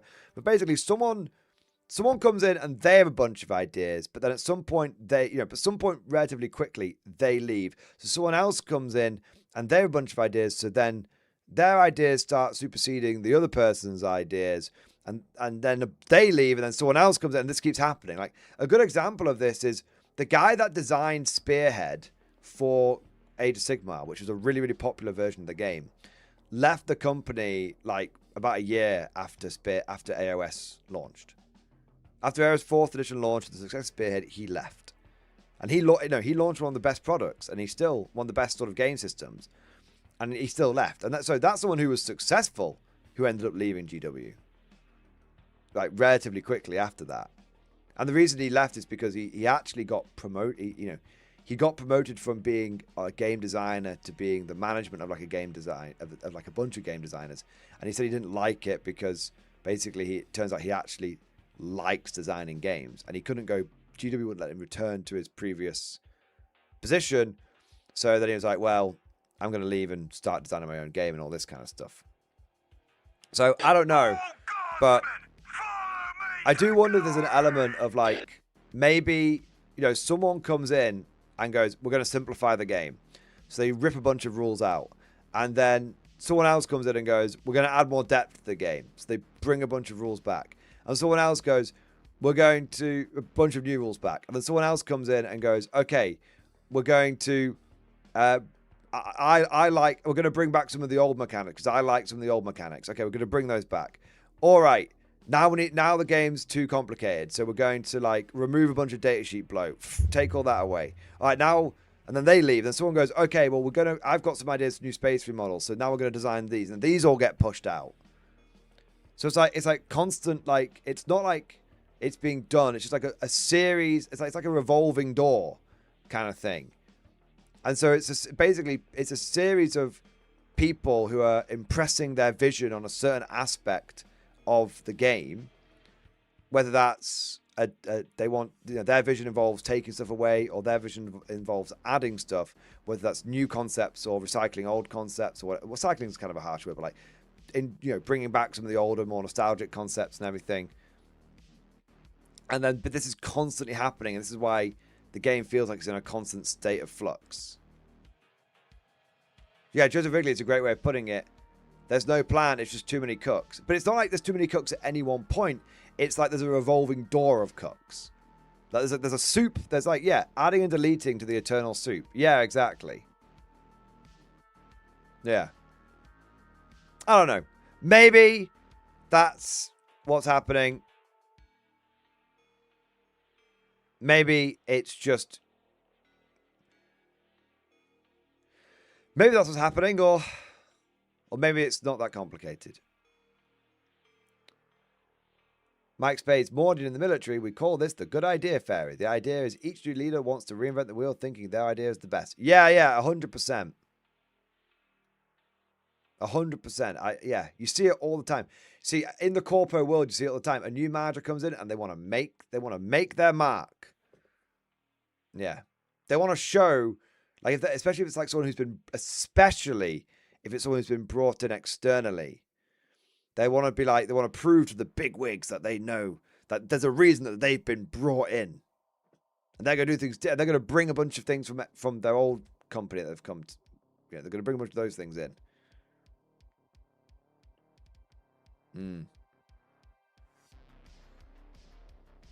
I don't know. So that's my little riff. Basically, I'm a little confused as to why it seems like Games Workshop is often... I'm a little confused as to why GW seems to be bringing back all of these interesting ideas, new and old, but not just putting them into the main game. Instead, just sort of having these little side games. And you might say Mordian, but they might be coming 11th. And they might be. They very well may be. All right? But they've not, like, telegraphed them as, like, a main selling point of the game. Instead, we're getting 1 grot a day. Right? Like, the main selling points that they've shown in the game are the way the missions are going to change, the way the objectives are going to change, the way forces positions are going to change. That's the main way that they've said this is how 10th edition is going to... It's how 11th edition is going to be different to 10th. I think if they were going to show that kind of stuff off, they would have talked about it already. Instead of showing off like 1 grot a day every day for a week, which seems like a very thin marketing thing. Detachments is a massive unknown. Okay, detachments is a massive unknown, as in the specifics are a massive unknown, but the concept is very well known. We know, like, that we're going to be getting new detachments and there's going to be points associated with them. That's been communicated to us. But let's say they bring the Force Org chart back. That would be a huge change to list building. They haven't told us that. So so to give you an example, like what I'm getting to, we know that detachments are coming back. We know that detachments are changing and there's going to be point stuff, but we don't know the specifics. But we know the general concept that that's happening. But there's been zero indication the Force Org chart's coming back. If we were to have... If we knew... If the Force Org chart was coming back, we wouldn't necessarily expect to know exactly how it was coming back. But we would expect that it had been said, oh, and the Force Org chart is going to be coming back in some way. Although it's going to be different. It's going to be new, right? So we know it was... like that. That's the kind of communication we would have expected to receive at this point. But we haven't. So yeah, like, it's just strange. Like, they mentioned the Force Org chart coming back. Like, ooh, misty-eyed and all this kind of stuff. But I don't know, man. It's like GW's edging us. That's it. I guess it kind of feels like I'm being edged. Because I see the...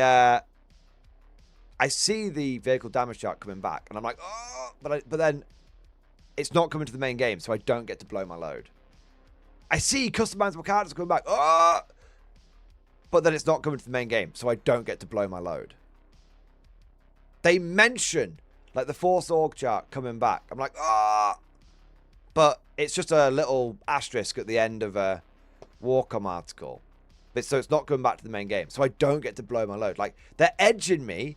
They're fucking edging me. But they're not actually letting me get the payoff. That's why it's so frustrating. There gets a point when it goes from edging to chafing. And I think at this point, I'm feeling mighty chafed.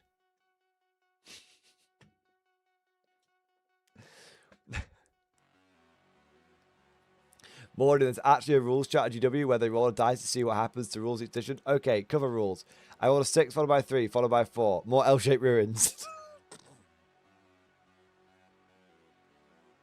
It's like that scene in South Park where they cut the chicken's head off and it's like...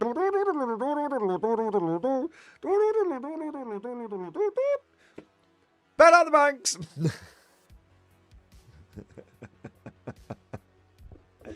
There you are. Alright. What have we got here? What have we got here? We got some more super chats coming in. Cosmic Drew! Thank you for super chat, man. It's Wednesday, my dude. It's time for a wank. Bro. What is this amateur shit? I don't wait till Wednesday to have a wank. I've busted it 4 times since starting the stream. Like,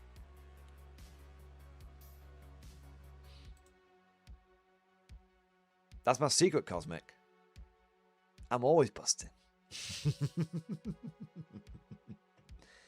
But God, I mean, Gino has been chafing me by edging us with the thought of good rules since 8th edition. I bought a cream. That's true. That's fair. Trooper, thank you for the super chat. Thank you for the Bane Blade. Yes, it is the Bane Blade. Thank you so much for the support, man.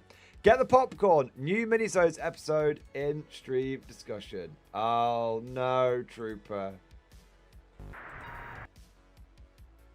I've already watched it. I've already watched it on stream. I'm sorry.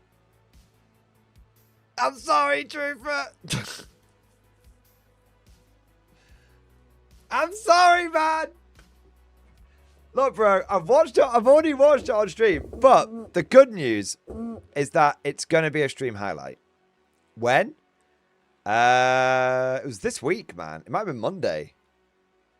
It was Monday. I'm sorry. Is there anything else? Let me look. Maybe there's another episode that I missed.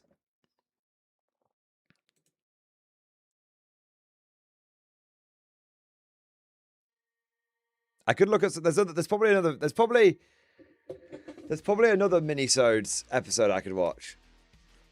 Let me have a look. Can we watch you watch the stream? Watch the episode, Cosmic.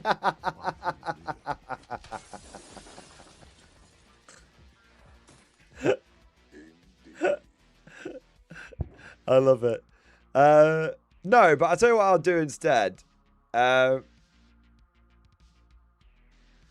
me have a look here.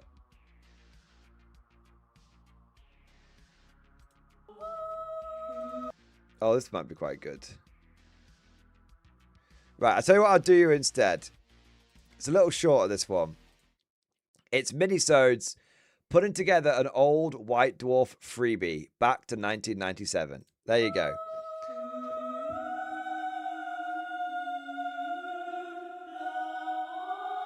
So good.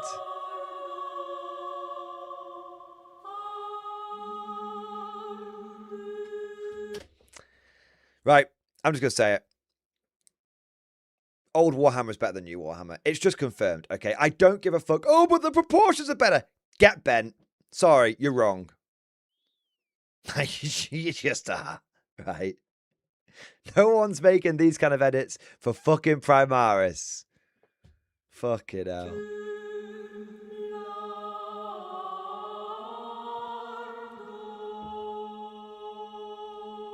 Hi, I'm Ed, and welcome to Minisodes. I remember that White Dwarf. August 1997's White Dwarf heralded the arrival of the Sisters of Battle, the Adeptus Sororitas, along with a mini-campaign called The Scourge of the Damned, a preview of the Codex, and a free card building for the Defend the Shrine scenario. Free card building! Yeah, baby! Actually looks quite good. Extremely talented Buried Under Lead sent me this Battle Sister squad, along with a mad shotgun-wielding priest, and they have a hankering for a shrine to defend. Gotta have a shrine to defend, obviously. I began by carefully popping out all the wall sections using a scalpel to score. It's like the old Necromunda terrain, man. You see, technology has come a long way. Technology has come a long way. It has come a long way. But what's interesting is like, I don't know, man. Like this kind of shit still gets me more excited. It's weird. I don't know. Maybe it's more tactile. Maybe it's more human. Maybe despite the fact that, you know, we've all got calculators in our pockets these days, even though our teacher said we wouldn't. There's something more. It's going to sound wanky. It's something you can't put on a spreadsheet. But there's something more real about this, man. Gently along the punch-out lines to avoid any accidental tears. I then laid each of the shrine wall pieces flat on a sheet of foam core and traced an outline around them. The foam core is going to enhance the durability of the card for gaming and generally make it chunkier and more impressive. Yeah, nice. I did this. Like they do, like I don't know if this was in the White Dwarf article, but this is the kind of shit where they would actually tell you how to do this in a White Dwarf. They wouldn't be like, oh yeah, go and buy our like terrain. They'd be like, here's the free bit of cardboard. Now you can just use it as it is. Or if you want to make it a bit better, here's a 2 or 3 page tutorial on how you can make the shrine chunky. Do you know what I mean? Yeah. Way back in my first video on the channel, and I like to think I've refined my method this time, mainly by photocopying the internal walls. Cool. That's a good idea with the both photocopier, sides yeah. cut out, I stuck them onto the foam core using a generous amount of PVA. Like, it's not painted even that on hard with to an old do. brush, starting with the photocopied internals. Here's the crazy thing. It's not even that hard to do. Do you know what I mean? Like, it's fucking foam and PVA. Like, oh no, this is the barrier to entry. This is the barrier to entry. We can't expect people to have this kind of terrain. We can't expect people to like actually hobby. It's a barrier to entry. It's not a fucking barrier to entry. It's meant to be fun. When I was a kid, I made a fort for my orcs and goblins out of a massive pack of like 2,000 toothpicks, and I stuck it into fucking Play-Doh, and it was awesome.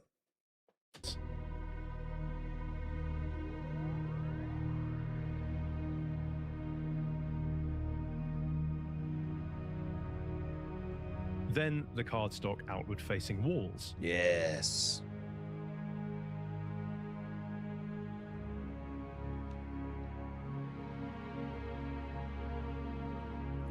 There are also these fiddly rectangular boxes to construct.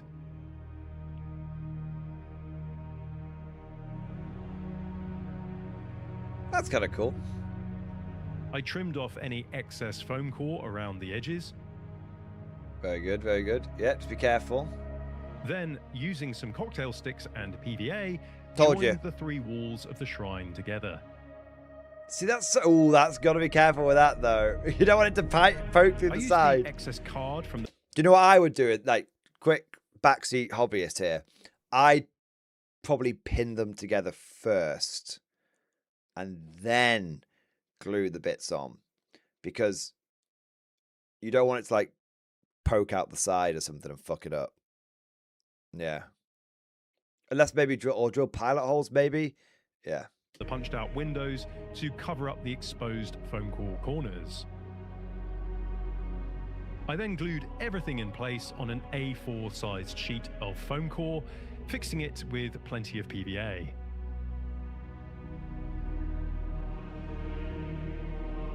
I love it, man. So simple yet effective.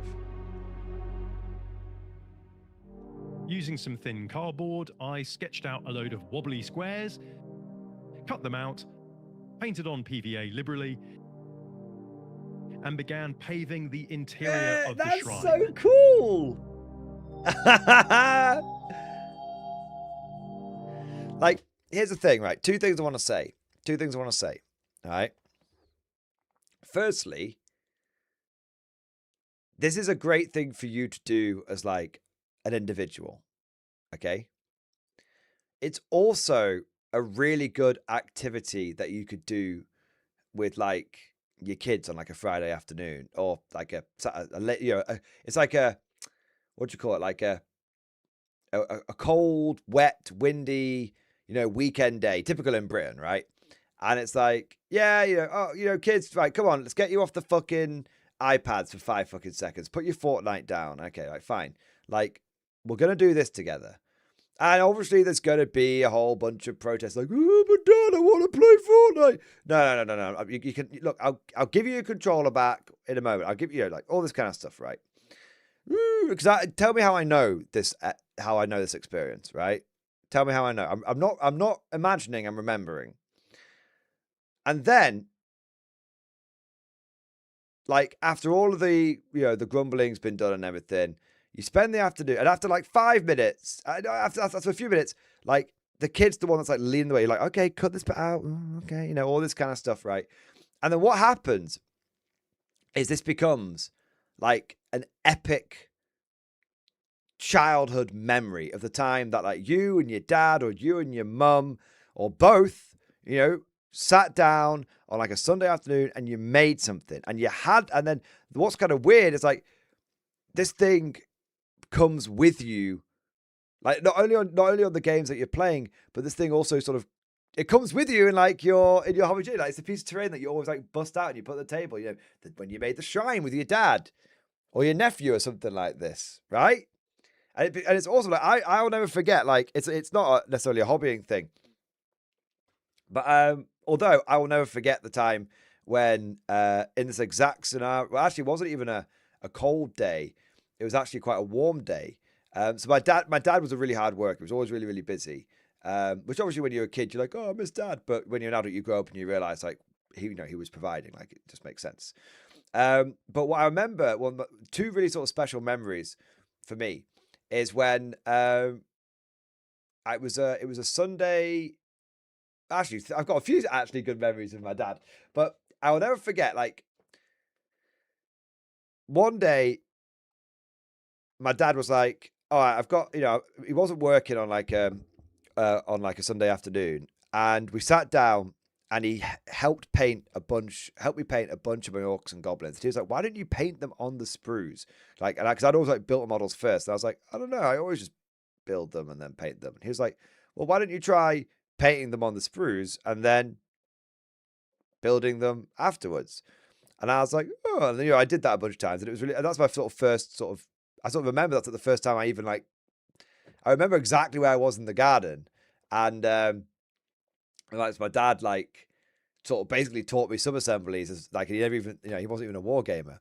I also remember the time when I was a bit older, when I basically, I didn't crash my car per se, but I damaged my bumper and it needed repairing. And my dad was really good with cars. He still is.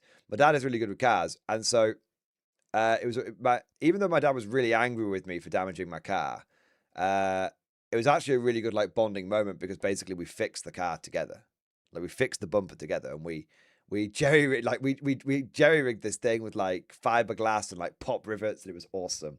Probably not road legal, but fuck it. Like, it was like 15 years ago. It was a different time. No, it's probably longer than 15 years ago now, actually. But yeah. And then, but you remember these things, is the point I'm saying. So firstly, you remember these things. The second thing I want to say, which is why it's important to do these like tactile hobbying moments, and that's what I'm worried is starting to be lost from our hobby. Like that's what I'm like, that's what I'm worried is being lost from it. It's all becoming very sterile, very cookie cutter. There's not that creativity that's being embraced within the Warhammer 40k hobby now, and I think that's very important. I think it's very important for raising the next generation of wargamers, as for us as a community, and I think it's important for just like creating awesome moments. But the second thing I want to say, which is a little bit less wanky, is often somewhat arrogant shills of Games Workshop will lambast this old way of doing things. Because, or not this old way of doing things, will lambast older things about Warhammer, saying it looks like shit. Like, those tactical marines look like shit. I prefer X unit because it looks better, even though it's like, from a rules point of view, from a kit point of view, from every point of view other than that, you know, it goes together and looks a bit prettier. And even then it's debatable. It's worse. Like, it costs more, the models are ball ache to build, you get less in the box, or the price is more. But no, apparently it's better because it's newer, right? Well, tell you what, shove this in your pipe and smoke it.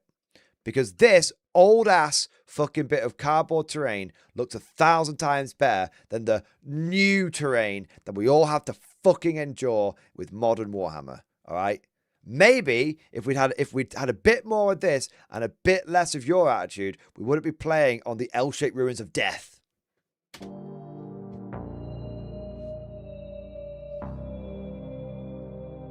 Finishing by pouring fine basing mix over the slabs and chunkier bits to represent the rubble and clutter around the perimeter. I love how I was just using a spoon. But if GW was to do this today, they'd be like, make sure to buy our GW branded flock distribution tool. It's just a spoon.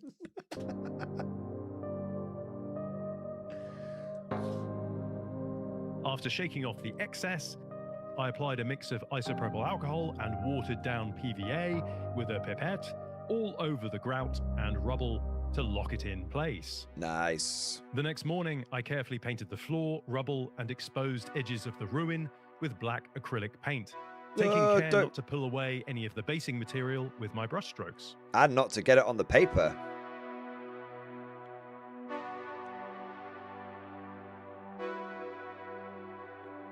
I picked out Eshin Grey and the greenier Storm Vermin Fur, then went to work using a mixture of stippling and dry brushing on all the black areas with a small makeup brush.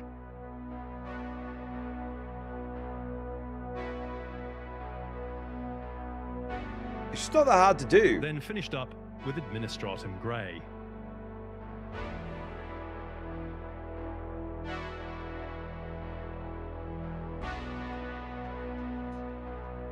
Next up, I applied watered down green, brown, and sepia contrast paints to introduce some weathering and organic tones on the stone and rubble recesses. That's cool.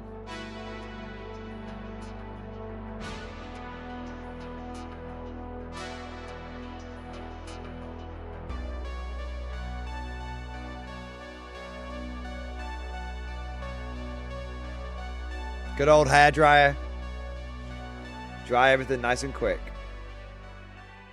I applied a coat of green acrylic paint to the remaining white areas, taking care to keep clear of the rubbly parts. Yes. Helping it along with a blast of my Baby Bliss hairdryer. Gotta get the Baby Bliss hairdryer out, man. Then applied another layer of green. Yeah. Another blast with the hairdryer. Yes, blast the shit out of that thing, man. Painted PVA over the green. Good old PVA. On the flock for that classic we need to bring like Warhammer Art Attack back.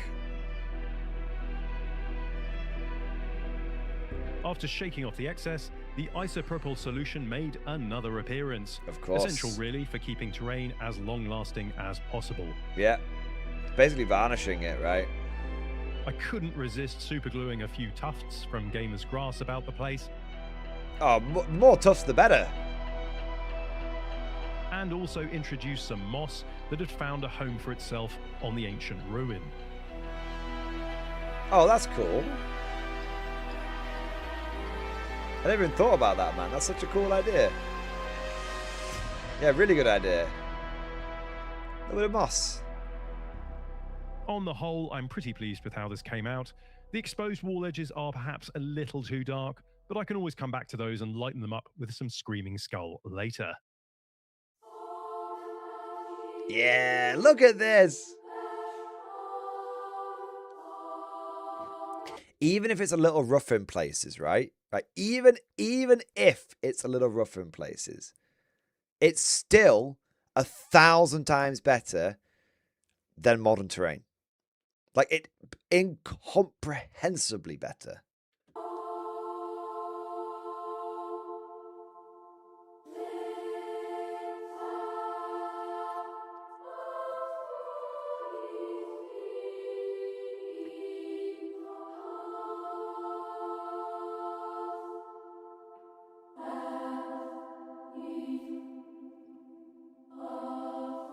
Straight out of the pages of White Dwarf 212 Yeah! to my gaming table. A site of So pilgrimage, cool. a solemn resting place, a final refuge in times of peril. Yeah, man. That's so cool.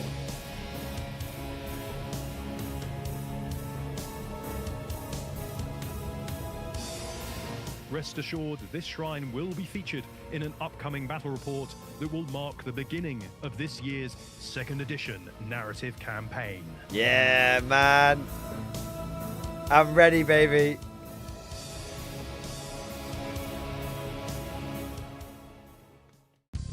As I mentioned earlier, this video is something of a callback. In It fact, is. my first ever video was all about restoring the card ruins from the 2nd edition box game using pretty much the same method I might here. have to go back and check that. A few years on, it's honestly brilliant to still be making videos about 2nd edition and Epic, whether that's battle reports, painting models, or building terrain. How to make wargames For the terrain. past 10 months, I've been doing this part-time, and that's thanks entirely to my amazing Patreon community. Their support lets me put more time, energy, and resources into the channel and keeps projects like this coming. It's still early days for minisodes, and I've got a ton of ideas for future builds and campaigns that I would love to share with you. If you'd like to get more involved, It's I time to post go a full monthly time. podcast over on Patreon. Minisodes. It's time, man.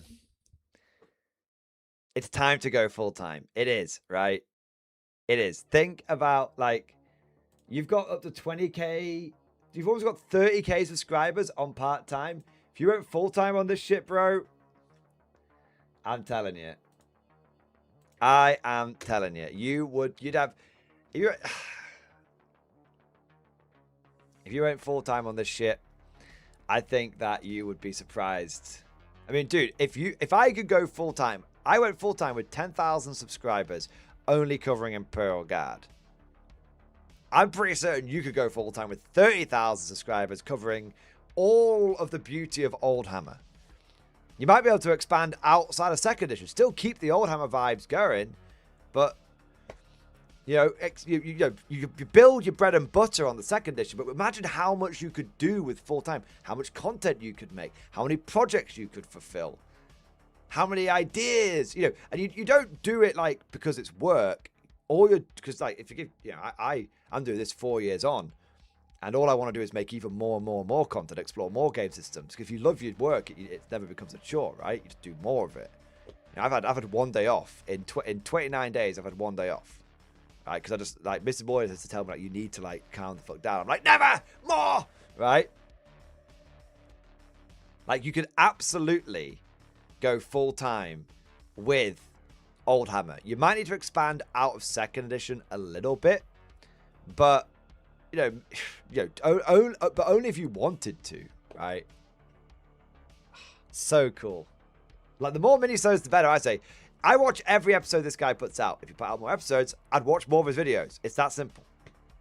Yeah, it's that fucking simple. I need to reach out. We need to get a collab going. Look at how much old retro fucking Mordianglorytv do I have, and retro Steel Legion. I have no idea. I've got the 2nd edition codex. I have no idea how to play 2nd edition. I'm ready. I'm ready, minisodes. I'm ready. Let me just wait. I'm more excited to do a 2nd edition thing with minisodes than I am to play 11th edition. It's time, man. Anyway, joking aside, very, very good video. I love all the minisode stuff, and I'd love it if he, if he did more stuff. It would be great. Yeah, 100%. That was cool, man. What have we got here? There you go. Trooper number 22. I hadn't seen that episode. So hopefully hopefully that was a good stand-in for the battle report. So now I might put that out as a stream highlight as well. So you might get both now. There you are. Lancet Lindblom, thank you for the super chat, man. Some of my conflict work in progress in stream discussion. Nice. Are they the Marcher models, man? They are really good. Yeah, very, very good. A mixture of Fireflies and the Marcher Empires of War models. I love the color scheme, man. Yeah, I really like the green and the tan that you've gone for. I think that works really well. Yeah, I think that works really, really, really well. Excellent stuff, man. I kind of looked down at I like my US color scheme, but I think your one is a bit better. Mine is probably a bit too. I went for sort of olive. That's not showing up on camera at all. I went for olive and dark brown, and I probably should have gone for olive and tan. But I'm too deep in the hole now. There you are. All right. There we go. Just avoid assault cannons. Nah, fuck it, Serie 8. Assault cannon the shit out of me. I don't give a fuck. Yeah. Owen, watching this take my mind off finals next week. Love what you do. Finals for uni. Don't worry. It's natural to worry. Best thing you can do. I don't know what you're studying, obviously. So maybe this isn't great advice. But the best way to fight worry is to be prepared. The more you prepare, the less reason you've got to be too worried. That was my experience at uni. There you are.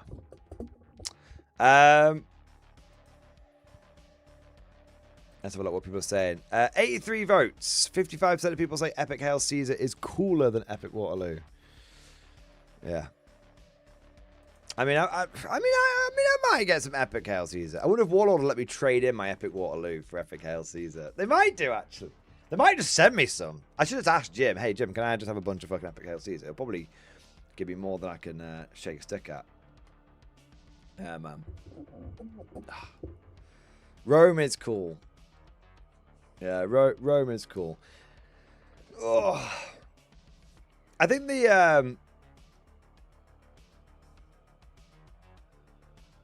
Levon, I need a little assistance. How do I strip primer for Hellhound? The spray paint I use is complete crap. Do you need to strip it off, or can you just prime over it again? If you need to strip it off, there's a few ways of doing it. But they'll all be a bit messy and gross. It needs to come off. What happened? Did you spray it and it went all weird and chalky? Because that's if you sprayed it in. That happens to all. That can happen with any primer. That comes down to humidity. Basically, if you primed it in wet or humid conditions, it can go like super chalk. It has a texture. What primer did you use? I guess it's the big question. Best advice I can give you.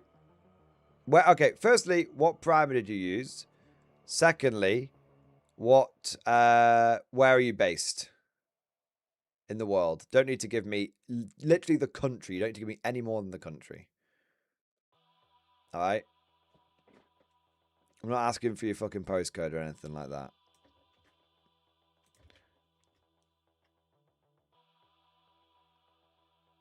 Rust-Oleum. I've never even heard of this, man.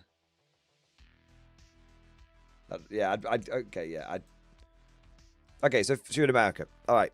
So firstly, I wouldn't use own brand primer. A lot of people say you can use to just get miniature primer. Okay, it might cost a little bit more, but it's worth it because it's actually like you're not going to end up with like some strange texture or something. Like I've tried, everyone tries different things out, but I just honestly either try Army Paint or a Color Forge. That'd be my suggestion. Second thing I'd say is you're in America. I think BioStrip 20 is probably what you want, or Simple Green. So you have to be careful, right? Where basically you can use something called Dettol, but I don't think Dettol's in the US. It might be.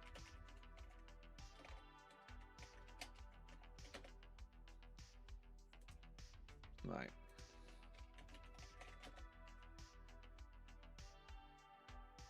You need specific Dettol. You can't just get... Yeah, no, you guys don't have it. You guys got Dettol Whites, but you haven't got Dettol Antiseptic Liquid, which is the real stuff that you need. Okay. I think Simple Green is the best one. Okay. So yeah, simple. There's some tutorials on this. So firstly, I'd say I wouldn't just... I'm going to point you in the general direction. You're going to need to look into this a little bit more. But what you want is either BioStrip or Simple Green. Both are a bit... They're both a bit different. They both work in different ways. But there'll be lots of tutorials on how to do it.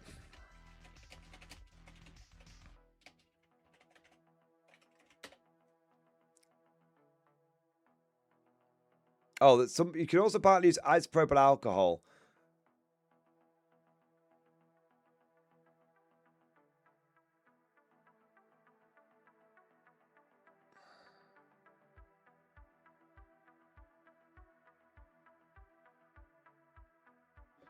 I would go on YouTube.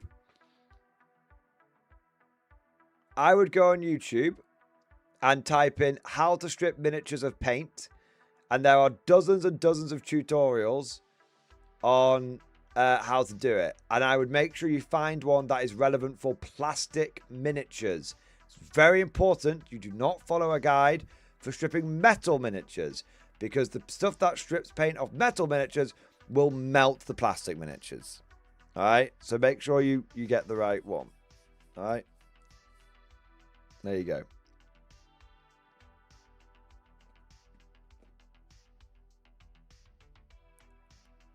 And basically what you do is you basically dip the tank in the product, let it, depending on what product it is, you let it soak for a certain amount of time. Could be a matter of, depending on which it is, it could be minutes, could be hours, could be overnight. Follow the guide, follow the relevant guide. Whatever it says in the guide, follow that. And then you take it out and you have a toothbrush and you scrub it off. Okay? And what you want to do, so let me give you some advice. You want to, with a big, so I've stripped tanks and stuff in the past, right? So what you want to do is you want to wear washing up gloves, because if you don't, you'll strip all the skin off your hands. Not in a like weird horror way, as in like you'll start peeling, right? You'll start peeling a bit, right? So wear gloves. Get a toothbrush, okay? And what you want to, and you're going to have to like basically brush it off. Now your toothbrush is going to get gunky as fuck. So you're going to want to have basically a spare like receptacle of the cleaning solution, if you're using like alcohol or something, that you'll swidge your toothbrush in to get rid of the stuff that builds up on it. You don't do it too often. You can really scrub the shit out of it. It's, when it's obvious that you're not scrubbing as effectively anymore, give it a swidge and then go back to it. It's not like scrape, swidge. It could be like you can have a fucking go at it for a few minutes before you have to like swidge it off, right? So that's the first thing. Secondly, it's going to make a big mess. So do this somewhere that you don't mind getting messy. Could be... I wouldn't do it... Put it this way. I wouldn't do it in a sink that you don't want to potentially get fucked up. All right? Like if you've got like a spare sink in like the garage or something like that. Otherwise, do it somewhere like you could do it outside and like get like a spare like sheet or something and fuck the shit with and chuck it in the bin afterwards. Like it doesn't really matter. Do you know what I mean? But do it. It's going to be messy, so that's the thing to bear in mind. The other thing to mention is don't rinse it underwater. Your instinct is you're going to be scrubbing away, right?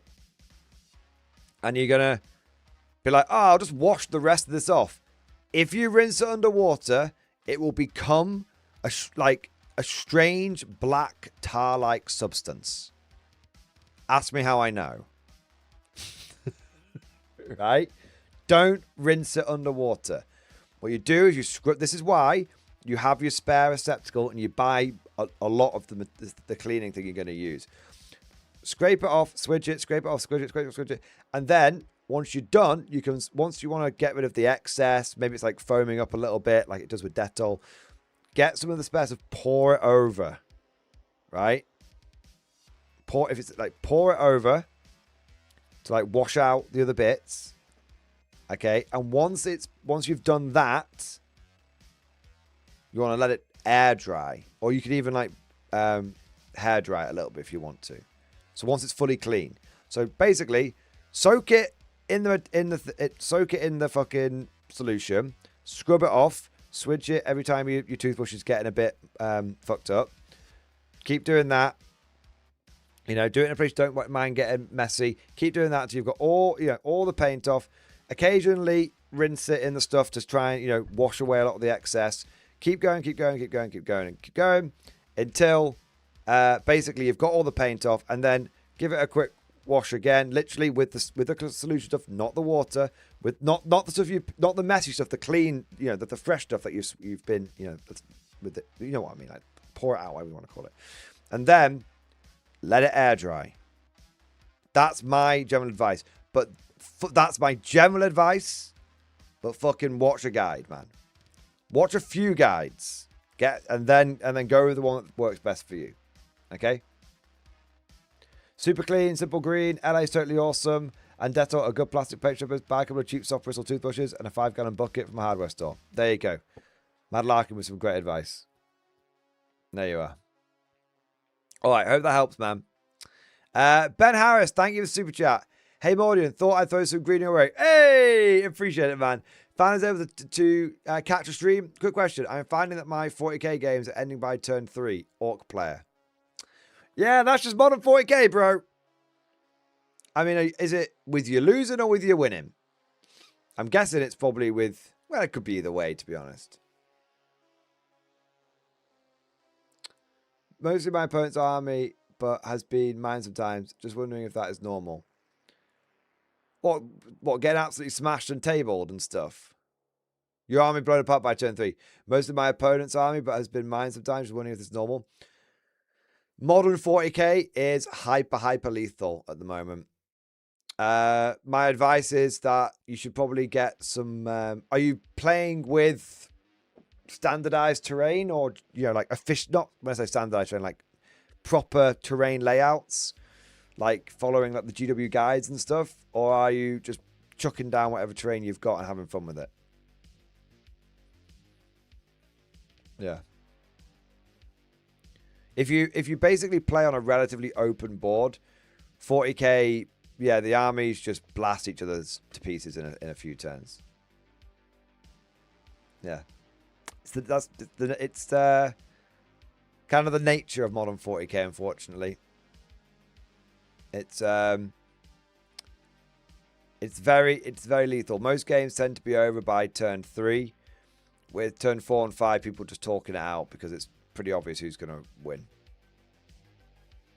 It doesn't have to be this way though, but I'm going to avoid giving you the hard sell on Konflikt 47. You will, when your time is right, you will seek out the rift.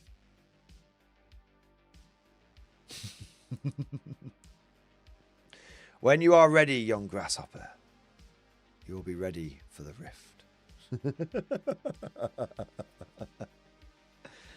There you are. GW terrain mostly? Yeah, even on GW terrain, everyone, yeah. GW terrain, you'll still find that it's very normal. To be honest, it doesn't matter what terrain you play on. GW terrain, WTC terrain, UKTC terrain, yeah. Your armies basically explode in 40k. So, Sadly, 47 doesn't have a down under faction. If they did, I would commit. The Commonwealth, sir. The Commonwealth.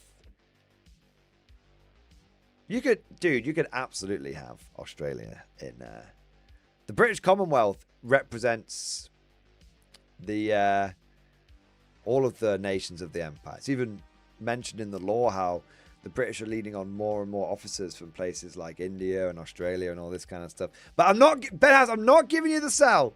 When you want to come to Conflict, you will do. If you never do, that's fine. Because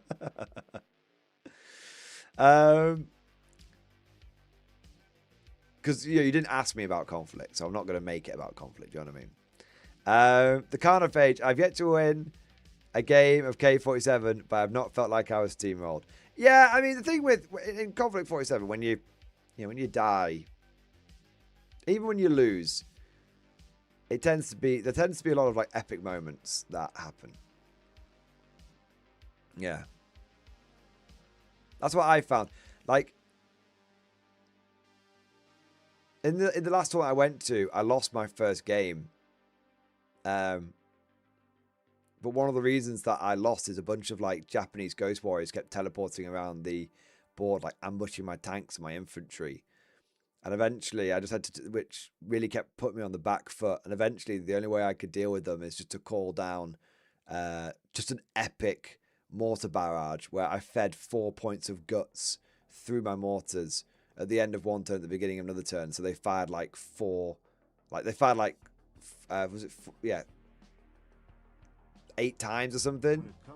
2 shots, 2 points of guts, 2 shots. Yeah, 8 times I just fucking flattened them.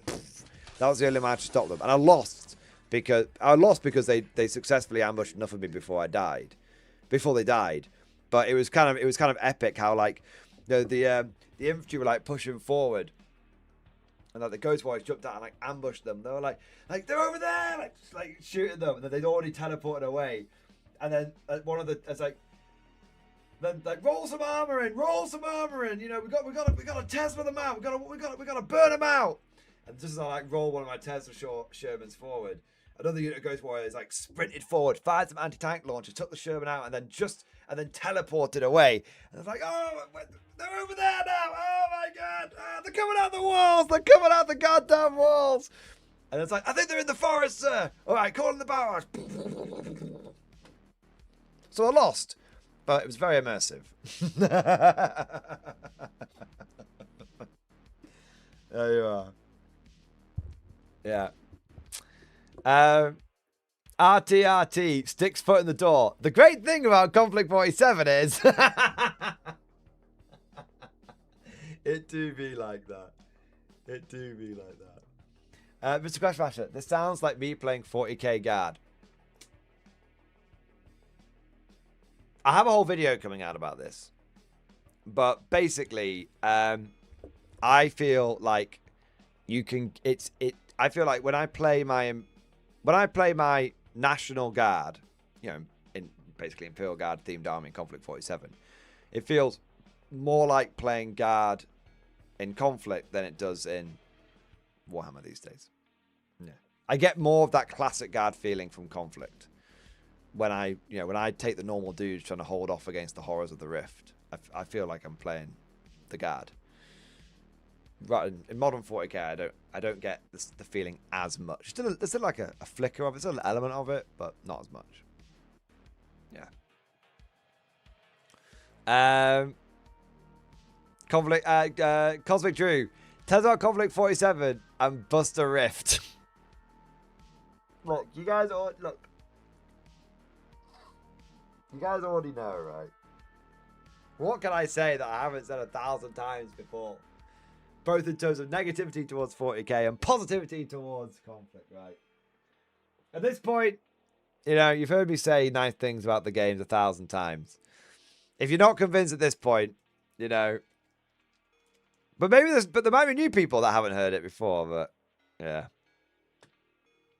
No, Konflikt, all I'll say is it's just a really good game. It's definitely worth your time. I'd say try a game or two of it out, and if you like it, you should support it. It's that simple. Yeah. Bob Dylan, tell us how you found out about Konflikt. I can't actually remember.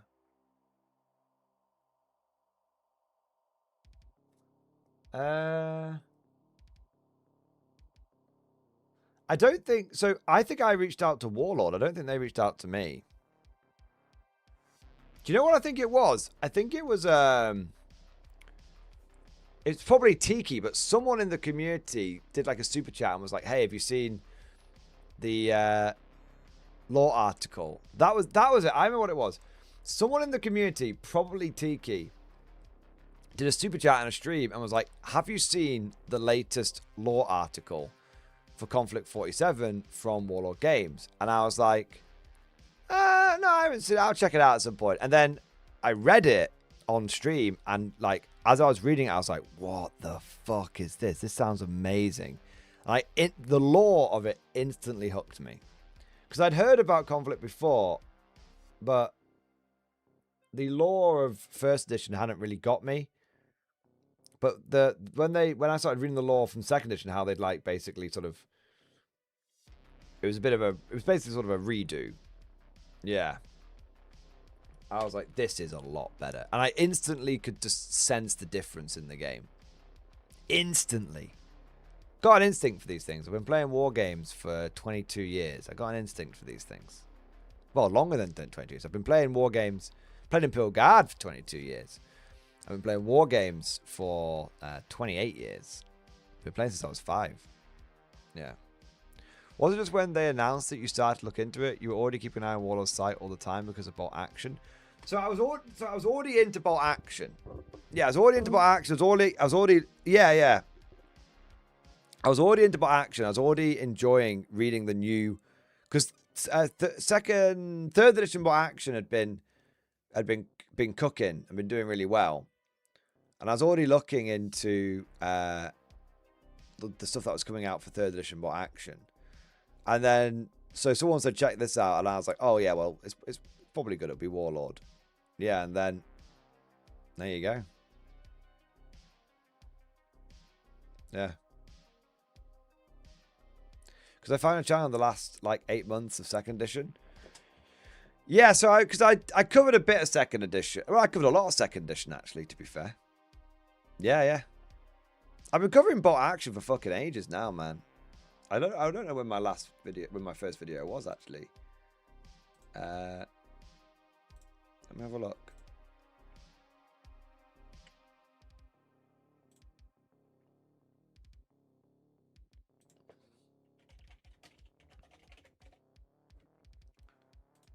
I've done 294 bolt action videos. I did not realize it was that many. That's crazy. 2020. So I've been covering bolt action. Well, it's September 2020. But so I did my first video in 2020, but it was just one video. It just said my first impression of bolt action. And then I did a second video saying, is bolt action an infantryman's game? And that was in July 2021. So very far apart. So when did I start publishing bolt action content consistently? January 2022 is when I started covering bolt action semi-consistently. And I covered it through all of 2022. Yeah, I think I did take a break on it at some point.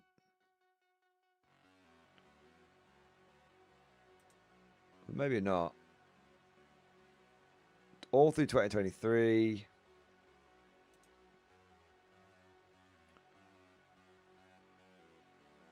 All through 2024.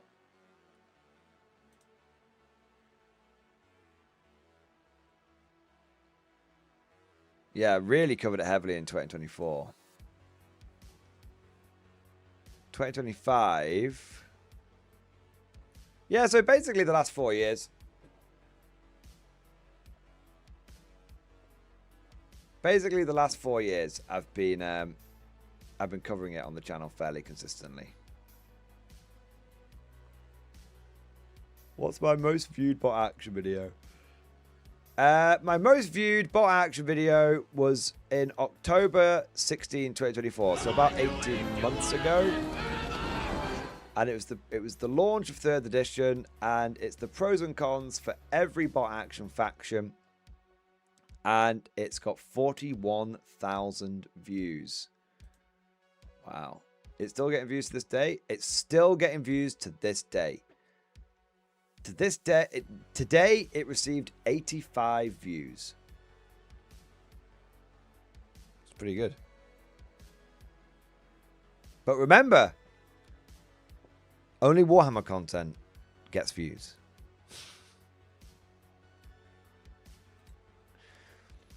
Right? Only Warhammer content. Warhammer's the only game that's worth covering.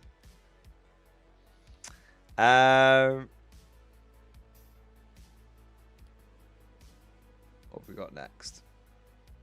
What's my highest viewed? My highest viewed bolt action battle report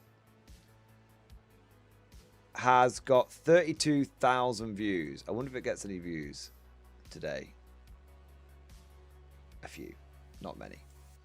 It's basically, it's a 2nd edition video, so it's basically dead at this point.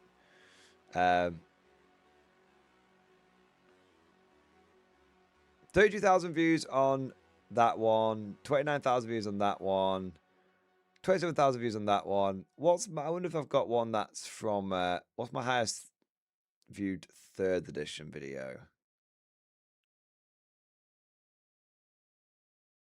Aha. My highest viewed 3rd edition video was the D-Day event, where I got 21,000 views. And then the highest viewed battle report for 3rd edition has got 19,000 views. Am I still getting views? Yep, still getting views on both those videos. Remember, it just keeps on ticking up. Keeps on ticking, keeps on ticking, keeps on. Yeah, both of those are still getting consistent views every day. Just, you know, between 50 to 100 views, so sort of every day, just ticking away, ticking away. Yeah. They all are, actually. All my 3rd edition ones are continuing to tick up. Yep, every single one of them. Wonder what my highest viewed battle report is on the channel. I'm kind of curious.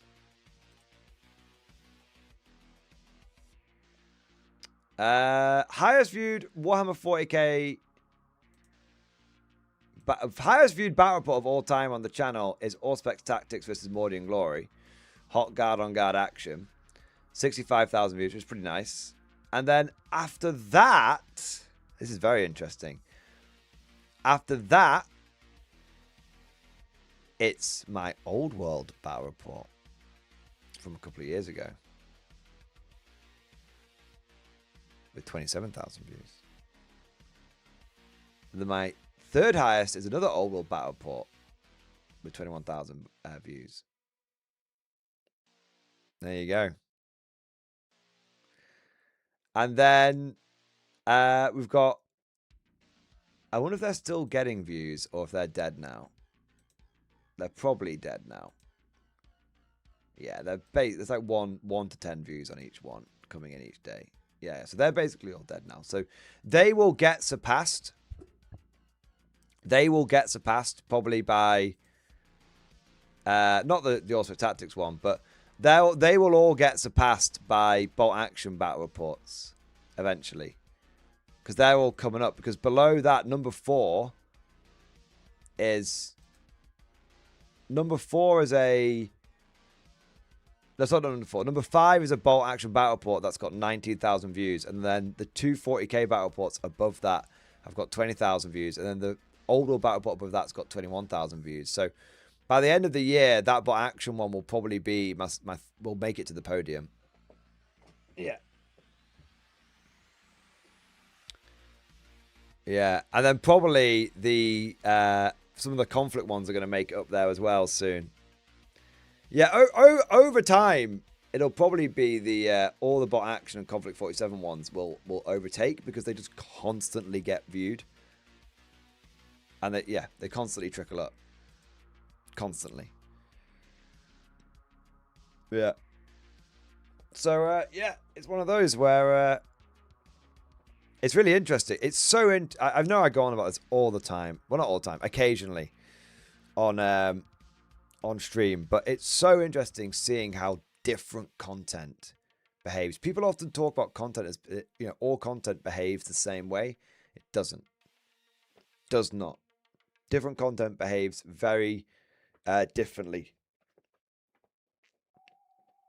And it's not and it's not just with it's not just different game systems behave differently, although typically it's easier to talk about it in terms of game systems, but there's some videos that,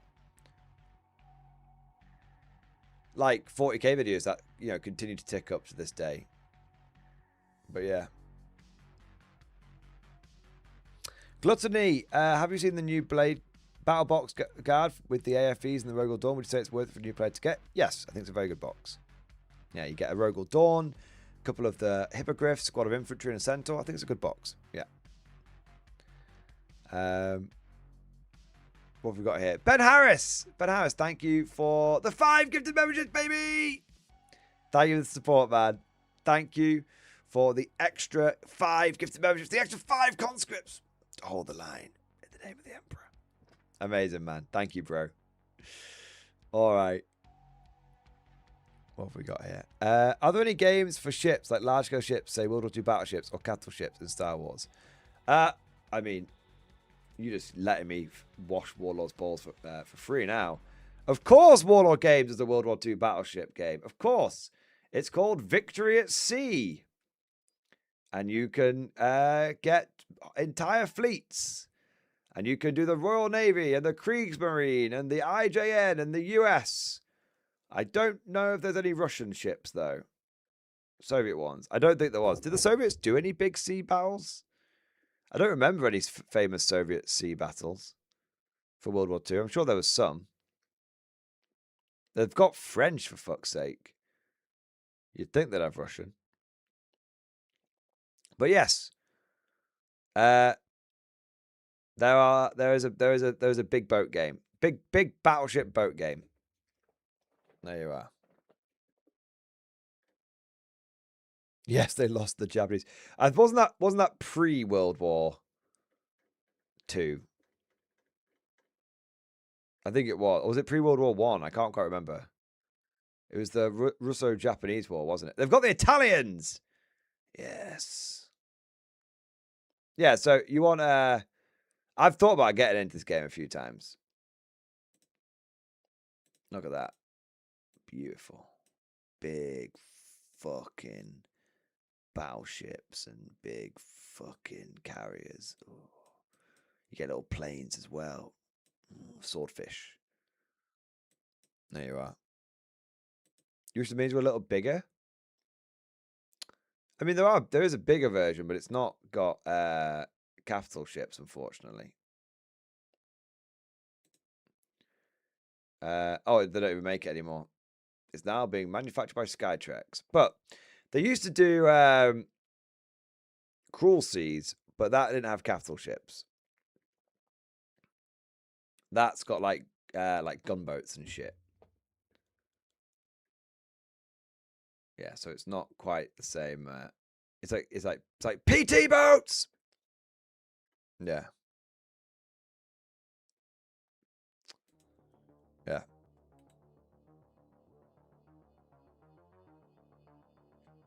So yeah, either you can have the crew, or either you can have Victory at Sea for big boats but little scale, or you can have Cruel Seas for little boats at big scale. Sadly, there's nothing in between. You can also do Black Seas if you want. If you want to have big tall boats. Ooh. There you are. The Royal Navy famous ship bundle. Look at these things. How the fuck are you going to build these? I want to see what they look like before they're built. Oh my god, there's a bot. There's an octopus. My god. Oh, Cosmic, there's an octopus in the game. Cosmic, look. Look, there's an octopus. Cosmic, you have to get this game now. Look at it. I bet he's not even in stream right now. My God. He could actually have an octopus in-game. And he could fight it with boats. He's sleeping. Oh my God. The Meg! The Meg is here.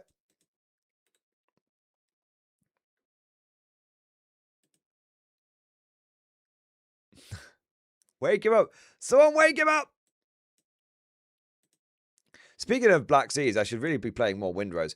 And now that I've finished all of my work for before I go on holiday, I could just basically no life Windrose for like 3 days, which would be excellent. I've nothing left to do. The only recording I have to do is, I mean, I could do a bit of recording for when I get back, because I'm going to land and have to basically go straight back to work. But I can't really complain. I would have had 2 weeks off, so. Is Windrose good? I played an hour of it. I liked it. I killed a bunch of fucking dodos.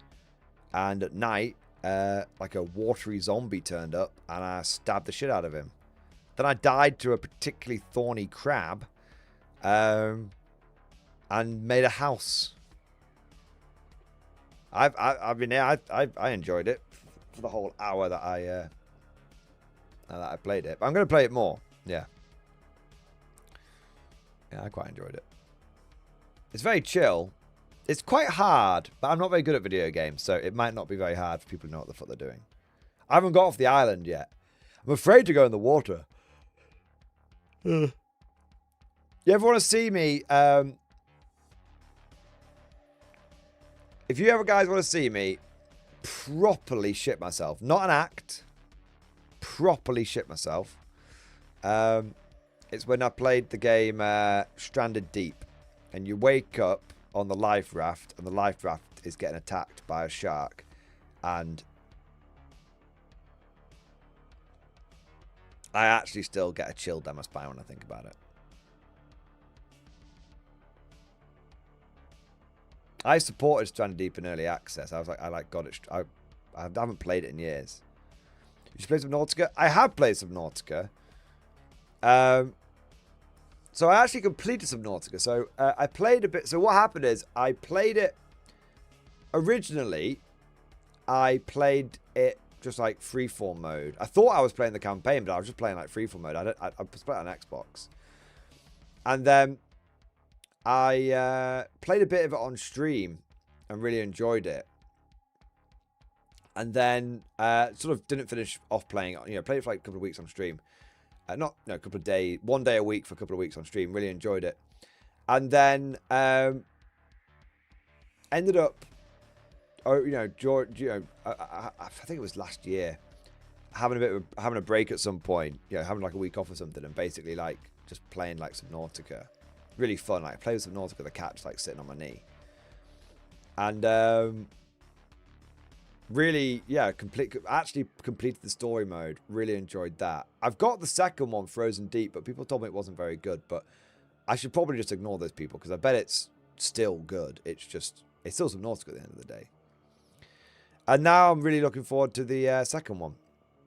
So I absolutely shit myself playing some Nautica. Like, absolutely shit myself. But I came with a couple of good systems. I came with a couple of good systems where I managed to avoid a lot of the scary stuff. Yeah. About some bad news, second one. Oh, no, it's coming back, man. Yeah, no, there's been some positive updates. Yeah, I thought it wasn't coming out, and I thought that was a bit sad, but there's been some positive updates. It's looking like it's back on the menu, which is good. Yeah. And then I played Sons of the Forest. I played a bit of the original Forest. And I played Sons of the Forest. And one of the bits in Sons of the Forest, you have to like get a raft and go out to like a life raft. And I was playing this with Mrs. Mordian. And our mate Aeon, who joined us with us playing it a bit, so often. And me and Mrs. Mordian basically played through it together mostly. And really good game. And but there's this bit where I was like, I'm gonna go to. I was like, I think there's a life raft over there. Like, and I was like, I'm gonna go to it. It'll be fine. So I spent all day, basically, like, not all day. I spent, got the materials together, got my raft, and I was like, I'm going out there. I was like, and then Mr. Morgan had said offhand, like, what if there's sharks in the sea? And it hadn't even occurred to me. And I was like, so then I was like shitting myself. So I got to the raft, and it was actually a life raft. This it's quite a way out from the shore. So I was like paddling out. And I was like, well, there's no sharks in the sea. Like I can't see any. So I jumped in the life raft, off my little wooden raft, jumped in the life raft. And, like, I was like, oh, there's like, there's loads of supplies that I've got all that. There's like a gun. I was like, yeah, I got a gun. Amazing. And then I looked out of the life raft, and there's a shark circling it. And I was like, and I literally just like, I let out a primal scream. Mrs. Morgan was like, what the fuck is wrong with you? I went, there's a shark! There's a shark! And she was like, get back on your raft. And the thing is, so it turns out the shark spawns when you go on the life raft. So it's not there, but it spawns. But the problem was that it spawned and then basically like nudged my raft, my wooden raft, out of the way. So now I couldn't just hop back on my wooden raft and like get back to shore, because well, I would have had to go in the water to do it. I was like, fucking no way I'm doing that. So I made Mrs. Morgan make a new raft and come and get me. I was like, she's like, you got to come back. I was like, I'm not coming back. There's a fucking shark out there. I can't make it to my raft. If I go in the water, I'm going to piss myself. It'll be able to smell the piss. Then it'll eat me. Then I'll die. It's just a game. But it's not a game to me. Fucking hate these things. So, yeah, I sat in the raft, literally watching Netflix on one screen, keeping the game open on the other screen, while Mrs. Mordian came and saved my ass. And then she came and got me in a raft. She got right up to the edge. I hopped on, and then she took me home. It was great. Peak gaming moment. Sounds like you love diving. I've done diving. That's why I'm afraid of what's in the water. I know what's down there, man. Yeah, I'm a fully qualified paddy diver. Although, I say fully qualified. I've not done it in 15 years or so. But yeah, no, I've done diving. Yeah.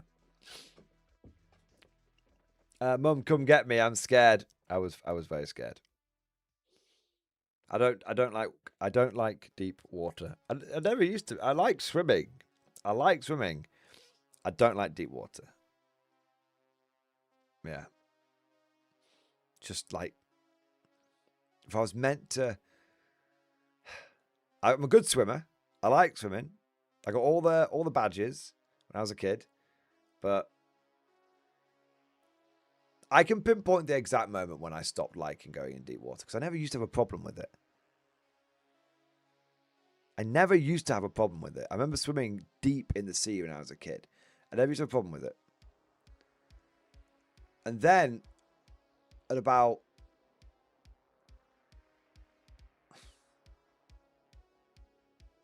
I can't remember exactly when it was. 8 to 12 years old. I can't remember exactly when it was.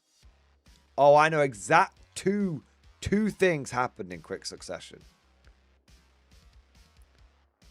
Firstly, I watched Jaws when I was definitely too young to watch it, and absolutely fucking terrified me. Couldn't watch it. Couldn't get through it when I was a kid. Had to like come back to it as an adult later, and even to this day it still fucks me up watching Jaws. I don't care like how, oh, it looks so fake. No, it doesn't. It looks terrifying. That's what it looks like. And the big one that got me was when I was about 9 years, I think it was 9. Again, 9, between the ages of 8 and 12. I watched Deep Blue Sea. You know, the one where they're experimenting on the sharks to make them smarter. And then the sharks get out and start eating everyone.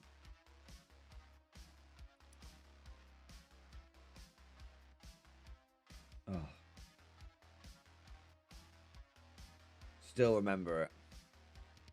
Remember the exact moment when I nearly weed myself in fear as a kid. When Samuel L. Jackson looks over the water and goes, looks a little murky. And he gets the big speech and the shark just goes. Spoilers. Awful. Yeah. I made myself rewatch it recently. I think it was on Netflix or Amazon Prime briefly. I made myself rewatch it recently and it was better. Watching it as an adult, I realized like how low budget it was in so many places. It was better. I got through it, but there were a few bits I had to fast forward. Yeah. As a kid from Kansas, I have zero idea what you're talking about. But the perfect omelette starts with 1 egg, not 2. And there's a little bit of salt, like 2 or 3 grains. The giant snake movie Anaconda did that for me when I was a kid. Oh, Anaconda. Oh, I should not have watched that. That bit in Anaconda where the young guy, like the young, like muscly guy gets eaten. And then the Anaconda's like swimming through the water. And his like body is like, you know, his outline of his body is like, it's like on the outside of the stomach. On the outside of it, it's like swimming through the water. Fucking hell. To this day, I hate snakes. To this day. Yeah, so my parents, so when I was, I must have been about 11 or so. All of these moments of things going horribly wrong in deep water happened between the ages of 12, and I never recovered from it.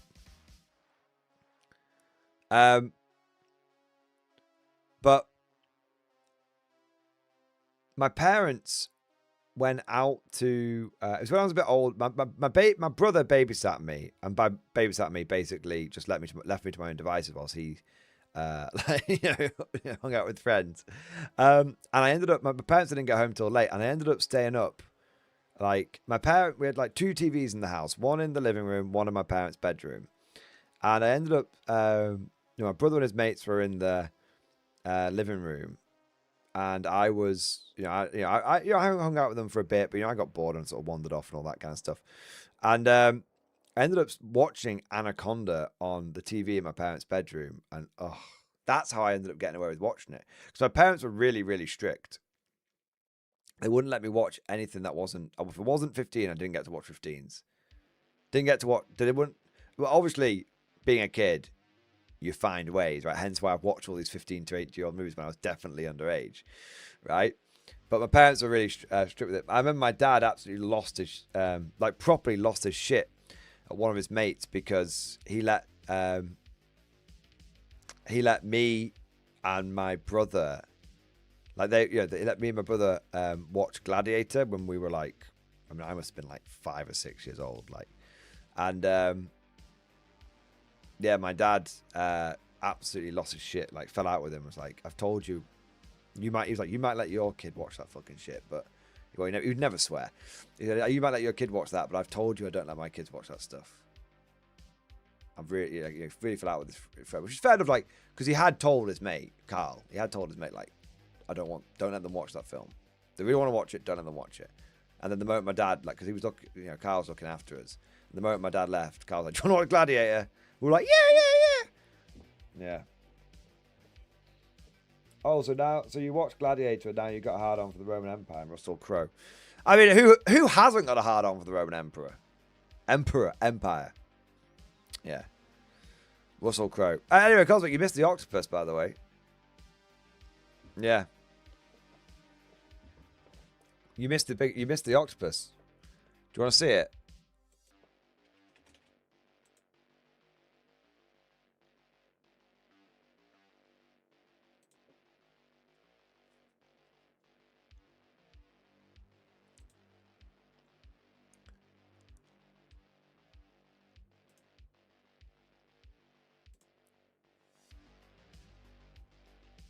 Here you go. Look at it. Look at him. Beautiful bastard that he is. Probably see it better zoomed out a little bit. There you go. It is entirely possible for you to play a game of Black Seas and have your ships fight an octopus or a kraken even. There you are. And a megalodon. I don't know exactly how the Black Seas thematic bundle works. Get thematic with our Black Seas themed games bundle.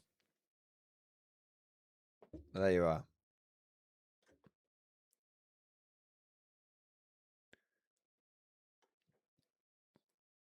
It's quite expensive because it's like £110. And you get a narwhal, a kraken, a leviathan, a sea serpent, a megalodon, a white whale, 6 game cards, A5 Tales of Deep book rules, Black Sea Steaming Pack, and merchant vessels. Like 2 of them. I've no idea how big these things are, though. I've got no frame of reference. They could be fucking huge. I suspect it's just a little overcosted. Yeah. Black Seas peak game. K47 is so dead now. Oh, man. I love that. Isn't a kraken a squid? That's all the same shit to me, man. Yeah. I'm squidist, you know. They all look the same to me.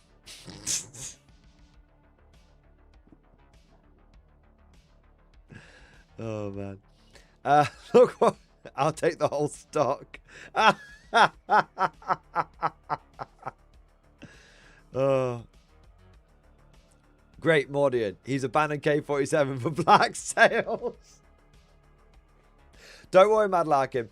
All you need to do is, but Mad Larkin, can you just buy a Black Sails box set? Because then that way it'll come to plastic later. It'll come plastic the next day.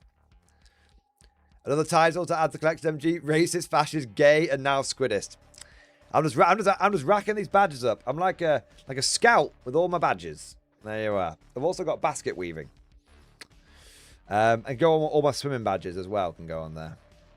Oh, is there a child soldier badge? Because I had one of those as well. I'm going over to Black Sails. Black Sails, if you want 72 zombies. I mean, I don't even need them because I got 40 zombies. I don't need any more. I don't believe you can swim, MG. I can swim, man. I can't present you with any evidence that I swim. I mean, I have some swimming trunks. Well, shorts. Like, would that be sufficient? I am a genuinely competent swimmer. I was a qualified lifeguard for a bit. Did my scuba diving. Did loads of swimming at school. To this day, still enjoy a good swim. Like, yeah.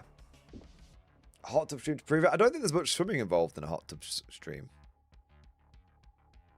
Dude, all you have to do is swim the English Channel. It's easy. I mean, I could probably swim the English Channel. How far is it? Right. How wide is the English Channel at its narrowest points?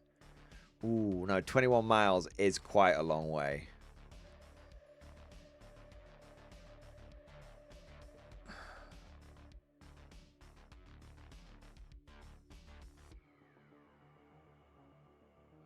I probably couldn't do the English Channel.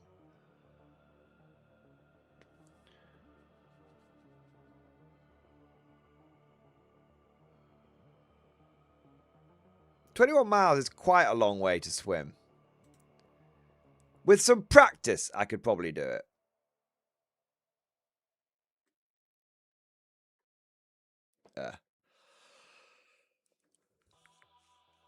Yeah.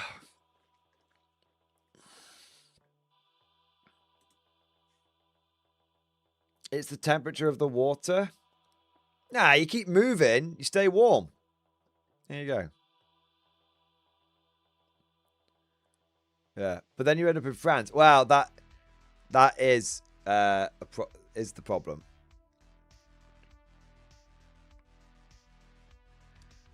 So, yeah, do you need permission from the Coast Guard? I could definitely make a joke about that, but I'm not going to. As Romba said, I think biggest challenge would be the the mental exhaustion to know that you'll end up in France. That's true. After all that hard work, I'd end up in France. And that wouldn't be worth... I'd have to swim back. Alright, that's the problem. Swim to Belgium and get me a waffle. But I'd end up in Belgium. Belgium is basically like worse France. Sorry. Sorry, Belgian people. You would swim back even faster out of disgust to France. That's true. Swim halfway and then turn around. That's a good idea. Yeah. Swim the Channel Islands instead and then prepare to reclaim the mainland as Normandy. I'd swim to Sealand. I don't think Sealand's that far out.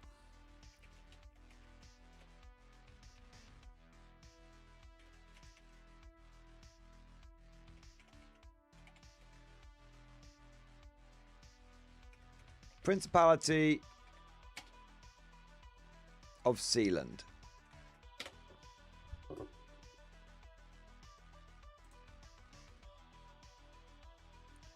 How far is it from the coast?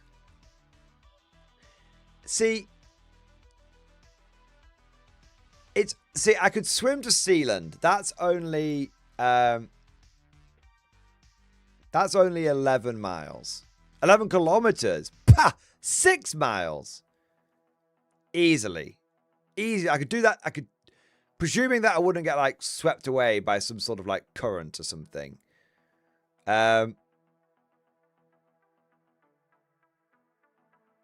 I could probably, you know,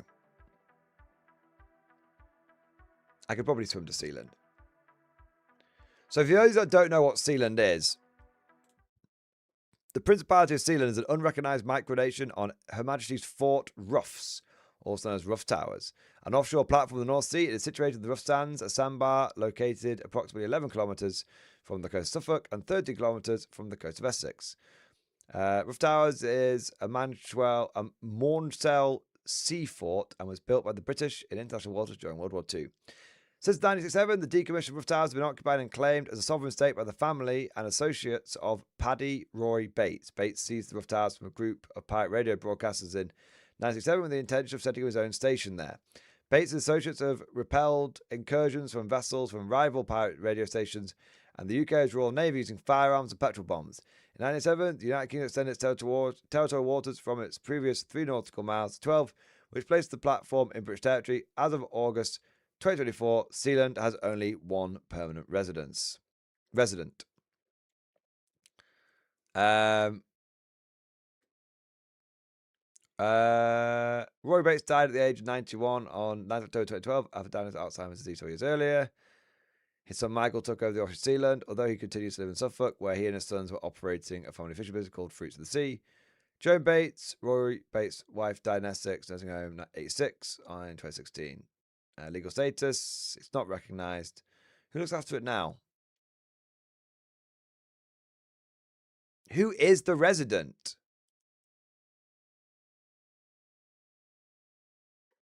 Who lives there?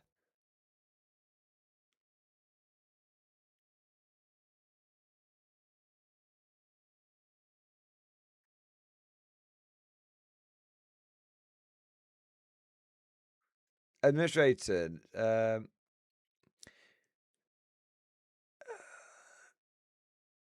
Prince Roy and his wife, Princess Joan. Their son has been referred to as Prince Regent by the Bates family between 1999.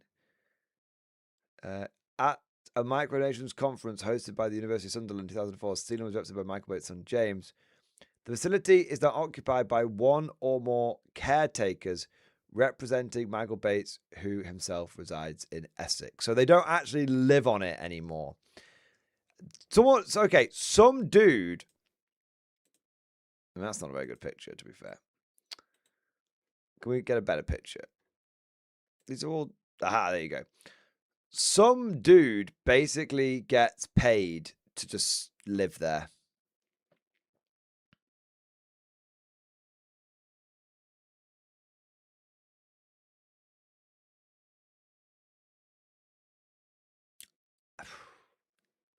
Would you take that job?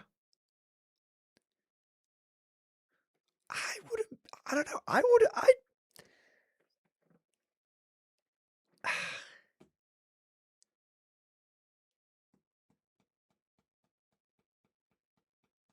There's worse jobs.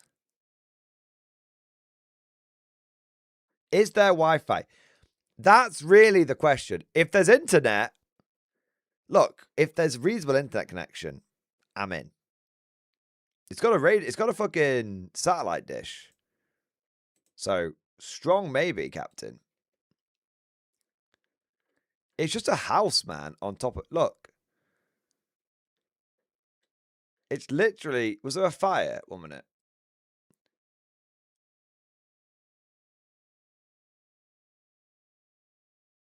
Oh, no, it's all right. It's all been repaired.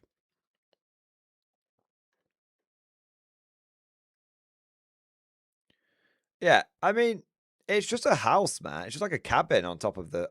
on top of it. I mean... I guess the piss... How do you get food out there? Like, okay, the idea of living in splendid isolation, I think, appeals to myself and a lot of people, right? Don't get me wrong. I think, I think many people have an idea of retiring to the hills, becoming a hermit, and leaving modern civilization behind, okay? Like, obviously, I don't know how to grow shit, so I'd still have to like go into civilization and get food and come back out, right? But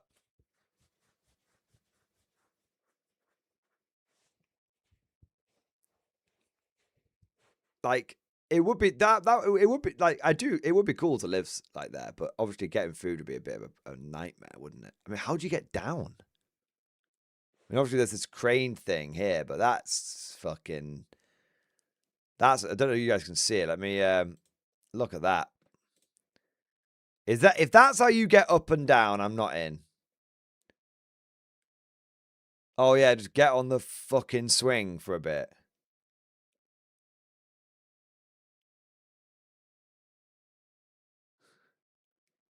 Just cast a few lines, you'll catch something. There's a ladder? Maybe. But like, where? Maybe on the other side? Maybe on the inside of the towers? Maybe. I don't know, man.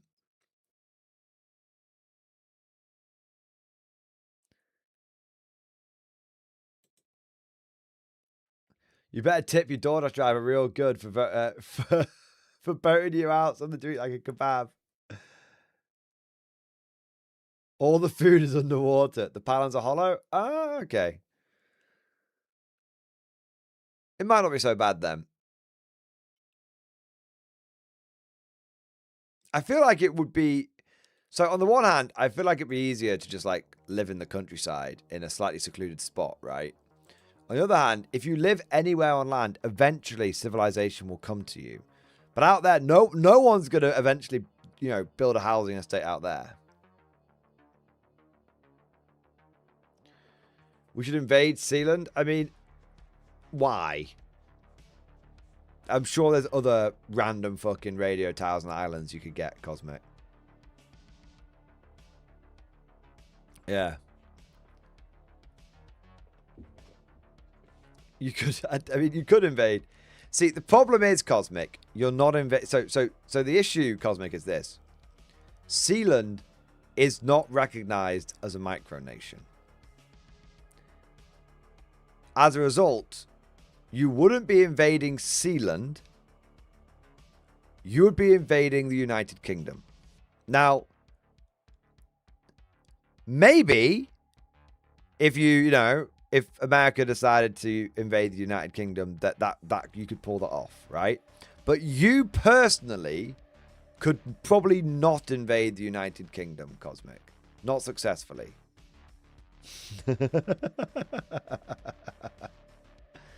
There you are. There you are. We claim Sealand for the UK. It's already been claimed, Eternal Rhombus. They already did it. It's a static caravan on a platform. Can we at least invade someplace warm and spacious? Yeah, exactly right. Can we set the cult up somewhere? Like, why we set the cult up in, like, a place with bad weather? If I'm going to start a cult, it's got to be somewhere with nice weather. All right?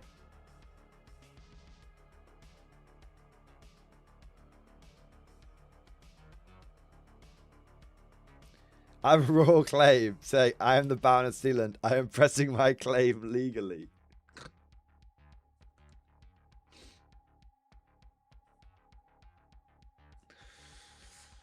Oh.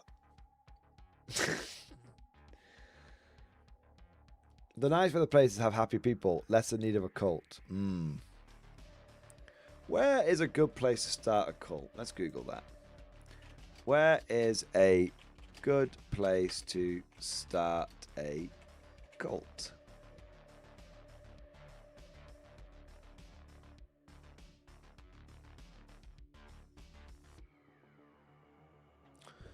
Ah, right. Let's have a look. Sociological and historical studies of high commitment groups, sometimes referred to as cults. It's not a cult, it's a club. Show that they've emerged in a variety of environments. The choice of location often depends on the specific goals of the group's leadership and the legal or social climate of the region. Regions with strong religious protections, some groups establish themselves in countries with robust legal protections for religious freedom and assembly. These laws are intended to protect diverse beliefs, but can also provide a shield for unconventional... Look, I just want to know where. Remote or isolated settings. Sorry, some groups have sought out rural or geographically isolated areas. Physical isolation can be used to foster a sense of community or in some cases to limit the influences of outside information and oversight. Urban environments. Oh, so basically anywhere. So basically anywhere.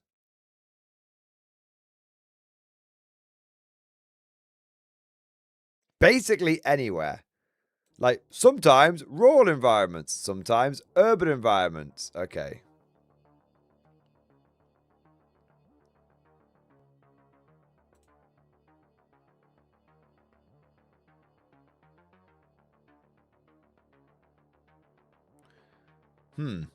What type of person is most likely to join a cult?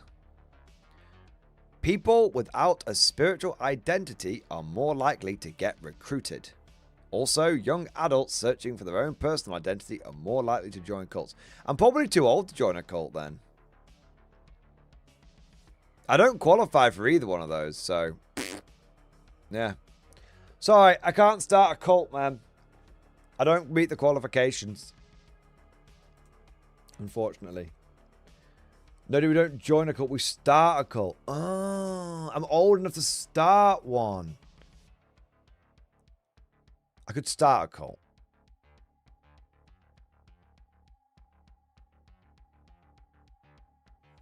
The Cult of the Rift. That might not go down well with the Warlord marketing team. You're already in one. Mordian, this is a cult. It's not a cult. It's a club. We have membership and everything.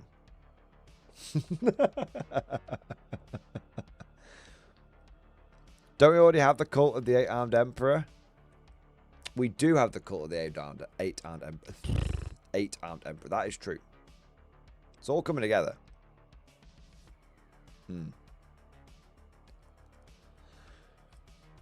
I don't think it's a cult. I mean...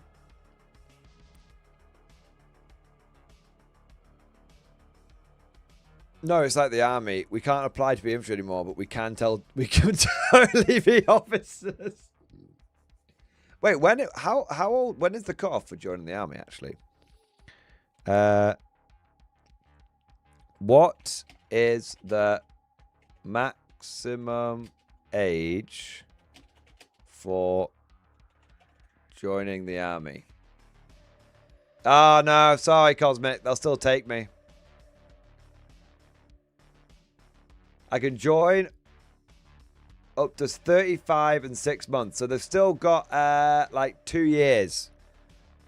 I've still got 2 years before I can't join. And even then,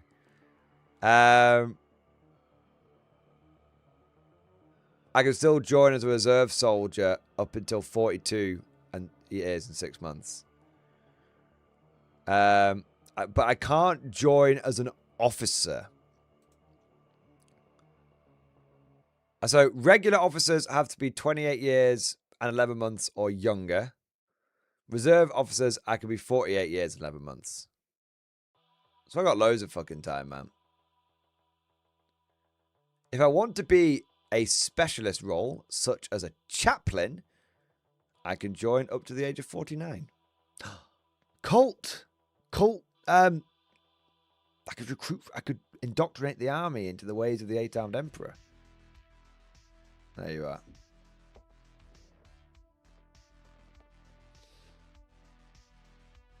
We've got a timeline for the cult.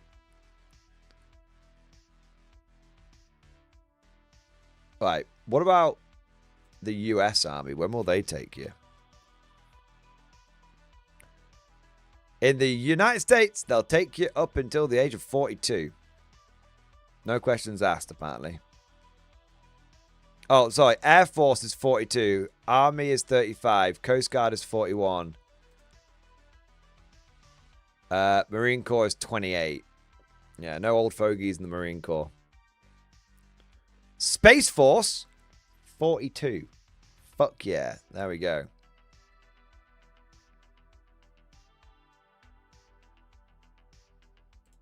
Space Force sounds like my kind of jam. The biggest cult here in New Zealand is called Glory Vale. And this is Mordian Glory, right? Sounds awfully familiar. Shit, man. Cosmic, they're onto us. Close down the New Zealand branch. Slim, I'm waiting to get into Discord. So can I post my progress on the K47 starter set? Any advice, expand yours? I mean, I can just let you in now, man. So you don't have to wait. Where are you? Saves me a job. Oh, there you are. Did you join on Patreon?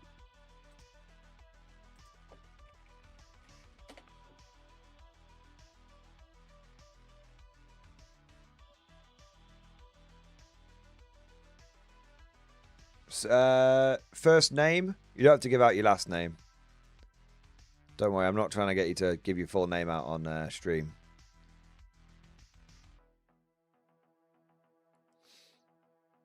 Right, yeah, cool.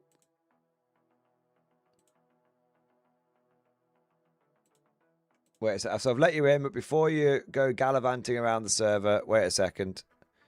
Gonna send you some text and a picture. Don't worry, it's not my dick. Read that, and then go over to the About the Server section. Read it. I know it's wordy. Read it, and then do what. Then go nuts in the server. Don't actually go nuts, but you know, have fun. There you are. If you want to share pictures of stuff you've been working on, if you want to share a picture of what you've been working on, put it in stream discussion. Oh my god. Alright. Glenlee! Oh my god! Glenlee, thank you so much for the Dance Strike chat, baby! Yeah, buddy! Yeah, buddy! Yeah, buddy! My god. Holy shit, man. Oh my god. Holy fucking shit. For the cult, almighty leader. Oh my fucking god. It's actually for the holiday. Have fun. You deserve it. Oh, you're too kind, sir. You're too kind. Glenn Lee, can everyone in chat right now? We've got about 100 people in stream. Can everyone in chat right now spam 07 down in the chat. Do your favorite emoji. Show some love and appreciation. Because I think we can all agree coming in with it's a $300 super chat. Woo! Oh my god. Fucking hell. Glenn Lee, you absolute fucking hero. You absolute giga Chad, mate. You know, I said I wasn't going to do a Mackey's run, but I'm feeling a little peckish now. Oh my god. Dude, thank you so fucking much, man, from the bottom of my heart, bro. That's very, very kind of you. Very, very kind of you. Very, very, very fucking generous, man. And holy shit, thank you for your support for the cult. It's not for the wedding, right? I fucking blinked there and I winked. Fucking hell, I'm tired. But no, seriously, I just found that's very, very, very fucking awesome of you, bro. Many 07s. Many 07s. From the tip of my toes to the end of my big rubbery nose. Thank you so much, man. I'm looking forward to the holiday. Looking forward to my time off. Looking forward to getting married as well. There we are. There we are. It's the stag do stripper, be honest. Oh my god. The 4am Mackies is the sign of a true leader. A cult leader. Oh no. Oh shit, if you go out and do a Mackies run, I'll go get a Mackies run. I mean, I don't really need a Mackies run. I'm not that hungry. Normally I get the Mackies run when I'm like, you know, when I'm like flagging. As it is, I could probably just have, you know, as it is, I could probably just have like a bag of crisps and I'd be alright. You know, now I want some Konflikt. Just go and get some, man. Go and get some. I'm hungry as fuck. The more I'm thinking about it, the hungrier I am. Do you want to know, like, Glenley, look what I used to do. Before I forget, I feel like I got distracted by the food. Seriously though, thank you. Honestly, man. That's a really big super chat. And I just want to say a real sincere, like, a real sincere thank you for it, man. Really appreciate it. Oh, you guys are too nice to me. You're too good to me, chat. You're too good to me. Oh, my days. Do you all see something? I was recording. This is going to be in one of the videos, by the way. I was recording the Old World After Action report. And to do the picture I had for the transition from day 1 to day 2, I was like, well, that was in a day 1. So it was time to go into day number 2. But before I could start day 2 off right, I had a delicious fried breakfast. With my fried breakfast in my stomach, I was ready ready for anything and ready to take on another day of competitive Old World, something along those lines. And I kept looking at this. It took me a few takes to do this because I kept getting distracted by the lovely picture of the food, and every time I look at it, it makes me really hungry. It was such a good breakfast. This main reason I keep rebooking with the same hotel when I go down to Nottingham is so that I can get one of these breakfasts. Yeah, it's included in it, freshly made, properly, you know, no overdone bacon, everything cooked to perfection, and it was included in the hotel room, man. That's amazing. Yeah, I think it was like 60 quid for the room and the breakfast. It was pretty good. I had toast. I had 4 slices. Well, 2 slices cut into half, so 4 slices of toast. Yeah. And tea and orange juice. Now I see why my ancestors fought for independence. Cosmic, okay with my car? Are we doing this thing or not? Cosmic, if you want to go and get Mackies, you'll get Mackies. I kind of want a Mackies. But I feel like I shouldn't. I feel like I should be good. You know. I kind of want some chicken nuggets. But is it, you know... I'm just saying I kind of want some chicken nuggets. Are we fasting or not? It'd be just greed, man. Can't wake up little Gib, but if you go to the American Embassy in the UK, I'll DoorDash it in. Where is the American Embassy?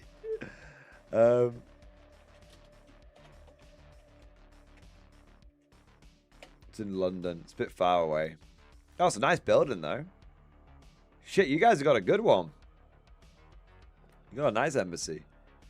Although you only have a 3.7 on the Google reviews. Why are people complaining about the embassy? Right, lowest rated review.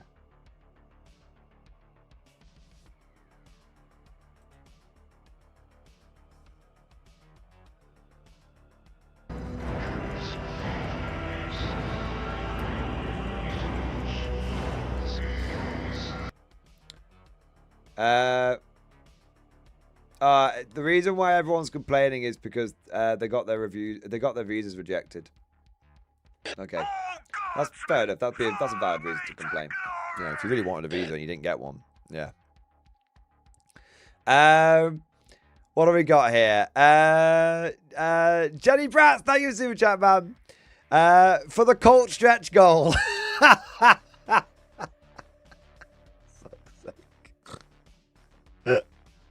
Oh, man. Oh, I love it. Thank you for the support. I love that. Commander HHL, thank you for super chat. Just seeing how much money I had left and if I could chuck in for the wedding. Hey! Dude, thank you for the $5, man. Appreciate it. It all helps.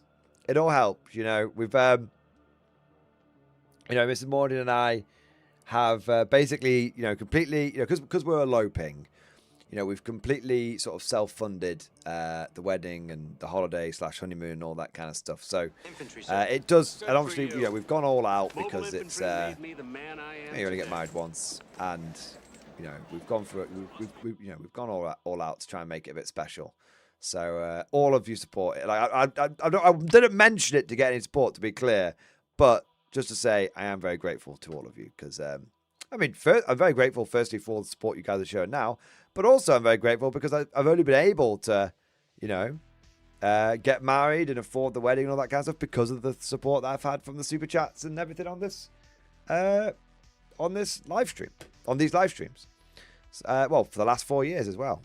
Like, that's one of the reasons why we're able to get married now. So, because, you know, it's not cheap. So, yeah, massive thank you to all of you. When I say you guys have had an impact on my life, it's not bollocks, you know.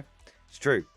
So, that's why I'm very, very grateful to these streams. That's why I always try and make a big deal out of every super chat. You know, when, you know, I see some content creators and they're like, oh, yeah, thanks, super chat, man. And then they move on. I like to try and make a really big deal out of it because, you know, I really do appreciate I appreciate you guys, what you guys have done for me.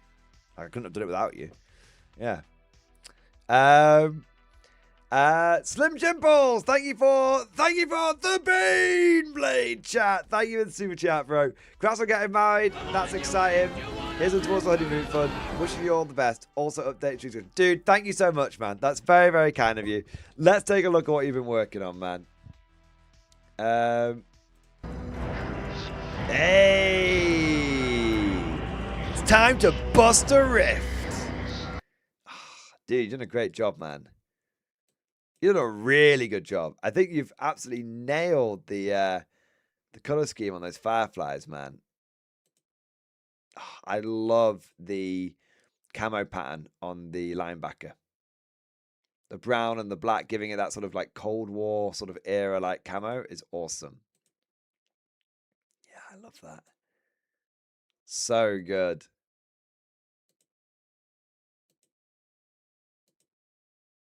Mate, next up, Berlin. I love it, bro. Mate, absolutely sick work, man. Really, really, really, really solid. Love the camo. Love the effects you've gone for. Love the uniforms of the Fireflies. Love that you've used the Happy Zapper transfer as well. Amazing. Genuinely really, really good effort, man. My first conflict units, and so far having more fun than 40k. Yep. And I'm not sighing in like resignation. I'm sighing because me too, brother. Me too. Yeah. I obviously ball wash conflict a lot. I know some people get frustrated with it, but I'm always very honest about it. If you ask me which game I have more fun with, I have more fun with conflict than 40k. That doesn't mean 40k isn't fun. You know, like something could be more fun than the other, but both can be good.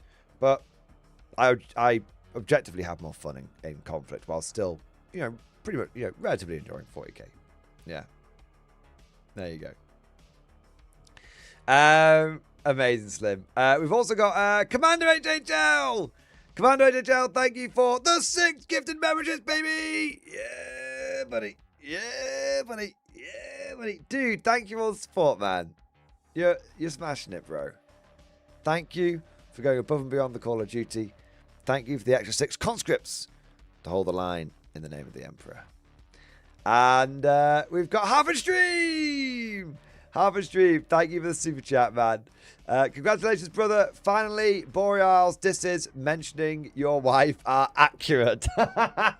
Finally. That's why I'm getting married, man. So that we could, I don't like inaccuracies. So I got married purely so that the diss track that you made like 3 years ago is more accurate. I figured, as a man of the people, it was incumbent on me to do that. Yeah. Slim Dribbles, I agree. I still like 40k, but I will try to spread this new revolution. Yes, brother. The fire rises, brother. The revolution spreads. I tell you what, though, the revolution is spreading pretty well. Yeah, I don't know. Like, it does. It feels like there's a bit of momentum behind Konflikt. I mean, it's almost a topic worth talking about.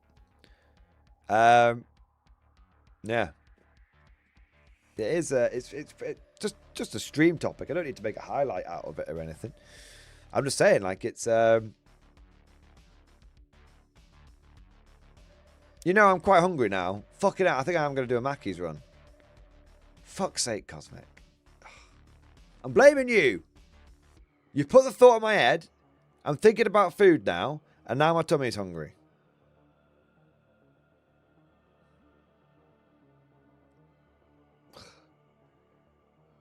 I did a Mackey's run last week. What is this? Doing a Mackey's run every week?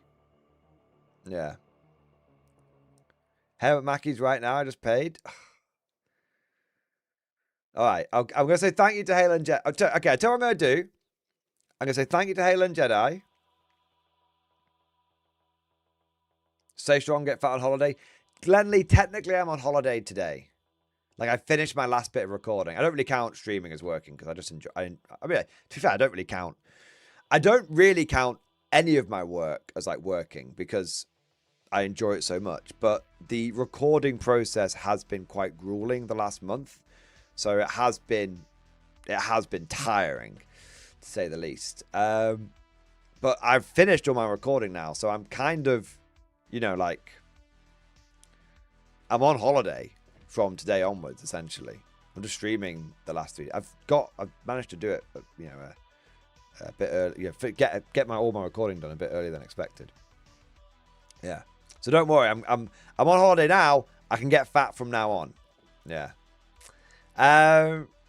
What have we got here? Halen Jedi, thank you for the 5 gifted memberships, baby. Yeah, buddy.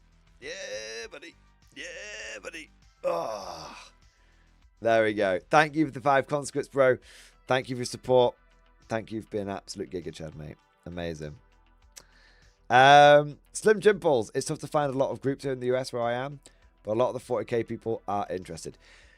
Yeah, so I feel like I should do... I'll tell you what I'm going to do, guys. I'm going to do the Mackey's run. Because I feel like I should go a little bit longer anyway, because you guys have been most excellent with your support. I was going to end the stream sort of 20 minutes or so ago, but then you guys absolutely popped off. And I always feel like when I get support, I don't like getting big support and then stopping the stream because it almost feels like I've, it just doesn't feel right, It feels like if someone does a big bit of support, I should keep the stream going a little bit longer, show my appreciation for it. So what I'm going to do is I'm going to go to Mackey's, get myself some chicken nugs because I fucking love chicken nugs, right? And then whilst I'm going there, I need to chat shit because I'm going to do, streaming whilst I'm going. Whilst I'm going there, I'm going to chat some shit. And I'm going to chat some shit maybe about, because I want to talk about the kind of the momentum that I feel like Konflikt 47 has managed to get, but not only get, but also continue to have in the face of 40k 11th edition, which I think is quite remarkable. I don't remember, I have never seen it happen before. So give me a second. I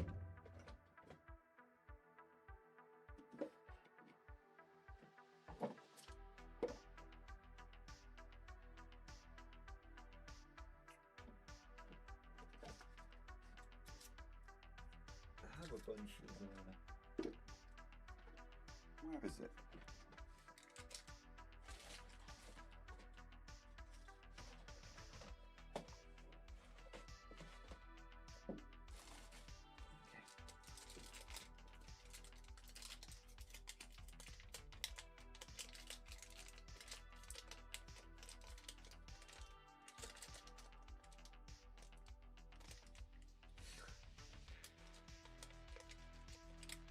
Stay strong, get fat on holiday, go fucking ape. I'm on holiday now. Glenn Lee, I'm on holiday now, man. Although, Glenn Lee, to be fair, you did, I tell you what, Glenn, you did do the big mega super chat. So I will let you decide. Do you want me to do the Mackey's run or not? Because I don't need to do the Mackey's run, do you know what I mean? I can have a different snack. I'll let you decide, Glenn. In honor and recognition of your triple death strike, I think you should determine whether we get the Mackey's run or not. Do whatever makes you happy, Gov. No, like Glenn, it's all right if you don't want me to get the Mackey. I won't get it. I won't be like, oh, Glenn's a party pooper or anything like that, man. If you're not that bothered, if you're just having a bit of fun. You're not that bothered, then that's fine. But if you're like, no, man, you should wait till your holiday, then I'll wait till my holiday. Like, I don't mind. It's not that serious. It's not that big a deal. Do you know what I mean? I'm happy either way. You know, I always respect the sacred covenant. I always respect the sacred covenant of the super chat, you know. Sleep, food, drink it, holiday, so go nuts. All right, there we go. We used to be a guard channel. Yeah. We still are a guard channel. National Guard channel. Hey, no, actually, you know what? We still are a guard channel. It's just that 40k doesn't have the guard anymore. It's got the Astra Militarum. It turns out GW has managed to successfully make a difference between those two things. Don't blame me. Don't blame me, I didn't change it.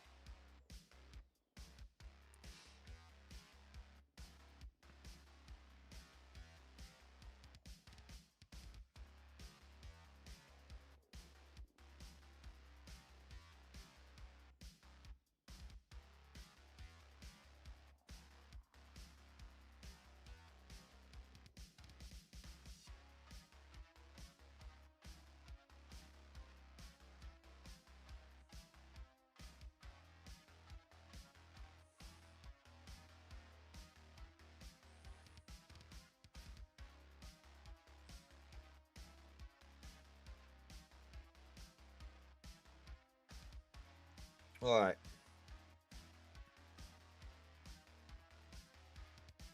All right, here's the stream. No, it's not made for kids YouTube. Right.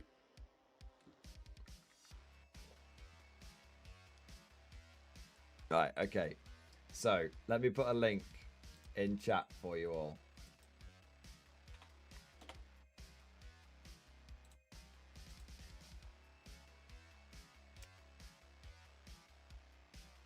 Wait, well, come on. It's not showing me bloody stream. Ah, there it is. Right. You all need to come and... 1 minute.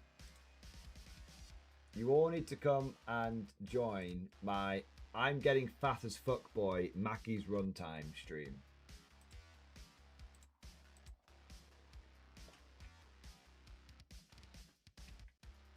There you are. That is the name of the stream. All right. I better swap out. I better not go to Mackey's in a tiger stripe dressing gown. They'll think I'm odd. Fortunately, I have a jumper here.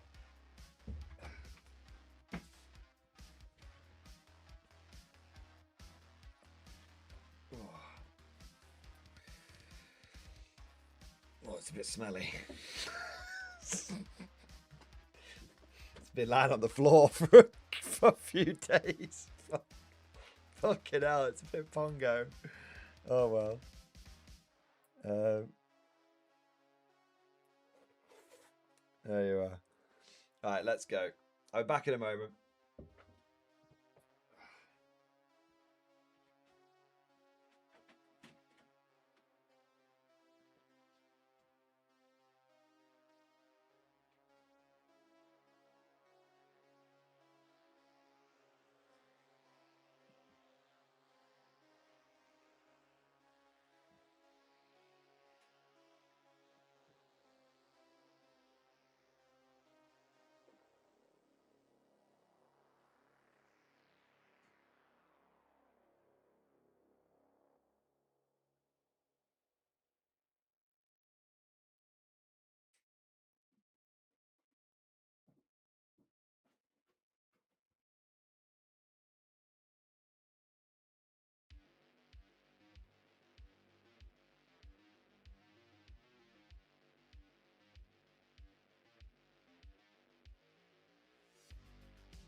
I'm back.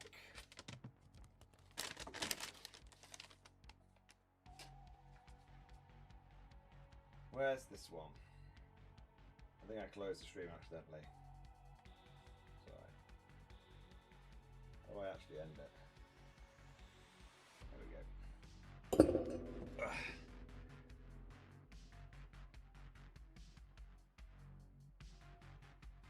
There you go. All right.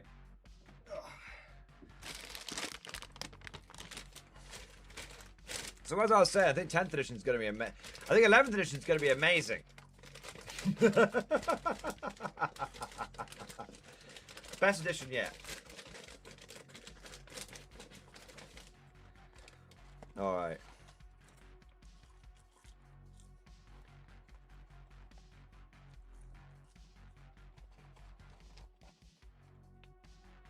Yes, Mackie drum.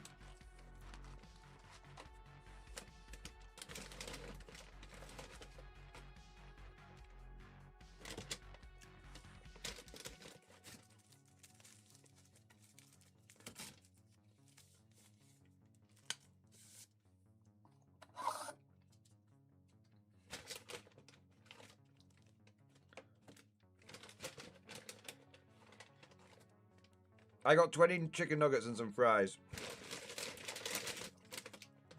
I thought you're gonna get chicken nuggets.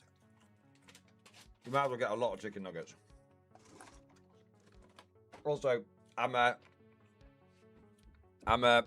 cultivating mass for America, so I'll fit in.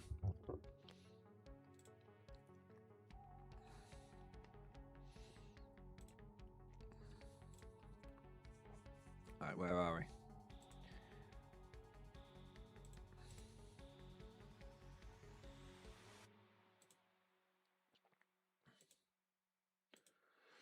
There you are. Alright, there we go. I've got to eat these chips quick before they go cold.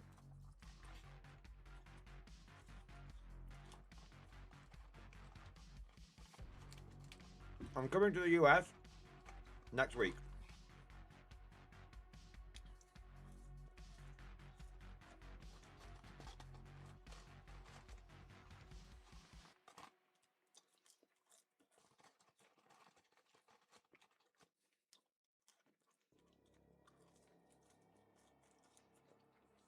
I'm going to Florida.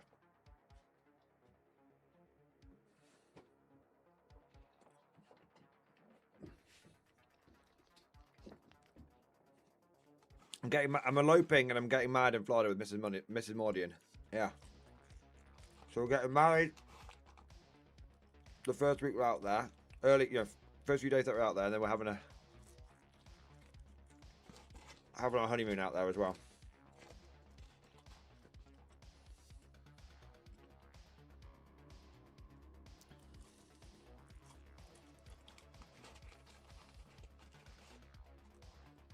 Thank you, Soft Ninja. Appreciate it. It's been a long time coming. Me and Mr. Mordian have been together for 16 years. We're high school sweethearts. And we've been meaning to get married for about 4 years now. And we're finally getting it sorted out in the way that we want to.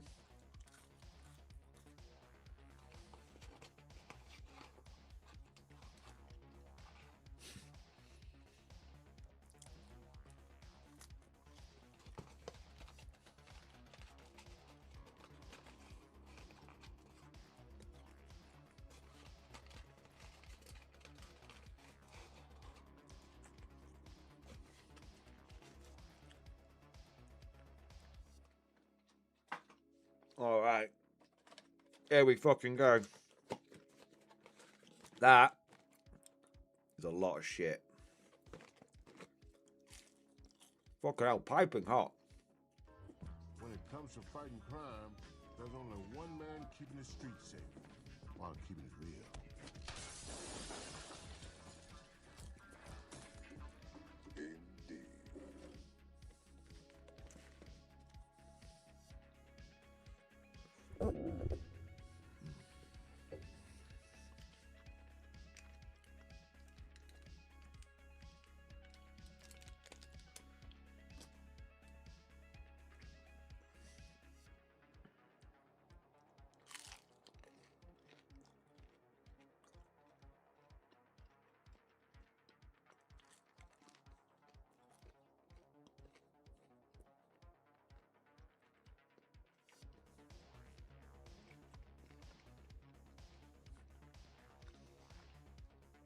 Got some comments here.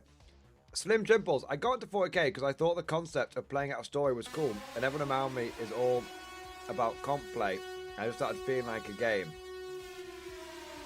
I was so excited for 11th edition, started watching this channel for news, and that's how I learned about K47 and fell in love with it immediately. It just seems more like what I was looking for. It's because, and don't worry, I'm going to fucking wank Glenn Lee off in a second, but once I've started a thread, I want to sort of keep a thread. It's because Konflikt 47 is a traditional war game, and 40k is something else now. Basically. So what you were, this is what I've been saying, like, there's a certain kind of thing that makes a wargamer a wargamer. Someone that chooses to play war games over video games. And you can play both, but there's a certain itch you get scratched by wargaming that you don't get scratched from video gaming. Which is why you're willing to put up with the, you know, with the fact that it costs more than video games and all this kind of stuff. But 40k does not scratch that itch anymore. Fundamentally, it doesn't. And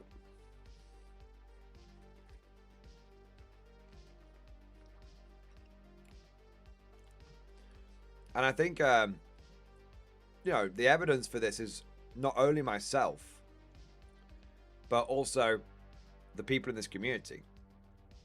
I mean, you'll see here, you'll see in this community a lot of people with bolters next to their name, a lot of people with plasma pistols next to their name, and they don't even play for. And I know the people have been in the channel like 2 to 3 years, coming up to 4 years. A whole bunch of them don't even play 40k anymore. Like, they don't, it's not that they necessarily play Konflikt, but they don't play 40k anymore.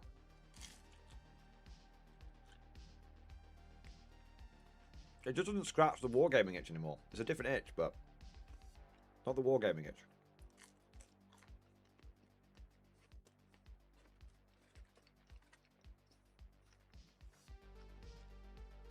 Yeah, it doesn't tell a story. You're not simulating something on the battlefield.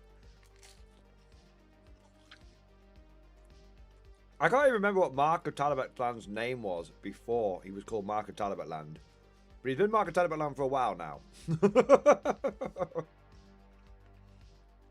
It was Mark of something, right? I remember when you switched it.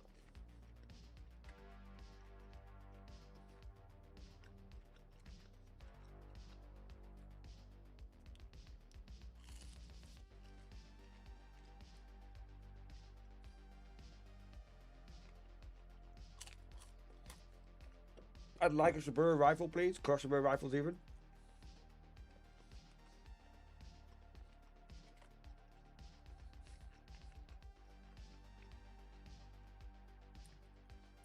So, I just need someone to do the graphic design, and I can have Konflikt 47 badges.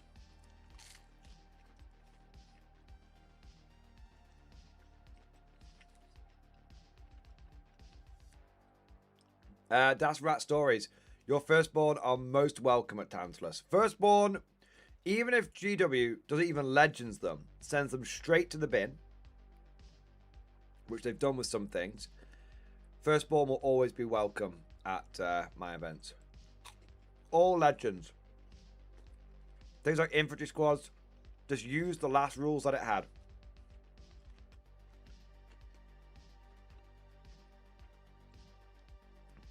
For as long as we can.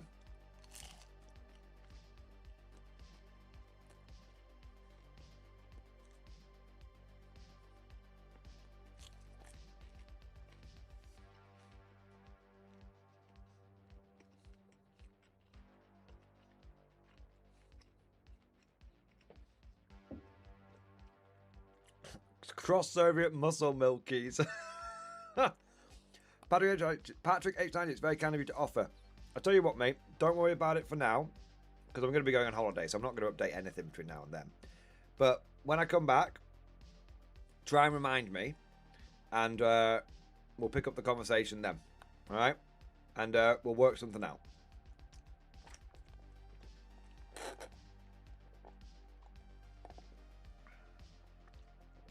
But thank you, appreciate the offer. Probably didn't need 20 chicken nuggets.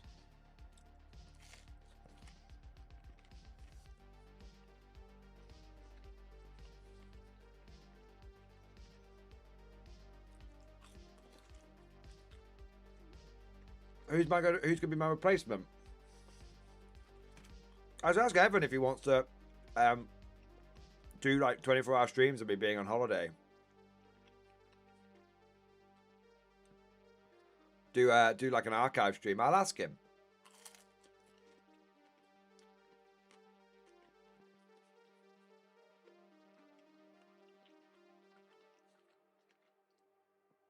I can't, Cosmic, because I don't leave my PC on whilst my wife to it in case it sets on fire.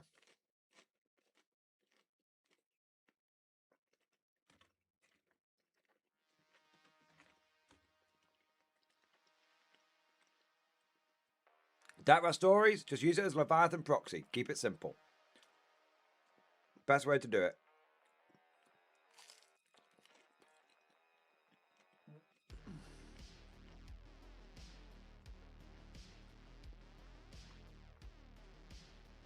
Yeah, we don't really do homebrew at Tantalus, apart from some very occasional exceptions. But counts as is totally fine as long as it's clear what it counts as.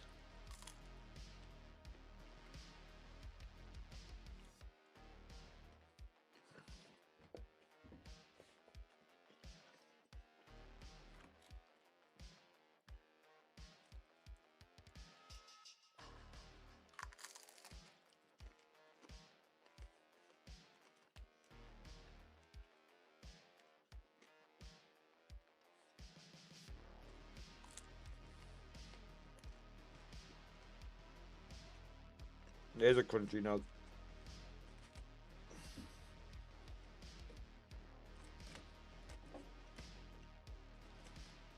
I've eaten 12 chicken nuggets. Oh, that's probably enough, right?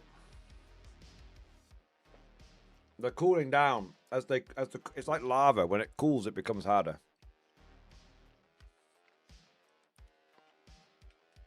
Any wedding pictures in Discord? Yeah, maybe. I'm not. To be honest, you guys know me. I'm much more open. Mrs. Mordian's a much more private person. One of the reasons that we're eloping is it's the way that Mrs. Mordian would be more comfortable with. My parents also eloped when they got married, so it's a little bit of a family tradition in a funny sort of way. Or well, we're making it. I'll be the second generation to do it, right? So we're making it a little bit of a family tradition. So my parents are okay with it. Now, Mrs. Mordian doesn't like being the centre of attention, so we're not upsetting anyone by doing it. We're sort of the last in this generation of the family to get married anyway. So, yeah, it was just the way that made us more comfortable. So I'll ask Miss Mordian, but if she says, I'd rather not, then I won't post any. Ugh. Mini Mordians on the way. I'm not ruling out mini Mordians. I'm not ruling out any mini Mordians, but nothing's on the way right now. Let's put it that way. I think some people thought that, suddenly us getting married is like, because there's been some news that's been coming down the pipe, as it were. But it's nothing's in the oven at the moment. But one day, hopefully. Glenn Lee, let me have a look. You've been saying some good stuff, and you did that big super chat. You said you didn't want me to praise you, but I am going to praise you in a moment. Don't worry. Let's have a look here. Glenn Lee, you can't hide or manufacture the happiness and hype for K47. It's natural. People love 40k, but really have had enough of not getting an inch or a crumb from DW. It makes you sick. As for the new edition people are restless, I think, as you said, it will be fine. I do feel people feed off each other's doom. If you just played it at home with your mates and never went online, it would be a different story. I think, yes, but everyone, even in casual settings. everyone plays it pretty hardcore. I don't know anyone who plays it, apart from people who are in their first sort of 3 to 6 months, maybe their first year. I don't know anyone who really plays it that casually. But I agree. I 100% agree. I think that the hype around Konflikt 47 is natural. It's not manufactured. And as a result, I think that's why it's not been drowned out. You know, if the hype was manufactured, it would get drowned out by other manufactured hype. 11th edition hype is manufactured hype. It's not organic. Like it is.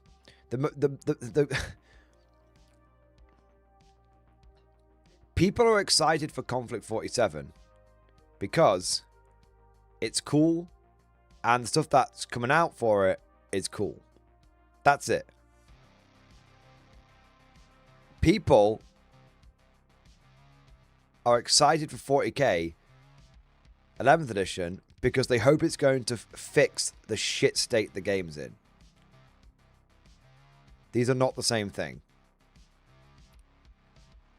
Yeah.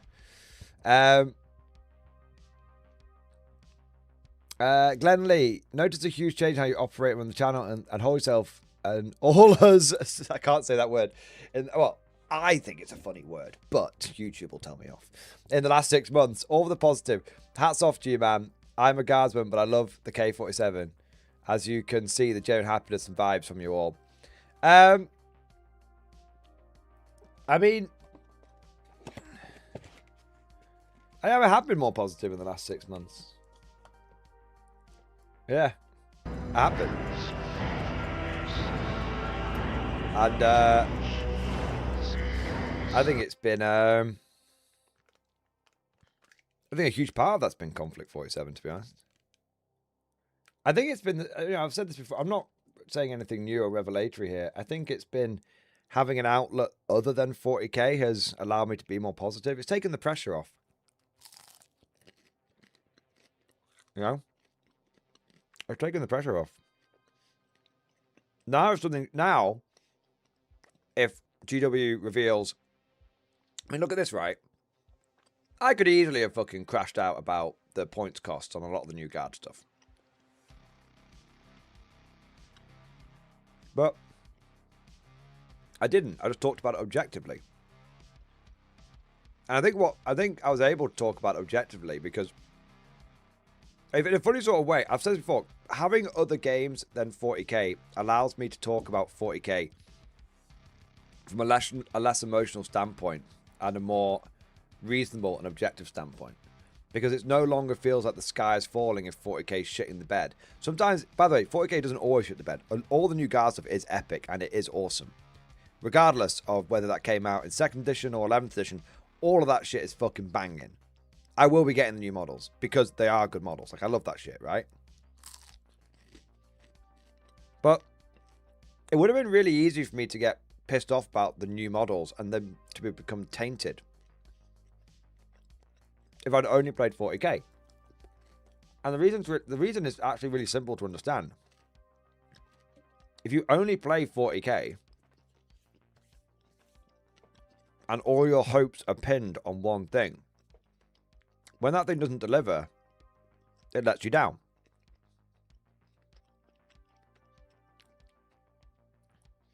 But when you are invested in 40k alongside other games, if 40k ends up shit in the bed, it doesn't become the end of the world. You just go, oh, well, I can still enjoy those models for something else.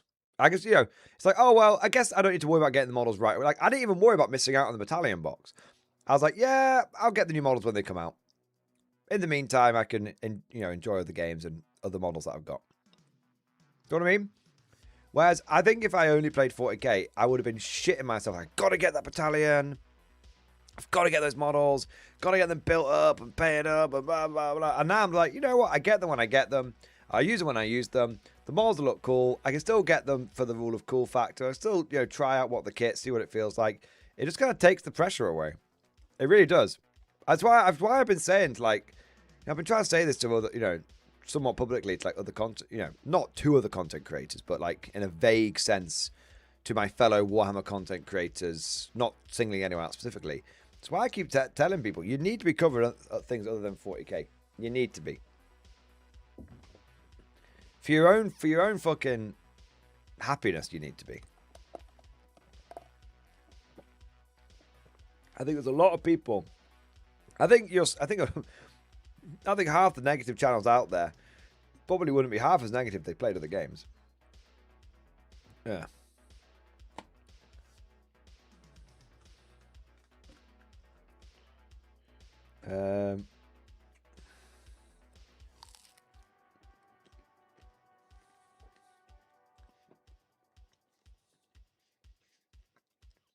Let's have a look here.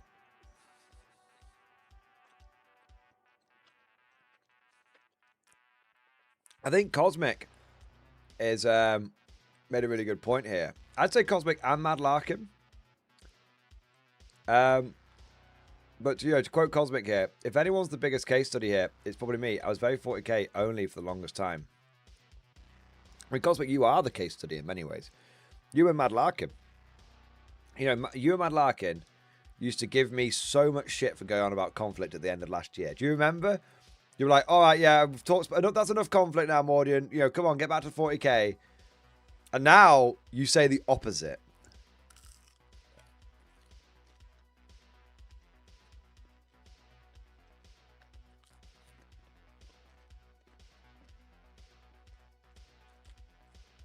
Yeah, exactly. You used to go, yep, that's enough Konflikt.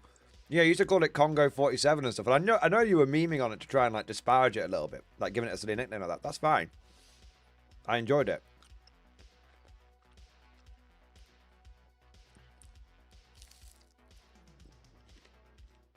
I like Congo 47.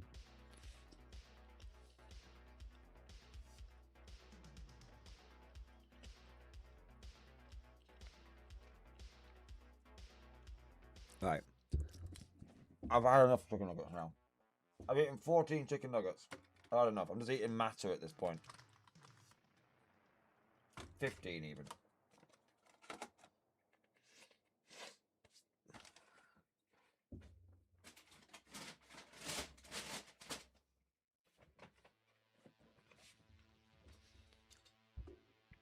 Yeah.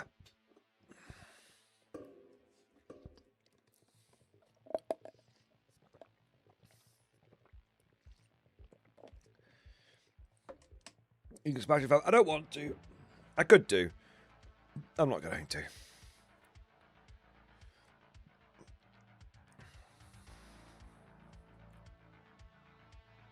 Yeah.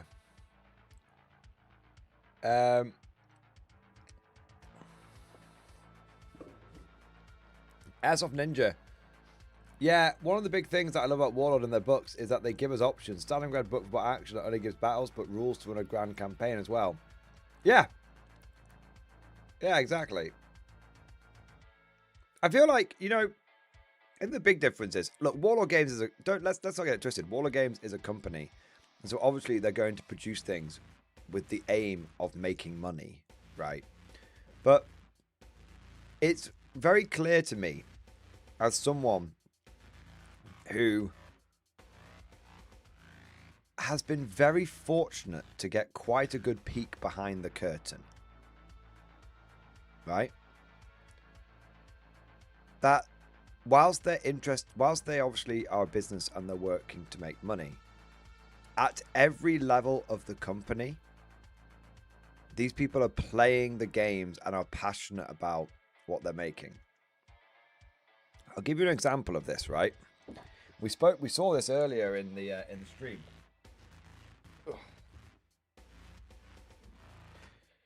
I went to see the new Warlord store. It's not anywhere near ready to being open yet, but it was kind of cool just to see where it was located and everything, have a chat with Chris and whatnot. And as I was driving back, Chris was like, you should phone Jim on the way back, he wants to talk to you. It's like, okay. So as I was driving back, I phoned Jim, had a good chat with him for like an hour. And he was like, oh, I can only chat for, it's about 40 minutes. I can chat for about 40 minutes. because we're heading back to the office, and then after, dropping our stuff off, and then we're going straight over to John's for a big game of Black Powder. Now, Jim is the head of, marketing, essentially. And John is John Stallard, the CEO of the company. And John basically was having a bunch of the people over from the company to his house for a big game of Black Powder Crimea. Now, you might say, oh, maybe he was just saying this because he's head of marketing. He's giving you a line, right? We just saw an article about the game that they played. Right? So it happened. And this is not an uncommon occurrence. John Stallard has a big gaming hall, and he regularly has people over to play games.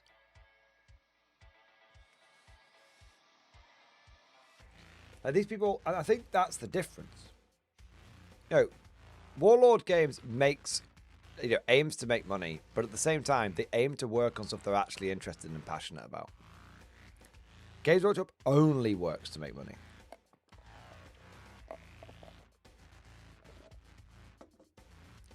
Yeah. That's the difference. And I think realistically people pick up on that. And that's what people pick up on when they start taking a look at Warlord stuff. Glenn Lee, I've still never played 40k. It will be a wake-up call for me, but I just hobby away, and one day I will get to play and see what happens. I'm living my childhood. I didn't get to play or buy 40k as a kid. I will get to 40k one day. I'm super jealous and can't wait, but I got to commit to 40k and follow through my journey of the guard. Of course, man. Warden's double force now, and I don't really have to try when GW is as shit as it is. Be good to people, and they'll be good in return. Yeah, exactly, man. Warlord makes product they want to buy. Exactly. Passion over product. It's passion and product. That's what it is.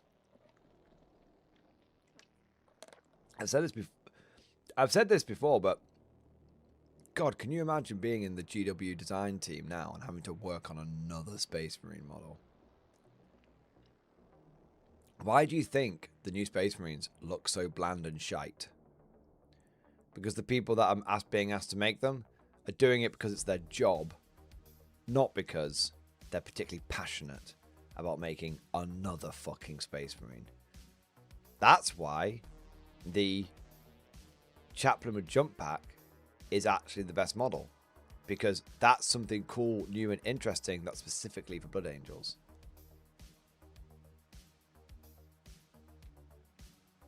Yeah.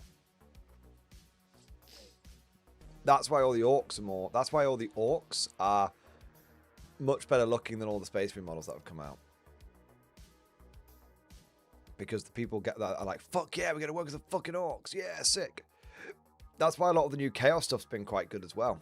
Fuck yeah, we're going to work as the fucking Chaos stuff. Fuck yeah. I bet it's rotation that gets passed around as the thing no one wants to do. Yeah, exactly. I'd take that bet. Right. I'd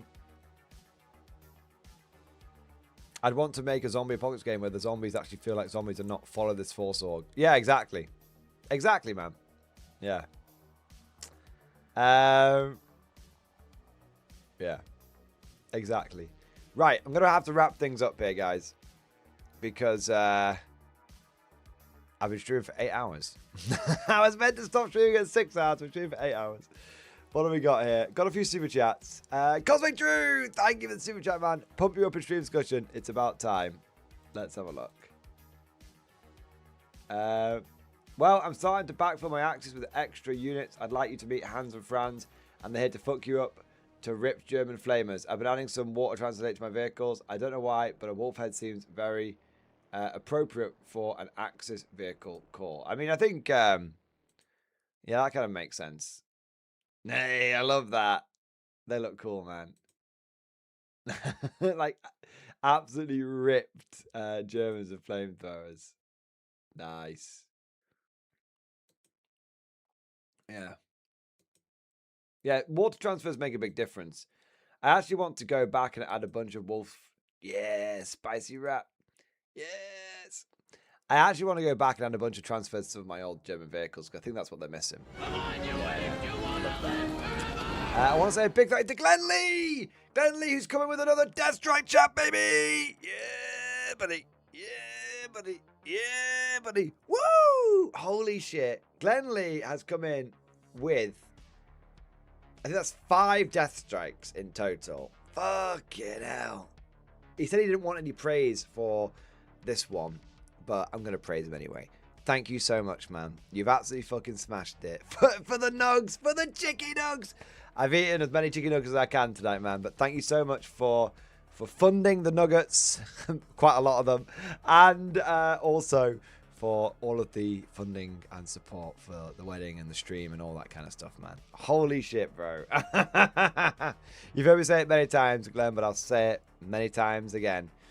Thank you, thank you, thank you. From the bottom of my heart, from the tip of my toes, to the end of my big rubbery nose. Thank you, bro. I raise my paper cup to you, sir. There you are. There you go. I also want to say a big thank you to Commander HHL. Thank you for super chat. I think we'd be happy for one wedding picture. Mr. Borney's face hidden. Maybe one hand visible. Maybe you can have a picture of the wedding ring or something, man. Maybe. And Commander HHL, thank you for the 5 gifted memberships as well. Amazing, man. All right. I'm absolutely shattered.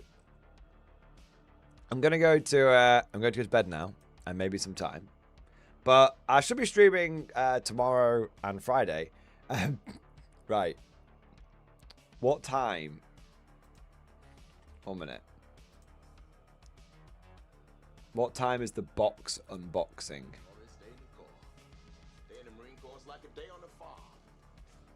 7 p.m. BST. Right. So, I'm going to stream normal time.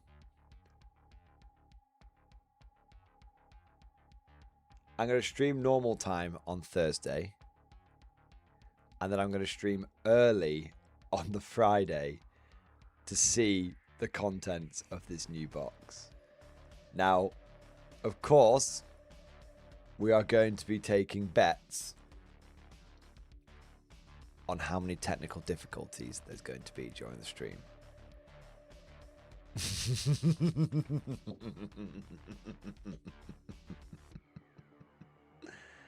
Oh, man. There you go. Now, I wonder if it'll be an actual live reveal or if it'll be a pre-recorded reveal, which they then sort of do as like a premiere pseudo live stream. Yeah. It's live stream home turf, though. We'll see it on a rhombus. Hopefully they can handle it. They should be able to. I'd like to think so. All right. Commander Shell, thank you for the 5 gifted membership. Sorry if I missed that before, man. Thank you, bro. Eric, thank you for super chat. Happy wedding and for many children. God bless. Dude, thank you so much, man. Appreciate the support and thank you for the kind words, bro. When is it GMT? 7 p.m. It's 7 p.m. British summertime. Yeah, so 7 p.m. UK time. All right. There's a link on the GW. Go on the GW website. You'll see it. It's got all the times on there. There you are. All right. Thank you for watching. Hope you enjoyed today's stream. Thank you for your support. Thank you everyone who joined, liked, subscribed. Thank you for all the super chats and the member flags and the gifted memberships. I hope you enjoyed it. And of course, as always, I'll see you guys next time.